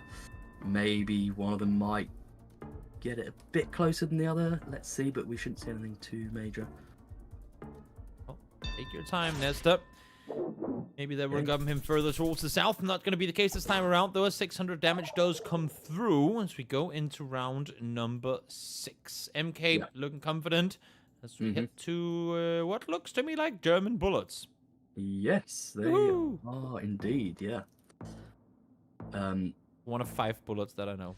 Yeah, maybe 6. I mean, better than knowing 0. True. It's all about climbing the ladder, you know, of knowledge, of cerebral knowledge. Okay. I love how he zooms into France and guesses in Germany. That's like the flick of flicks. Yeah. But it is all the way down towards the south. They're both close to it. This time around, fortunately for Nesta, he's going to be the closer one. Yeah, I think what we saw there was, you know, quick middle send from MK, basically saying, you know, I don't really want anything to happen in this round. I'm just going to send middle straight away and move on to the next one. Interesting. Oh, sorry, continue. Yeah. Sorry, I was going to say interesting red road spotted here. Let's see what that means in this round. That's 1 second. 1.5 seconds. Yeah, okay. And they're both there. Yeah, that's a really funny round. Not sure if you're aware, Toby, of Zigzag's I do know. I was gonna say, is this a tribute to Zigzag? But I didn't know if I was correct, so I didn't wanna do it. Yeah, it is. Red rose in France, often found in Dijon. There you go. Does appear to be real in that instance. Beautiful Times Square. Town square, I should say, not Times this Square. is but, if beautiful. I'm right about this, this is a country we don't see very often in Okay. GeoGuessr. Any thoughts, Toby, about what's Country we don't see very often in GeoGuessr. Yeah, it's Eastern Europe. I'm gonna go with Slovakia. Good guess. Good Belarus. guess. Not too Okay. far. Yeah. Bad. It's there is a little bit of coverage in Minsk, and most experienced players will know what that looks like. And that's what it looks like. Both of them being on point, but that's now 3 rounds in a row. Won by Nesta, while it has only amounted to about 350 damage total. It's still a sign that he's keeping himself in it. We are still with 2 players at over 5k health in round 9. This has been as even a match as you can get, and you're getting massive highway info right off the bat in this round. Yeah, I mean, incredible for both players to be above 5k, as you said. Here, we do have some useful info on the sign. I would expect both players to be able to know what to do with it. Nur Sultan is an alternative name for the capital, I believe. Let's see if... Ooh, not sure if they're confident about where to scan for this. I believe Astana was renamed Nur Sultan at one point, so I believe that's where it is. Okay, let's see if they know. I hope I'm not wrong, but these 2 players don't seem to know exactly what to do with it, so we could see something fairly major here. Well, see if MK has it right. He's going to be the first one to guess this time around, a little bit slower, but seems confident in his guess. Or at least I'm trying to say he's confident. He has a very, full focus eyes mode going on, but it's actually going to be Nesta closer this time around, and this could be game over. It will be game over, and finally Nesta strikes back. Wow, incredible comeback. I think what happened there, Nesta just looked around, took the vibe, and just thought, I want to hedge near Astana, and did it, and it won him the game. What I have to say there is a slight mistake there, really, because Nur Sultan was, a different name for Astana. Something a lot of GeoGuessr players probably would know, but not all players. And it proved to be decisive there. I mean, you see MK play, 25 some maps. And the one time he makes a mistake, Nesta is finally there. But it also just goes to show Nesta this time around was able to keep up the pace. He was there with him every single time. He was never far off. They were very, very close all the way down to round 9. And then the one mistake, Nesta is able to punish. That's As huge. we said, it's about, when you're playing against someone like MK, it's about keeping up and just waiting to pounce. Yeah. But what we saw there, something for the info lovers, it proves that a bit of info knowledge, bit of all that side of the game can be very, very, very useful. And it's you that can win games niche with it. info that you're like, I will know this, but I'm never going to use this for anything. And then, boom, there you go. The niche situation comes around, and you come up victorious because of it.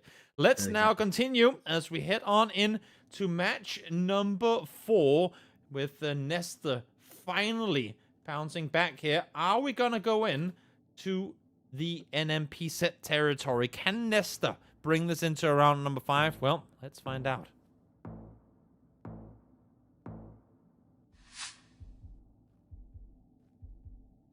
That is a flat road. That is a very flat road. I have a couple of ideas about where it could be. Okay. Going for... Okay, I think we had an Orenburg zoom in from Nesta there. I didn't quite catch it. And MK actually going more towards Astrakhan, so we will see a bit of damage here. It's only 1x multi, but it's to be significant. Let's see. MK with the guess somewhat early on. Nesta there to follow, but big distances here in the round. Well, first round, 800 damage. It's not the deficit that Nesta would want to sit at. Yeah. In multis that would prove to be decisive maybe, but Nesta happy to just lose 800 there, I think. I'm gonna go Istanbul. No, just Turkey. Ooh, let's have a look. I have no clue. It could look Turkish to me, but I won't know. It's too much. I missed the...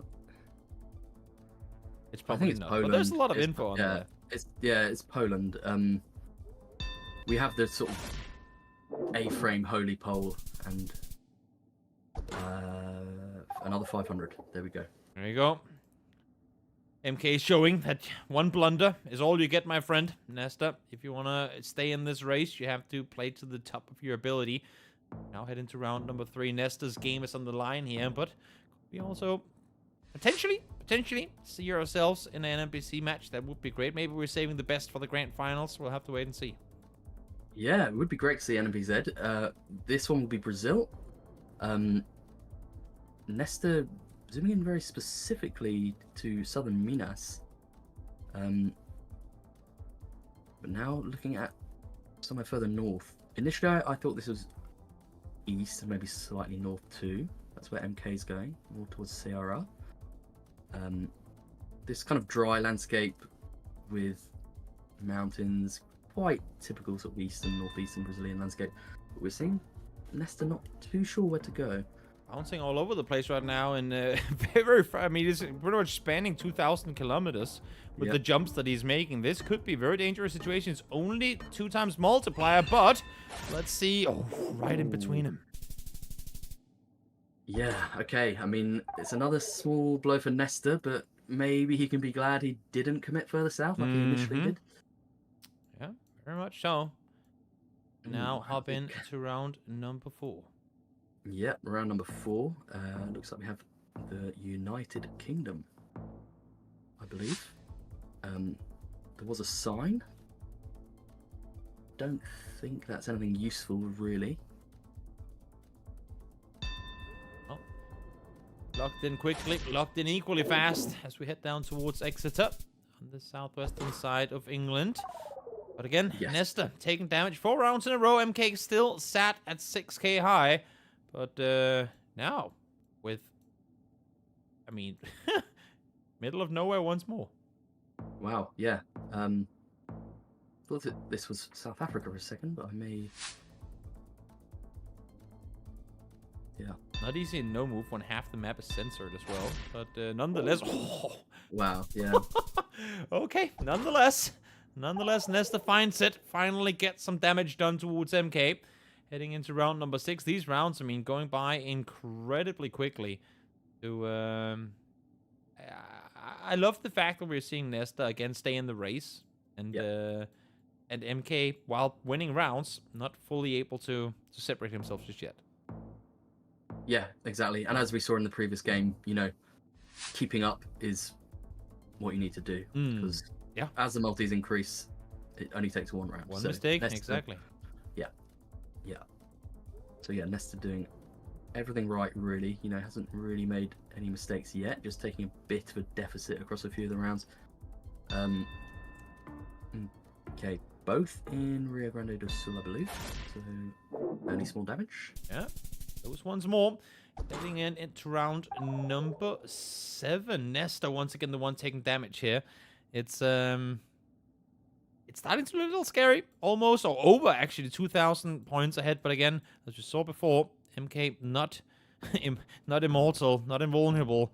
Nesta just need that 1 round going his way. Could this be the round, or is it too safe?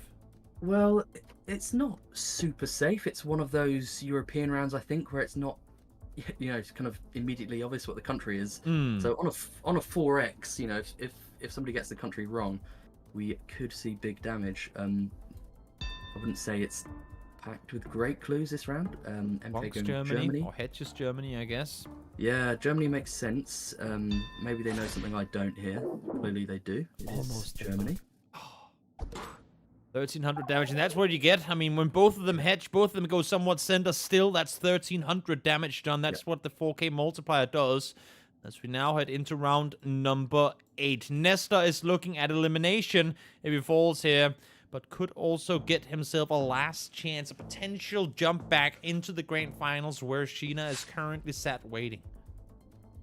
Yes, and we do have a big country here, so Nesta, I suppose, will be happy about that, at least giving him a chance to do some big damage. I believe we're in the US. And, okay, interesting. Yeah, Virginia from Nesta, and MK actually doing similar, so Just a nearby very vicinity. impressive level. These players sort of matching each other in a lot of these rounds. But they are definitely, I mean, this right here could have been game had one of them gone towards, I mean, I guess the border on North and South Carolina. Of course, it's an impossible task for them to be completely on point, but it goes to show that there are rounds that can, I mean, where you can definitely earn yourself the win, but neither of them able to bring it home. Yeah, I mean, the opportunities at these multis are there for both of them. You know, MK might have a lead of about 2,300, but in a 5x, that's not really that meaningful necessarily. Let's see now. So- 5 times multiplier, 2 rounds left to play. Potentially it comes to an end right here, depending on how this one goes down. Nesta not seeming too excited with what he's found so far. Hasn't looked at the map yet at all. Yeah, they're both really taking their time with this. Just trying to find something. Both going Eastern Canada. MK can't quite decide whether to go Nova Scotia or Quebec. And Nesta switching up. This could be game. 5 times multiplier. You don't need that much distance in between in order for this one to be done for. This very well could be or will be game should they lock in here. This will be game if they stay where they are. Yep. Seems like none of them are going to change. We have seen last second changes. Is it going to happen this time around? No, it won't. Who is going to get it? It's going to be MK, and that is going to be him through to the grand finals. What a performance from MK, despite the fact that he fell in the previous round. This time around, he comes back swinging. Only took a single round loss, or maybe 2 in this one, but able to kind of weather that storm of Nesta. In all fairness, pretty impressively hanging on. Yeah, Nesta played really, really well. MK was just, you know, set a pace that was just slightly too fast, just slightly too accurate all the time, making very good hedges. Very, very difficult to beat. MK, amazing play. Really Absolutely phenomenal. Absolutely phenomenal. Now, I will let you go in just a second, but before that, not only do I want to hear some of your takeaways from this match, which you saw, obviously you broke down quite a bit of it during the match, but I mean, the event as a whole, as I talked about coming into today's broadcast, it's always lovely seeing, I mean, we've had America's qualifiers, we've had EMEA, we've had Asia as well, and now we go into this melting pot of Japan meets UK, then meets US, then we see German players as well.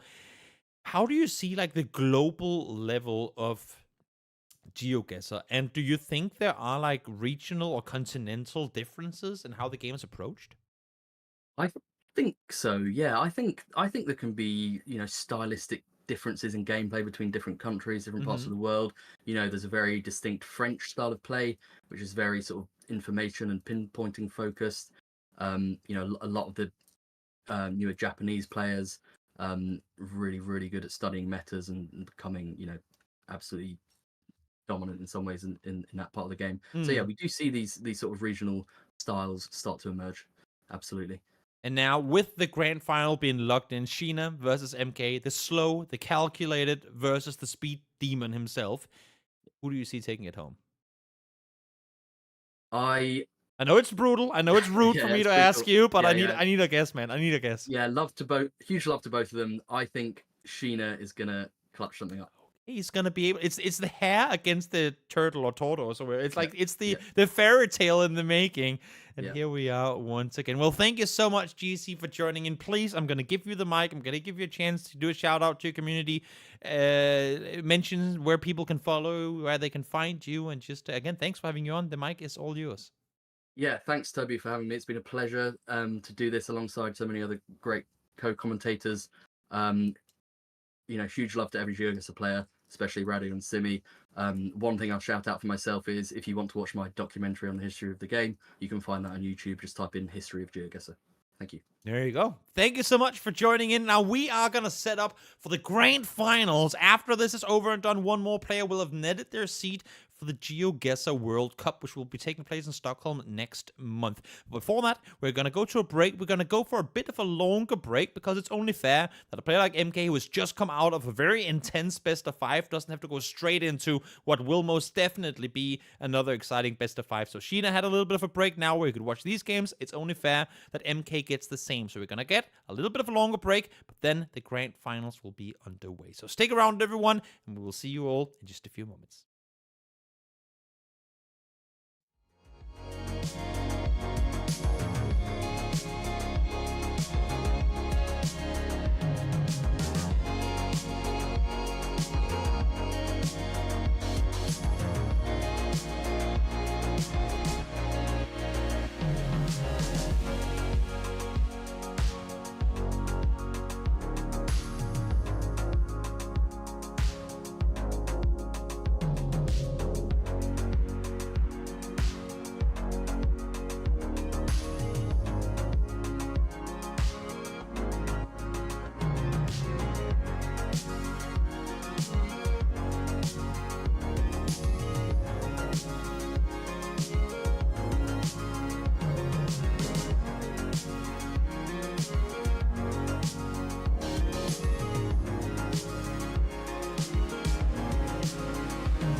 seat.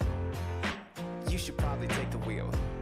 I'm kinda twisted inside, and I don't know where I'm going. I'm just here for the ride, okay? Fuck, here comes a double vision. Does Megan Fox have a tune or something? Might be the Prozac kicking in, but she tossed her drink in my face and I didn't even flinch. My mom says love's not easy, just keep your head held high.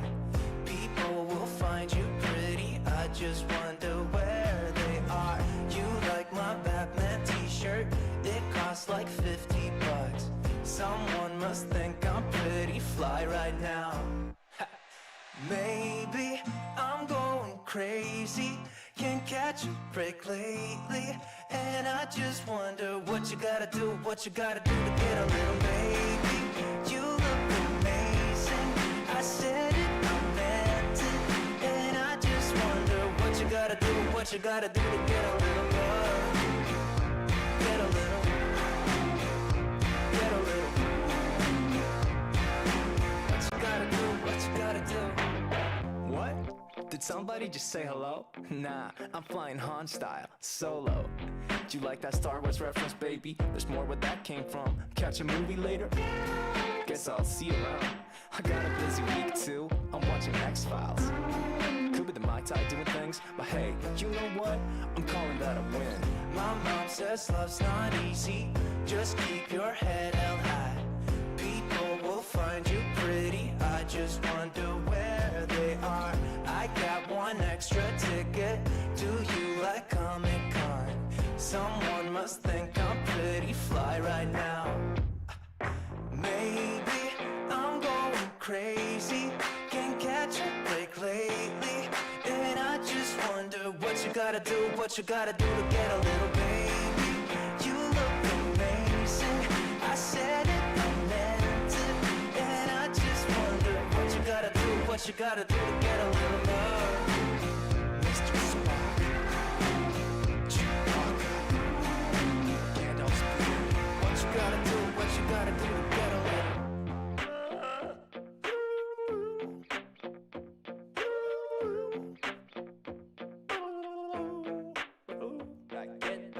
My mom says love's not easy, just keep your head held high. Bet people think I'm pretty fly right now. Maybe I'm going crazy, can't catch a break lately. And I just wonder what you gotta do, what you gotta do to get a little baby. You look amazing, I said it, I meant it. And I just wonder what you gotta do, what you gotta do to get a little love. Legos and Cheetos, part of the fly. It's Wingardium Leviosa. What you gotta do, what you gotta do to get a little. What you gotta do, what you gotta do to get a little love.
Welcome back, everyone, for the final match of this wildcard qualifier for the GeoGuessr World Cup. I'm Toby, and this time around, I'm going to be joined by Gelotris. Thank you so much for being here, Gelotris. Thank you for joining in. First of all, how are you? How's the tournament been for you as a viewer so far here tonight? Yeah, thank you for having me, Toby. Great to see you again. Great to be here. We had a very interesting tournament. A lot of players where I didn't really know how they are going to perform. So we did see a lot of insane guesses that I didn't expect. We saw some blunders that I didn't expect on both sides. Very interesting guesses so far, and yeah, really looking forward for the final now. Now, do you have any specific moments that you thought were like, again, I mean, incredibly impressive? Something like, wow, I would have never gotten that right. Or were there like any special moments that stood out to you over the course of tonight's show? Yeah, I think we had a couple rural rounds. I don't remember which round which game it exactly was, but there was this Mexico-Colombia toss-up. Yeah. I think it was with Bag on the first game, where he went north to hedge towards Mexico, but I also wasn't sure at all on which side it is. That one came to my mind now. That's something I always love. Whenever I get to talk to you in the professional community, it's so nice to hear that you're all kind of playing along while you're watching these games. You're not just, if you're a football player and you watch a football game, you sit back and you watch the football game. You don't act like you're playing. But when you guys are watching, you're like putting yourself in their place, going, what would I have done in this exact same situation? We are getting the grand final started in just a short moment, but I want to give a chance just to, you played the qualifiers here for the World Cup themselves in EMEA. Take me through your experience and maybe, what some of these guys can expect to have happen, as one of them will be going into a LAN environment soon. Yeah, it's definitely like a whole different experience playing on LAN. You really have the nerves to play there. It really doesn't matter how good you are. It's a big part of having a good mindset, a good mental to play on LAN. Besides that, I think if you really have that locked in, it's not different. But then again, it's just a couple matches that counts. And GeoGuessr isn't really the type of game where you have to be consistent. And on those events, you really have to show off what you can in just a couple of rounds. Yeah. So you also need a bit of luck involved, of course. Now, so as we are headed into this final match of the evening, the grand finals of this wildcard series, talk to me a bit about these two players. We've seen Sheena. I've kind of coined them as the hare and the tortoise, or the rabbit and the turtle, whatever you want to call that fairy tale of the MK, who plays incredibly fast, and then Sheena, who spends literally every second possible that he can to get the guess in. What are you? What is your view of what we're seeing? Yeah, they definitely have like a different play style, different path. Came from another way. MK is the type of person who really grinded lately, really spammed a lot of games, whereas Sheena has a bit more experience. He also was in the last World Cup. So he has more experience over time. So I would say that can be handy to have. Yeah. But on the other hand, MK has the momentum of having that grind in the last year. So yeah, I really can't tell who's the favorite here. Ooh, okay. So if I am, which I am, because I'm rude like that, going to ask you, who's going to win this game, Gelotris? What are you going to say? I would go with... I don't want to dodge that question. No, it's good. I appreciate it. I appreciate it. I think GeoGuessr is really a game of having a momentum and having... being locked in. So I think MK would maybe have that advantage. Okay. But at the other hand, I don't know if Sheena maybe also grinded, because I know MK did. I don't know if Sheena did. So True. I have to go with MK here, but yeah. Fair enough. Still not really easy to say. Fair enough. Who will come out victorious? We'll have to see in, I was going to say just a few moments, but you know what? I think they're right. Do you think they're ready, Gelotris? I think they are. You know what? If you think so, then I think so be. too. I'm sure chat thinks they're ready as well. So why not get this game started? I'm just going to quadruple check that I have everything set up correctly, because it would suck if it was my fault. Normally I can just blame the admins, but right now I'm kind of adminning also. So it would suck if it was my fault that the settings were done incorrectly. So it looks to me like everything is set up. It looks to me like the players are good to go. Let's get into this final series, the grand finals of this tournament. For those of you guys who are tuning in just now, we are in a space where winning this tournament, winning this one best of 5 left remaining, will get you straight to Stockholm to the World Cup as we head to Ghana. Because tape. Yeah, and as we said, they have different playstyles. As you can see, MK person just immediately went to the map and locked down without even moving. Whereas Sheena's looking for that information, trying to look for stuff that helps, but in the end, it's just Accra. And I feel like this is where Sheena maybe can... I mean, I feel like the other players have tried but not succeeded. But I feel like this is where Sheena could potentially pull the pace out of MK. You know what I mean? If he takes every single quick guess to those extra 15 seconds, then maybe, just maybe, there's a world where he forces him to play slower. Yeah, 15 seconds is more than you think. And we have a Japan round, which can be super handy for Sheena. I mean, it's not the first, not the second round. He had some Japan rounds to prove himself. He won maps on Japan, true. Yeah, and they both look at the polls who give you information about the rough region in Japan. Both making use of that. Both in the same region as well. In Shugoku. And MK got a bit closer here, yeah. Okay, closer. In November last year, I was around exactly there on a bullet train. I accidentally took it in the wrong direction, so it made my trip 3 hours longer than it was supposed to be, but that's a whole other story. Hey, as long as it's in a pretty country like Japan, you can't be mad about that. Nope, not at all. Not at all. As we now head into open territory here. MK still ahead, winning the first 2 rounds, but Sheena far from done here. Plenty of game left to play. Yeah, and these road lines are very common in South Australia. You see it mostly on the A1. But still, South Australia is pretty big. So you have to really line it up and find where on the stretch you are, as both players do. I'm Googling the time zone in Korea, or sorry, in Japan right now. And I'm not sure, of course, where exactly in Japan Gina is playing from, but it's currently 5:40 a.m. in Tokyo. 5:40, okay. He is, I mean, we are all gamers, you know. This is how we got into it. And Sheena, he is fully committed on this one. And this is a good round for him, showing that even though it's the early morning hours and he's watching the sunrise through his window, he can bring on rounds like that. Now 1,000 points ahead of MK in round 1. All right, this looks like a pretty country. Definitely does. Wouldn't you say so? Yeah. We are. I know baklava. I like baklava. Therefore, I think this is a pretty country as well. Yeah. By the architecture, we have a lot of tiled roofs, which is more common in the west, especially with these type of pine trees. We are somewhere in central west, I would say. Usually, you want to look for trash bins, which always say the city on them, or most of the times, which also is something both players zoom on right now. It's kind of hard to make out. I can't really tell which city it's at, but by how it looks like, I would say we are somewhere central west in the country.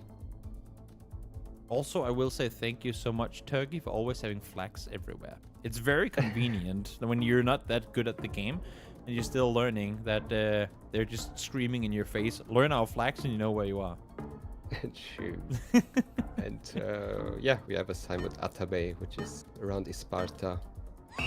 Bit of distance between the two guesses, but equally far from the answer, I suppose, as this is gonna be just 100 damage. This could have been, again, I mean, a round where I had Sheena maybe seen something. That's a lot of points could have taken off of MK and the other way around as well. We head into round number 5. 3 times multiplier. Could be pretty hurtful, as, I mean, again, to me, this could be anywhere. But what do you see here, Chilonchus? For now, it looks like maybe Argentina to me. It's very flat. We have these fences that are very common in South America. And I think Sheena likes to see that because Sheena is pretty good at Argentina. MK putting on that pressure again. Sheena still trying to use information, looking at the copyright, driving around, looking at the car. Look at the cows. Looking at the cows as well. Can also have the region guess in some countries. It was in Buenos Aires province. That's interesting. Massive damage coming through. 2,600 at that as MK. Now jumping up ahead of Sheena, 1,500 points ahead. Hopping over to Rogers Brothers land clearing. Yeah, there we go. Let's see what round number 6 is gonna take us. Yeah, looks pretty swampy. I would say we are maybe in Florida.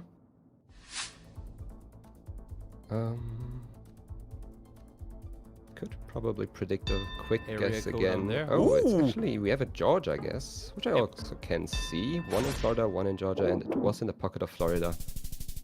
But I like the change of pace here. Sheena trying to, up MK with a quick guess. It's not something we've seen at all. So, I mean, in any of his previous rounds, I feel like he's always been the last one to guess. But this time around, you can see the smile of his face. Initially, it's been like, I tried. I tried to get the jump on MK, but it didn't work out.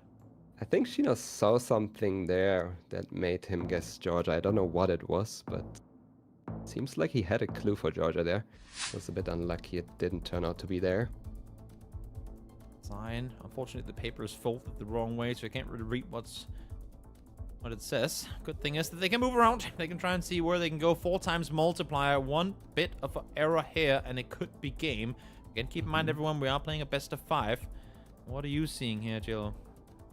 This looks like Italy for now with the architecture, these poles. We are in a valley, a bit of vineyards or olive trees, a couple of palm trees, also these round mirrors you see a lot in Italy. And they try to get some information here. 20 seconds. Kind of interesting, we have mountains on both sides. That close, because I thought of northern valleys. But we could also be a bit more inland here with how close the mountains are to each other. 10 seconds, and only now are they opening the map. They're very close, near vicinity to one another. As I say that, a bit further south now. Oh, yeah. Sheena, last second readjustment. He is going to win the round, but he was all the way up there by Naples, but opted to go further south last second. And where in the past we've seen him do this, where it really helped him this time around, that's a lot of extra points he could have gotten that he didn't. Yeah, I can totally understand MK's guess there. Hedging a bit towards the north, because as I said, the vibes were northern, but the terrain did more feel like we are in the inlands anywhere. This is beautiful, by the way. This is indeed beautiful, and we are in Bhutan. We have a quick guess from MK again. I don't know if you will find information on a round like this. Not really too many signs you see in Bhutan usually. We've sprinted through these rounds. We're already heading into round number 9. MK once again closer. Will this be game though? No, I'm not. What am I saying? It's just too small of a it country, like both guessing meta. Yeah. Looked like they were further apart to me than they were, but then I realized it was just 24 kilometers. It just looked big on the map. As we now hop into round number 9. This one is going to go all the way down to the final stretch. We might even get an NMPC here, depending on how things continue, but still 2,000 points ahead right now as MK. Let's see if Sheena can turn this around. Alright, and we are in Europe. Seems like we don't have a antenna on the car. Looking around, a couple mountains, so Serbia, North Macedonia is something they should consider here. For me it looks more like Serbia, maybe South Serbia. Is there enough points for Sheena to be found here to even things out for round 10? With Serbia now, I mean, hedging Serbia for MKs. I don't think so, because I feel like they will be in a similar place with their guesses as on the previous round. Let's so see. Sheena really has to hope for a big country in the next round. Yeah, I mean, they're pretty much on top of each other with this one. Yeah. Indeed, they are. A few extra points going the way of MK, just separating himself that much more. If Sheena now loses by 30 points, those 30 coming through there on round 9 would be absolutely detrimental. But let's now see, as we hop into the final round of the first match here, Sheena needs at least 2,500 points off of MK in order to bring this one home. Yeah, and we are pretty urban. In the UK, we have a yellow license plate on the back, white license plates on the front. He just... We have a quick guess by Sheena. He's trying to, of all in. course, get the win here by making a quick guess and putting pressure on. MK playing it safe in the middle, and it was not an island. I mean, there was a world in which you could have won it had he opted to hedge towards Ireland, Northern Ireland instead of Scotland, but not to be. That is going to be MK with the win in round number 1. A pretty intense one at that. I feel like we saw MK try and again maintain this speed, and maybe, I mean, yes, he wins the round, but maybe Sheena not able to, force him to slow things down enough. Yeah, I think the rounds weren't too interesting, to be honest. You saw them mostly clicking on the same areas roughly, besides the Argentina one. I think that was really the one where you had to pick up points, which was the case for MK, and I think that's really how he won this match. Well, let's now hop on in to match number 2.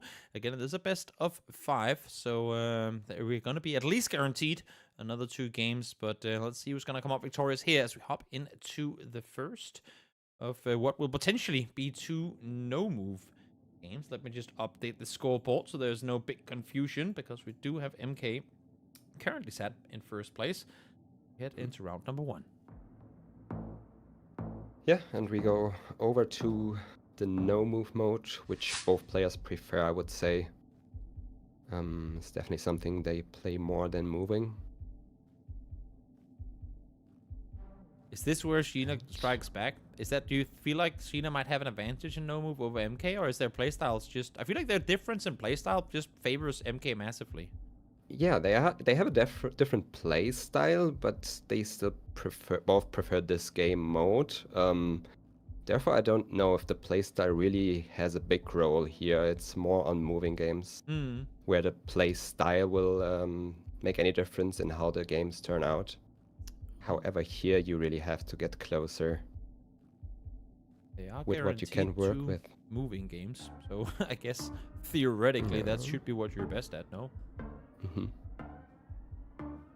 yeah, we have the first plunk down by Sheena. Quite a difficult round, I would say. It looks like it is Brazil, but where? I couldn't tell you. Oh, West Coast around Rio de Janeiro. Close enough points. But yeah. Going the way of Sheena early on. Again, want to build that momentum, want to get confidence back in after that earlier loss. We'll now see where this next one takes us. Yeah, and as I already said, very equal skill here, which you can also see from their guesses. They make very similar guesses on most of the rounds so far.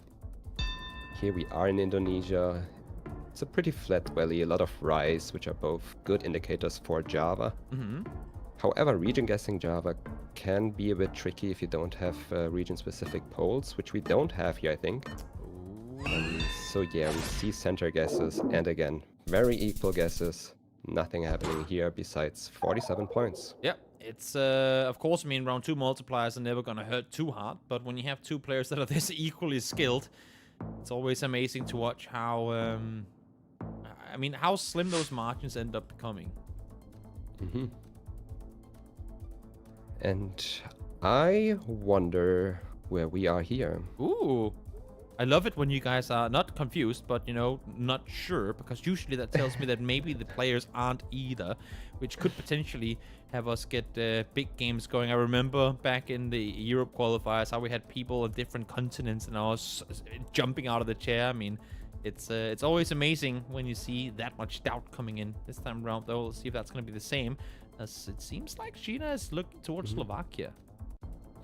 Hey, it looks like we have a Romanian marker there, but at the same time, I didn't think Romania. Also, the lines are a bit too narrow to be Romania, therefore I'm a bit confused.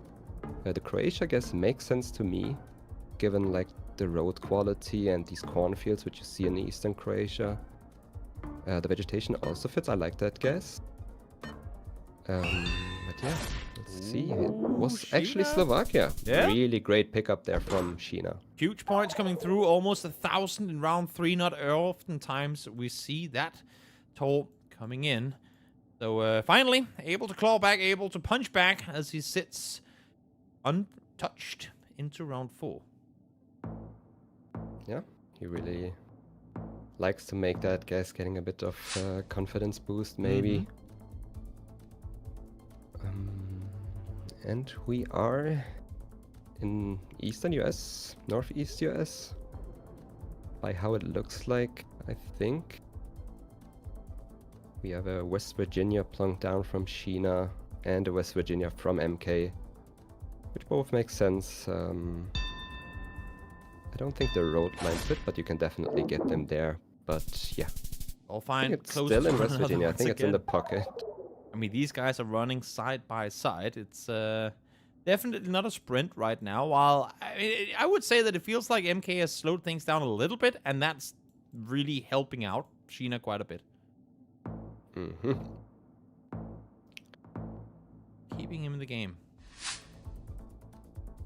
What are we seeing here? Alright, what do we see? I would say we don't see a lot.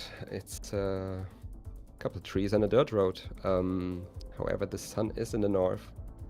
So we should be in Australia, I think, by how deserty it looks. We have a guest down from Sheena. I didn't know where he... Oh, okay. He was in Australia. Sheena close up, but of course minimal points. But we're just going to keep stacking up those multipliers heading into round number 6. We just need one off guess by one of the guys, and that's going to be game, regardless of the points they're currently sat at, as we now have the 3.5 times multiplier. What are we looking at here in round number 6, Gilo? Alright, first off, I thought Bulgaria, with how the road looked and the summer coverage, but at the same time it kind of looks like Spain, especially with this drainage along the road, which you can see there sometimes. Really hard to make a guess. I mean, we have a sign.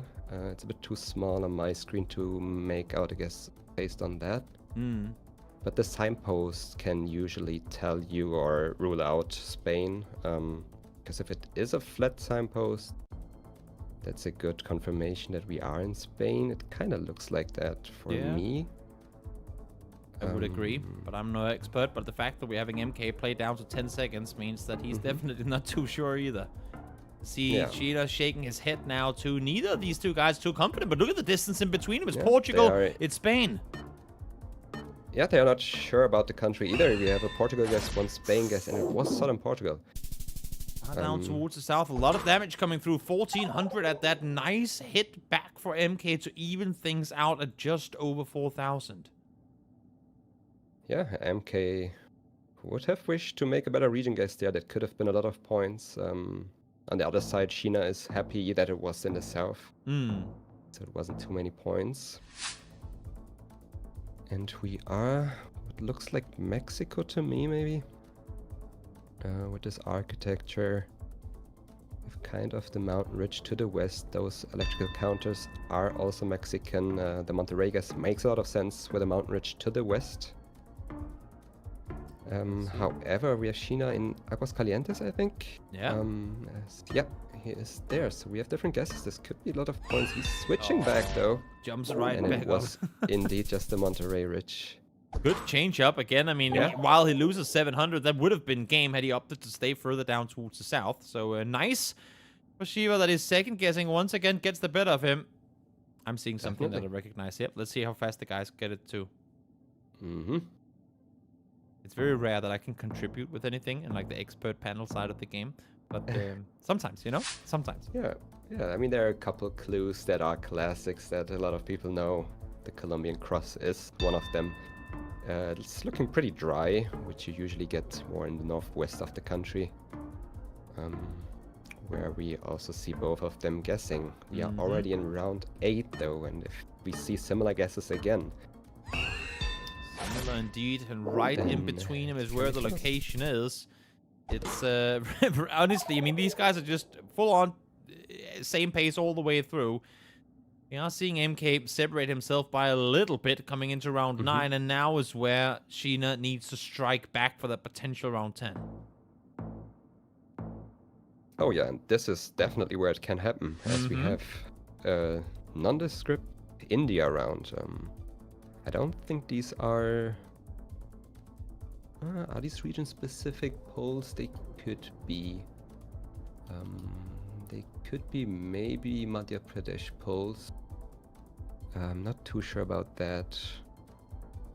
Looks a bit more northern to me, but yeah, I'm curious about how they will end up with their guesses. See, locks in. First time again that we're seeing Sheena with the early lock, but MK instantly there to follow. They're both gonna be off, but Sheena gets it right. 470 damage done. It's gonna. I mean, they're practically tied, coming in now to the final round. Yeah, on this round, I really didn't expect to see them guessing this close to each other again. So I'm just gonna say again, you know, very this interesting. is where Denmark would be amazing. We never get to be important, but imagine. No. no, No. but Someday, however, someday. Do you know the country? I'm looking at I give concrete you- stuff. Philippines. I give you a clue. One of no those clue. players is happy to see this country. Then it's maybe Japan. You are correct. I would imagine. It doesn't look very American to me, that's for sure. It is Japan, however, very, very little to work with. Oh, here. he's Pretty going much fast. Nothing. Does Sheena and lose can it make a in region guess. Japan? Let's see. Will he make a region guess? Yes, he's committing very far south. A lot of distance. On a 5.5 multiplayer, this can decide it's the gonna game be game. definitely. It's gonna be Unless game it's right in regardless. the middle, and it Ooh. was. No. Okay, now, but is it enough damage done? Yes, indeed it is, and he That is will win enough. the round. Wow. Once. Wow. Okay, this is the third time that Sheena has won a game in Japan today. He is very Wow. happy about that. That's, as I said, sometimes it just comes down to luck in GeoGuessr. That's just how it is. I mean, no fairness, he's neither up. of them got it correct. So But then on the other side, he picked up the southern vibe there, and yes, I'm happy we got this round on the last one, because on multis you usually don't want to have a small country. You really want them to pick up the win on an actual decent guess and not out hedging. Yeah. So yeah, pretty good game. well, we said that it could go all the way down to the very final one, and well, this one might. Let me just set up everything here. But what did you see in this match that, I mean, maybe it keeps you on your pick for who's gonna win it? Maybe changes it up a bit. Was there anything here that that had you go the other way? I don't think so. I don't really think so. I didn't have any expectations on that one. I didn't have it at all anyway. But especially on that one, I really couldn't predict that. Okay. However, on NMPZ later on, If we get there. if we get there, then I could maybe pick up a favorite. Not Okay, saying it yet okay. though. No spoilers. No Uh, spoilers. but- We'll save but it. We go back to moving first and see how it will turn out. If they maybe change up their playstyle, if Yeah. they stick to it, let's see what's happening here. I mean, moving has been where MK has been putting up quite a fast pace, so let's see if he's gonna try and continue with set pace as we head on over to match number 3. 1-1 is the board. We said that it might go all the way down to the final one. Right now it looks like it could be the case, but let's see what happens here. Yeah, we are in Asia again. Would say maybe Thailand. For now, maybe I shouldn't make a shot too early. Could also be Philippines, maybe. Yeah. Sheena's trying to get out of this. But Understandably so. MK is trying to, really get information based on the landscape, based on the mountain ridges. A Let's different see. playstyle to see again here. Finally some houses, but no flags, Mm-hmm. no... I mean, maybe enough for him to go North Thailand, yeah. Yeah, maybe, especially now you have polls around which confirm we are indeed in Thailand. And it was just in the middle. MK is gonna be closer, even when Sheena tries to match the pace. MK is not going to get pushed around. So that one is gonna go in his favor as we head on over to a very, very beautiful valley. But where is it? Yeah, looks pretty green. We have those spiky bushes, the white Google car. Everything screams Bolivia to me. Also with these brick buildings. Now, again, they don't really fast move. They really look around trying to find something here rather than going out. I don't think I would have played it this way, because usually if you drive through a town, to a small town, I expect a town sign whenever you exit it. That's what I would look for, which is also something Sheena's looking for right now. He's panning his 360s soon as he did exit the city. But yeah, keeps on moving, nothing there. Would probably also be a pretty small place name. Which I would be surprised if they know it, but you never know. No, true. Sometimes you get lucky. The more you move, the bigger your chance of getting crucial info. Both of them letting it run all the way down to 0. As this one takes us east and quite a bit of damage. I mean, everything considered, early days still, of course. But a nice strike back to even things out coming into round 3. Yeah, that's more points than I expected here. The La Paz guess was interesting. Shade house. But could have been. You never know. No, that is true. That is true. Evened out is where we're sat here in round 3 as now. Sheena trying to maintain this lead. Now claimed over MK. Yeah, and we have some language here. Spanish language. Should be in South America. Or maybe Mexico. A lot of info on the sides there too. Want to learn anything about diving? Or Darwin? Oh, is it a tracker? Darwin has been there. It might be like an island. I was gonna say like a something. Or they're on Galapagos right now. Like at least Sheena is on Galapagos Island. Which is an island that belongs to Ecuador, but so is MK. And yeah, it was indeed the Galapagos Island tracker. Phenomenal. You don't see it too often, but they both know it. Out in the middle of nowhere. Oh well, the middle of the ocean, I should say. As we up back once more. Galapagos. Sometimes you forget they exist. Then you remember big. Is it the Komodo dragons that are from the Galapagos Islands? I don't remember. Wasn't Galapagos the island where they sent out all the like prisoners and then they just got eaten by big dinosaur-looking Komodo dragons? I think it was. In any case, that's... Could be. I don't know about that. That's the best of history. But yeah, we have a quick guess here again from MK. Not much happening. I think it's Taiwan. Not too big of a country. Both in Taipei, and it was indeed.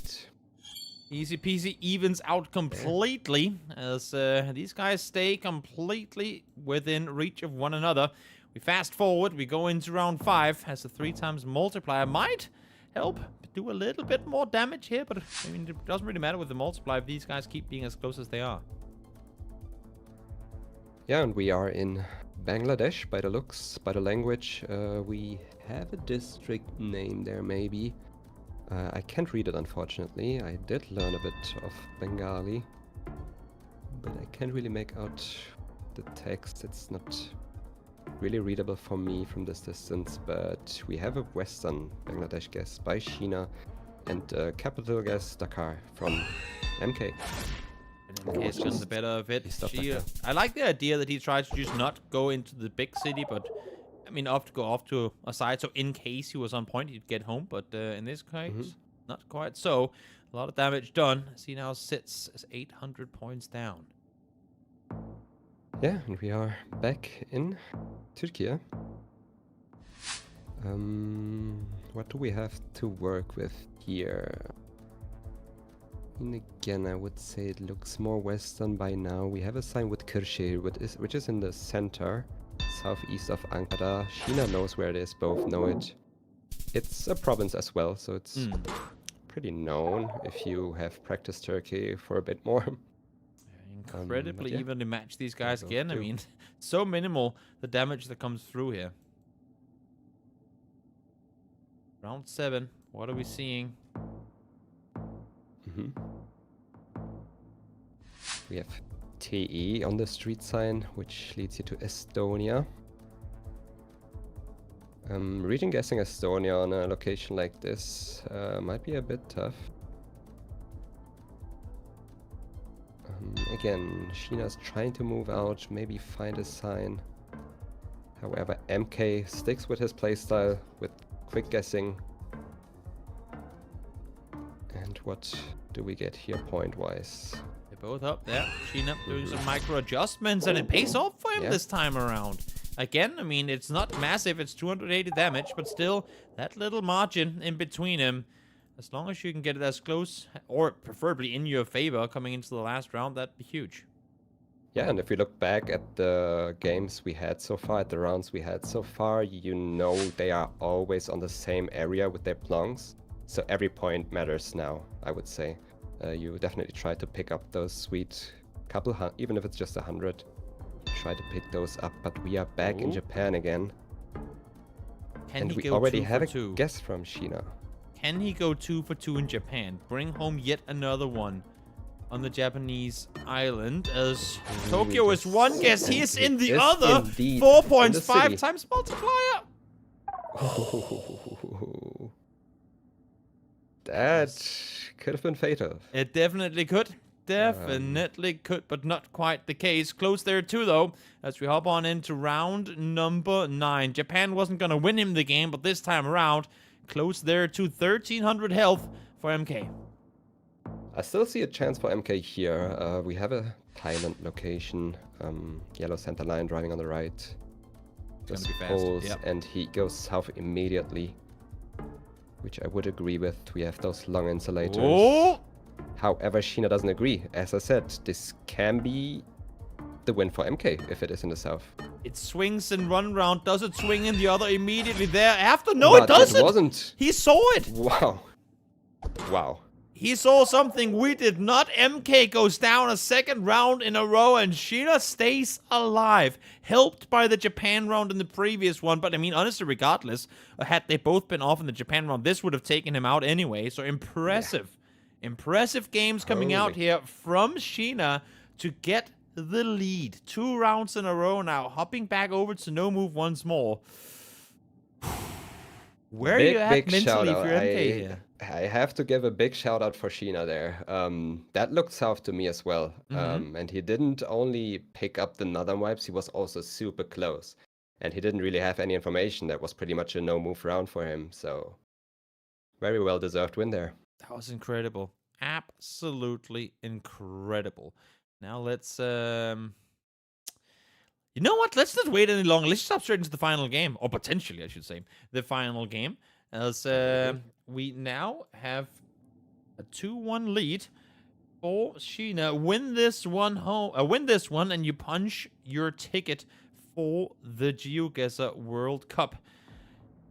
How big it would be for him to make it through here. Didn't manage to make it through the Asia qualifiers, but he could get his redemption arc starting right now.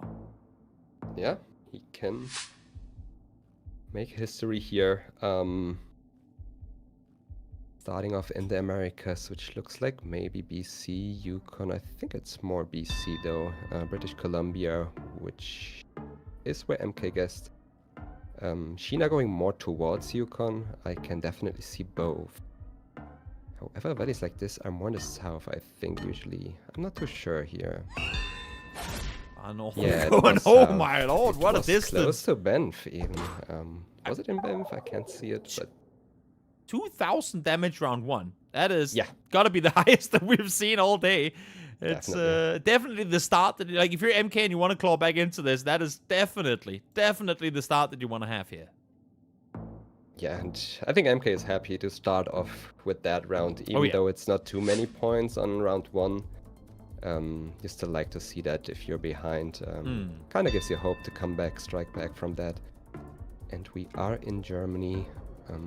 Really hard to region guess. This one I thought, yeah, okay, it's just central. Okay, so a little important reclaim of points there for Sheena. Yeah, I'd say after such a big hit in the very first round, evening out things just a little bit. Important. That is important, and this could also be a couple points. I mean, we are in Mexico, I would say, with this grainy road, yellow road lines. We have a couple signs that are also specific for Mexico. We have a Yucatan guess, which makes sense with the landscape. It's pretty flat. We have an east-west road here. But yeah, I can see Sheena's guess because I thought it could be somewhere along the coast. Further west, but I think Yucatan is the default guess here. Did he see the same sign that the MK saw? He must have, and yep, now there they are. Yeah. 1 point. No, I MK can- almost 5King that initially. Opted to go a bit further towards the west, and that's going to be the difference maker there. But Sheena, not in a favorable position coming into round 4, already at under half health. And we move on to another Europe round. Let's see. The last round, or on the last game, we could see Sheena pick up a lot of points in Europe by going just right country in Slovakia. However, here we have a lot of tile roofs, which usually makes me think something like Balkans, Croatia, Bulgaria, or even Western Romania. We have a Croatia guess from MK. Don't see too much to work with, but yeah, Sheena is in Western Romania, MK in Croatia, so they are splitting up again on countries. 2.5 times multiply, and Sheena on point again. Again, Sheena shows off his strength over MK in Europe, picking up the right country. It's very good for impressive Sheena guess. too. I mean, he's been struggling earlier in Europe today, so nice for him. Or nice to see him bounce back here. Yeah, definitely. Definitely, and on the other hand, we have a round without any buildings, without any signs. With a gravel road and some greens. Yep. All you get. That is all you get. If Sheena could win this one, that's potentially evening out. Coming into round 6 would be looking good. MK2 would want it. He's going to go West Virginia here. Yeah, it should be US with the Cabra in the business to it. front. I mean, the vegetation also checks out, the landscape checks out. Pretty wide road, but they have different region guesses. Yep. Pretty big distance to them. It is up towards Wisconsin. wow. Okay. Is that So, I mean, could have been massive points. It's still going to be, but could have been game earlier.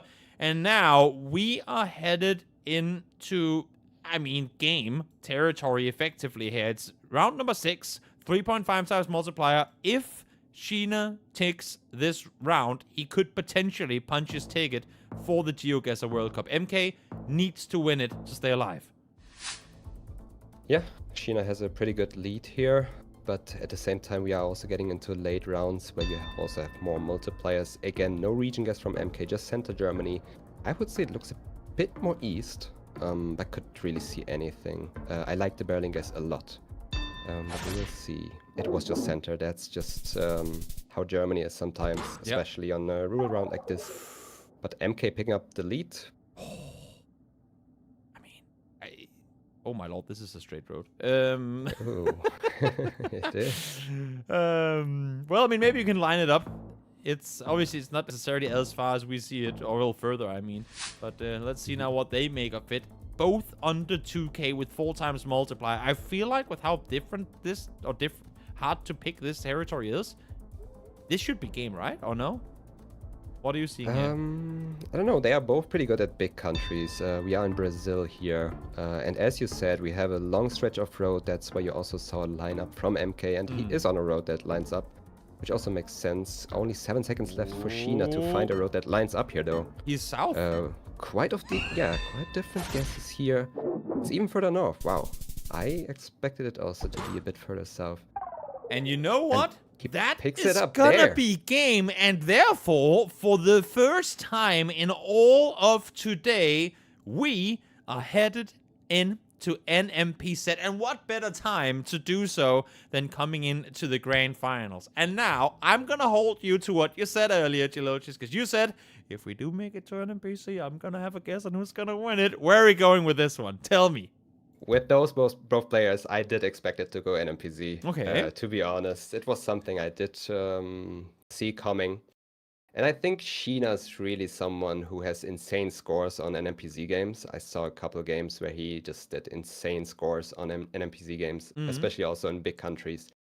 So I think he's the favorite here, but I'm happy to be see proven anything. wrong. Yeah. Okay. Like, You know what? can't tell. Again, I mean, we could be talking all day.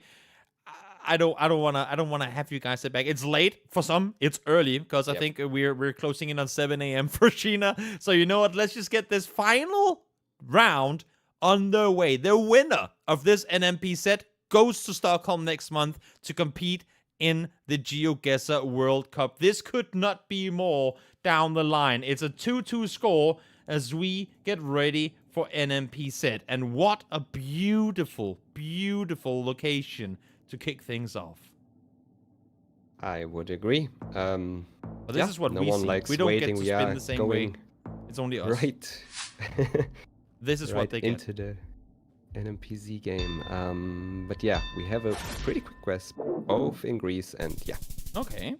could have seen a couple other places in Europe, but by default with that landscape, Greece makes a lot of sense. Also, I don't know it's if cheating they saw that I the... spun around the mouse before. I'm Yeah, sorry, chat. maybe I'm you sorry. shouldn't. I will. Yeah, you I will give us as hard of a competition as the players did.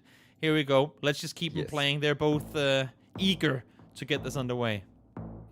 Yeah, because as you penned, I knew it's Greece because of the reflector, but I think they also saw it on NMPZ. However, we have a Brazil guest here. Makes sense with this dirt road.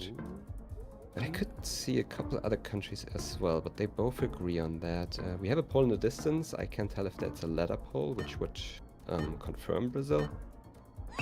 If it is, and it was just Maranhão. Is there a world in which you, as a pro GeoGuessr player, want to have two monitors? One that is like a normal 24-inch monitor, and then like a 60-inch TV, so that when you play NMPZ, you just go over to the big TV and play on that for all the small details? I mean, that would feel wrong. That would feel a bit unfair. Why? But it would help. It would help, definitely. That's what I was for thinking. me, You like, just have a massive sometimes- TV over the other, and you dual monitor your gaming setup for tournaments. Yeah, I mean, I made that experience playing with communities where I said, "Yo, how did you get that round? How did you do that?" And they were just saying, "Yeah, it just said the town there, no?" Yeah. And I said, "Yeah, I saw the sign, but I didn't." Good Serbia guess now for MK. Written on it. Already 2,000 points ahead. Sheena doesn't look too happy with these. Isn't the easiest. Serbia is an interesting guess, but I can't see it. Romania? Not too sure. I don't know if that's a hedge. It was Romania. Ooh. Too many points, of course. It's still early days, only round 3, but 500 taking off of MK. Nice little comeback attempt there for Sheena. Again, this is the final round. There will be nothing else after this. As yet another. Look at how beautiful this is. We are being gifted some very, very nice locations here today. I would agree. Every location so far has been looking pretty nice. Yeah, we are in Norway. We have water to the east, and I don't see any land. You want me to just turn the mouse like 2 centimeters to the right? Because then we might see you land. No. Far up to the north is where MK is going to go. Ooh, he's further south on this. This is going to be big points. That's something you see a lot in Norway, where both players can decide on north or south. Coast east is interesting. I would lean more towards the north with that. Well, he is further south. Huge points, 2.5 times multiplier, and it is going to go north. We are. Yeah, by chances you have more places with water east up there in the north. But of course you can also see it further down, but yeah. Sheena, Sheena, Sheena. Pressure is on. MK looking focused as ever. Sat at 5,500, and Sheena, one bad guess here and it could be game over. We are what seems like to be the US. We have some southern pines. With these lines, MK's guess makes a lot of sense. These look a bit narrow divided. However, Sheena is in Georgia. If he's off here, that's even game. in the Carolinas. This can be game. Definitely could be. Who will get it? It's gonna be MK. Will it be enough game? Yes, it will. And that's gonna be MK. Out with the win, securing himself a seat at the GeoGuessr World Cup. Sheena got to win twice in Japan, and now MK takes it home in the US. What a finish to that one. And the fact that we got to go to all 5 games as well, that's absolutely phenomenal. Yeah, that's how the tables can turn in GeoGuessr sometimes. It's just really coming down to 2, 3, 4 good region guesses, and it's done. And MK did so in the US, in Norway as well. Sheena got not rewarded by region guessing Romania. He went more to the east when it was center. So this back and forth is a part of GeoGuessr. Love it or hate it, but MK is happy to pick up the win here. The grind did pay off for him, and he saved a spot for the World Cup. Of course, absolutely phenomenal to watch how he played all the way through. I feel like he had his playstyle kind of locked in. While it did waver a bit in some of the earlier rounds, I feel like when he got back to it, like fast guessing all the way through, I don't want to say he threw Sheena off, but there were definitely times where Sheena just didn't seem too I just had another 5 seconds, I think that's how he got into the mental aspect of it. He forced him to play out of his comfort zone. Yeah, I would agree with that. Sheena definitely can get nervous sometimes. We saw that in the past, especially on LAN events where he got a bit nervous, didn't get his clicks through and stuff like that. And I think that was also MK's strategy here to really put this pressure on, and it worked out. Yep, absolutely phenomenal game. Now, we will hopefully get a winner's interview in just a short moment. I'm not sure if you're going to stay on for that, Shelotus, or if you're leaving before. I haven't been fully informed on what the play is from here on out. But you can do the interview. I mean, I'm sure I could. But before that, let's take a quick look at the brackets once again, just to show everyone what happened here in the tournament today. Bad At Geo taking out 3-0 by Sheena early on. Sheena continues to take out Sadziu, who took out Fontis, and then in the finals, he made it. Over on the other side, MK 3-0's Jewel, 3-1's Nesta, then makes finals. Yanik, of course, losing to Nesta there as well. What would you say is the biggest upset or the biggest upsets when you look at the bracket and how things played out today? The biggest upset. I mean, upset is always a bit difficult to say. I think Bad At Geo got very unlucky with the seed. Of course, he got to play Sheena, which isn't a weak player at all. Therefore, you can't really call it an upset, but that's something I didn't predict. Like, Bad At Geo was my favorite today here. Okay, for the whole thing? If I'm allowed to say it. Yeah. Yeah, of course, you can say whatever you want. But yeah, I think he got a bit unlucky there. But as I already mentioned a couple times, that's how Geo is sometimes. Yeah. But besides that, yeah, I did kind of see the same for Sheena, for MK. Those were the names you did hear often for winning. So, yeah. I mean, and I feel like that's how it always is with all, competitive games. Sometimes it goes for you, sometimes it goes against you, but it's about making the most of those small changes you get. And I feel like even in this one here, there were times where MK was off, where Sheena could have come in and capitalized, even avoiding having to go into a NMPZ, but wasn't able to do so when he had the chance. Yeah, definitely wasn't flawless on either side. Anything could have happened, so therefore you can't be too mad about it. So it's deserved win, I would say. Yeah, definitely. Now, like I've done with everyone else so far here today, I will ask you to just do a quick shout out, quick gather on where people can follow you, and yeah, the mic is all yours, Yiltris. Yeah, I don't really do content, don't post too much. I think the biggest chance of seeing something from me is maybe on Twitch. But however, I am on almost all social media platforms by Yiltris, by the name Yiltris. If you want to follow, maybe I will post something at some point. I thought about it, so be one of the first to see it. Ooh. If you want to follow. Nice. Yeah.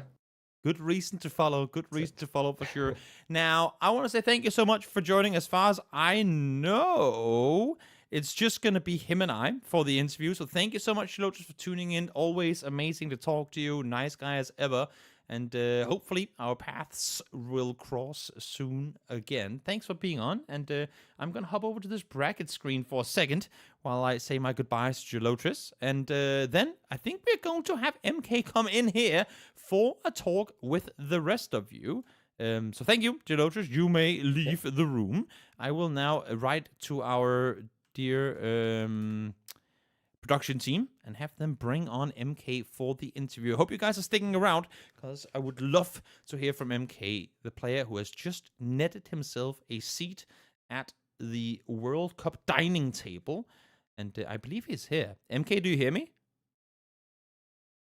Yes. He hears me. Great.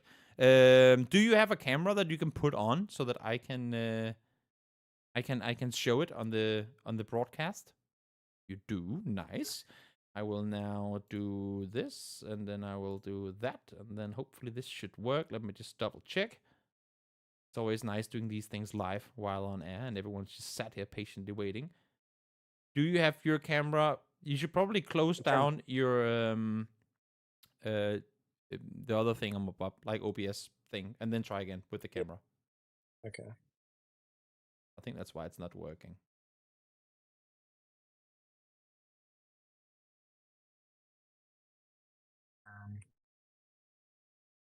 You know what? While we're getting this working, let's not wait around any longer, because I really want to say a massive congratulations, MK. We will get the screen up, of course, in just a moment, but a massive congratulations in what was an incredibly hectic, I feel like, day of games. And you know what? Now that your camera is on, let us hop straight over so we can properly congratulate you. There we have him. There we have him. I will change the name here as well. There we go. The champion, MK, winning. Congratulations on making it to the World Cup. How does it feel after a long, long day of GeoGuessr? It was good. That last match scared me, especially going into NMPZ. Why? Tell me. Last no move game. What scared you about it? Cause I'd rather have just won earlier and not lost the second no. Well, losing the first no move game was annoying to me. Mm-hmm. Fair. So I favor myself in no move. Were there any other matches over the course of today's games that you like look back on where like, oh, I could have done better, or maybe something you're really impressed with how you played? Because I feel like you put on a speed at which almost no one could keep up. Like your ability to not only play fast but be so incredibly precise while playing fast. Like your plonks were always incredibly close. Yeah, mostly the Nur Sultan incident against Nesta. That was quite a rough one. And just, I kept sending around country against Sheena, which was a little bit rough as well. Of course. But still, yet, here you are. You made it through. How does it feel? I mean, knowing that you're going to be going up against, the best players in the world in the World Cup just about a month from now, and what are you going to do maybe to prepare? I know you've been grinding a lot, but are you going to change up your approach to the game? Is there anything like specific that you know you want to get better at coming into the World Cup? I'm probably just going to skip moving as usual and just try to become better at no move NMPZ. And is that because we obviously, I mean, I don't know how much of the show you got to sit back and watch because you were obviously playing today as well, but I had quite a few different guests, co-hosts in on the show, and we talked a bit about how if you're a fast enough, like, if you have a playstyle that's fast enough, you can kind of convert moving into no move, because you don't really, if you guess as fast as you have done today, you don't really allow for the opponent to move a lot. And is that what kind of goes into it? Do you feel like it's an advantage to be able to play faster like that? Yeah. And I can also just tunnel vision on moving and make a bad guess. So who would I you just say? like playing moving. Yeah, no, that's fair. I mean, that's fair. Everyone plays the different playstyles. Talked to Jake earlier. He obviously is one of the players that do favor moving. I will say still, though, with how the format currently is and how I guess moving is technically the only game mode you're guaranteed to play twice in a best of 5. The way that you're approaching it from a no-move perspective seems like the best way to kind of go up against players that maybe prefer playing moving. Yeah, I can't be bothered to play moving by actually moving. Fair enough. Fair enough. Well, once again, I mean, I want to massively congratulate you. Were there any, to you, big surprises today? Maybe, I mean, both in the games that you played yourself, but also maybe what you saw from some of the other matches. Any upsets that you noticed or anything in particular that you took away? I think it's just obvious the bag losing 3-0 to Sheena's the upset of the day. Because he was the only opponent I was scared of going into this. Makes sense. So I guess he kind of helped you out in that regard, that you didn't have to go up against him at all. Yeah, because we have similar play styles. Makes sense. Makes sense. Yeah, because it definitely seemed like he was, I guess, in the same way that you managed to. I mean, obviously, this is just me assuming what I saw in the like the player camps and whatnot, it definitely seemed like you were able to make Sheena more uncomfortable with how fast you were. It seemed like there were situations where he was like, oh, had I just had a couple more seconds, I could have maybe gotten that right. Was that an active decision against Sheena that you knew by playing fast you could do so? Or is it just you continuing to play the playstyle that you prefer? I play fast against everyone, basically.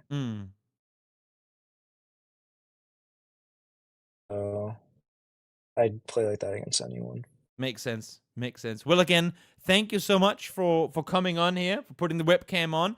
Are you? I mean, you're going to be in Stockholm a couple of weeks from now. Is there anyone in particular? I mean, obviously you know now the majority, except for one, I suppose, player that are going to be playing. Are there any players you already now know that you're looking forward to maybe play against, or maybe some you're fearing to have to go up against?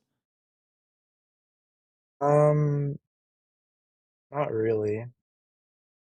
RC. Mm-hmm. And is there any reason as to why? Is it like playstyle wise, or He's the GOAT, He's the GOAT. You know what? Maybe going up against him and beating him will make you the GOAT. That's that's what World Championships are for. That's where the new titans arise.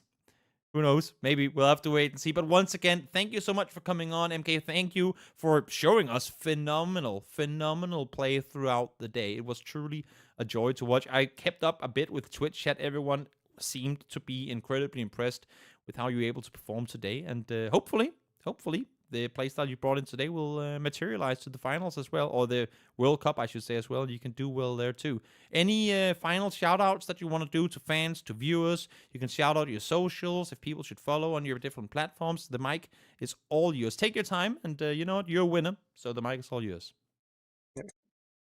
Shout out to RC, Debre, and Lazi. That's all. No stream shout-outs, no content shout-outs, no nothing. This is where you build your social media platforms. Also, shout out to Derziggy. There you go. Make a shout out to Derziggy. There you go. Gotta pay respects to the comrades who, and that's another thing I really love about. I mean, how all of you not all, but most in the GeoGuessr community help each other grow. I feel like there's a lot of different scenes in both esports and other competitive environments where everyone, keeps their hands very close, or their cards very close to their hand. You know what I mean? Everyone is very secretive about how they improve. But I feel like the GeoGuessr approach is more, let's grow together. Let's get really good together by sharing, different documents on whether it be Russia info or regardless of the info, really. I feel like you guys are always incredibly good at building the competitive level together. So that, I guess, me shouting out both you and all the people you just mentioned there as well. Phenomenal to watch. Any final words that you want to say to the viewers out there who's been cheering you on throughout the evening? Not really. Not really. You know what? Fair enough. Short and concise. That's the way we like it. Just like the playstyle. Always on point. Always there as fast as can be. Thank you so much for joining me here, MK. And once again, congratulations on not only winning this tournament, but securing your seat for the World Cup as well. That is, that's going to be it for us for tonight. So thank you, everyone, so much for tuning in. I hope you enjoyed it. I hope you had a good time with me getting all the guesses wrong and my co-casters getting all of them right, and MK right here winning himself the tournament. Thank you all so much for tuning in. We will see you for more GeoGuessr coming up real soon.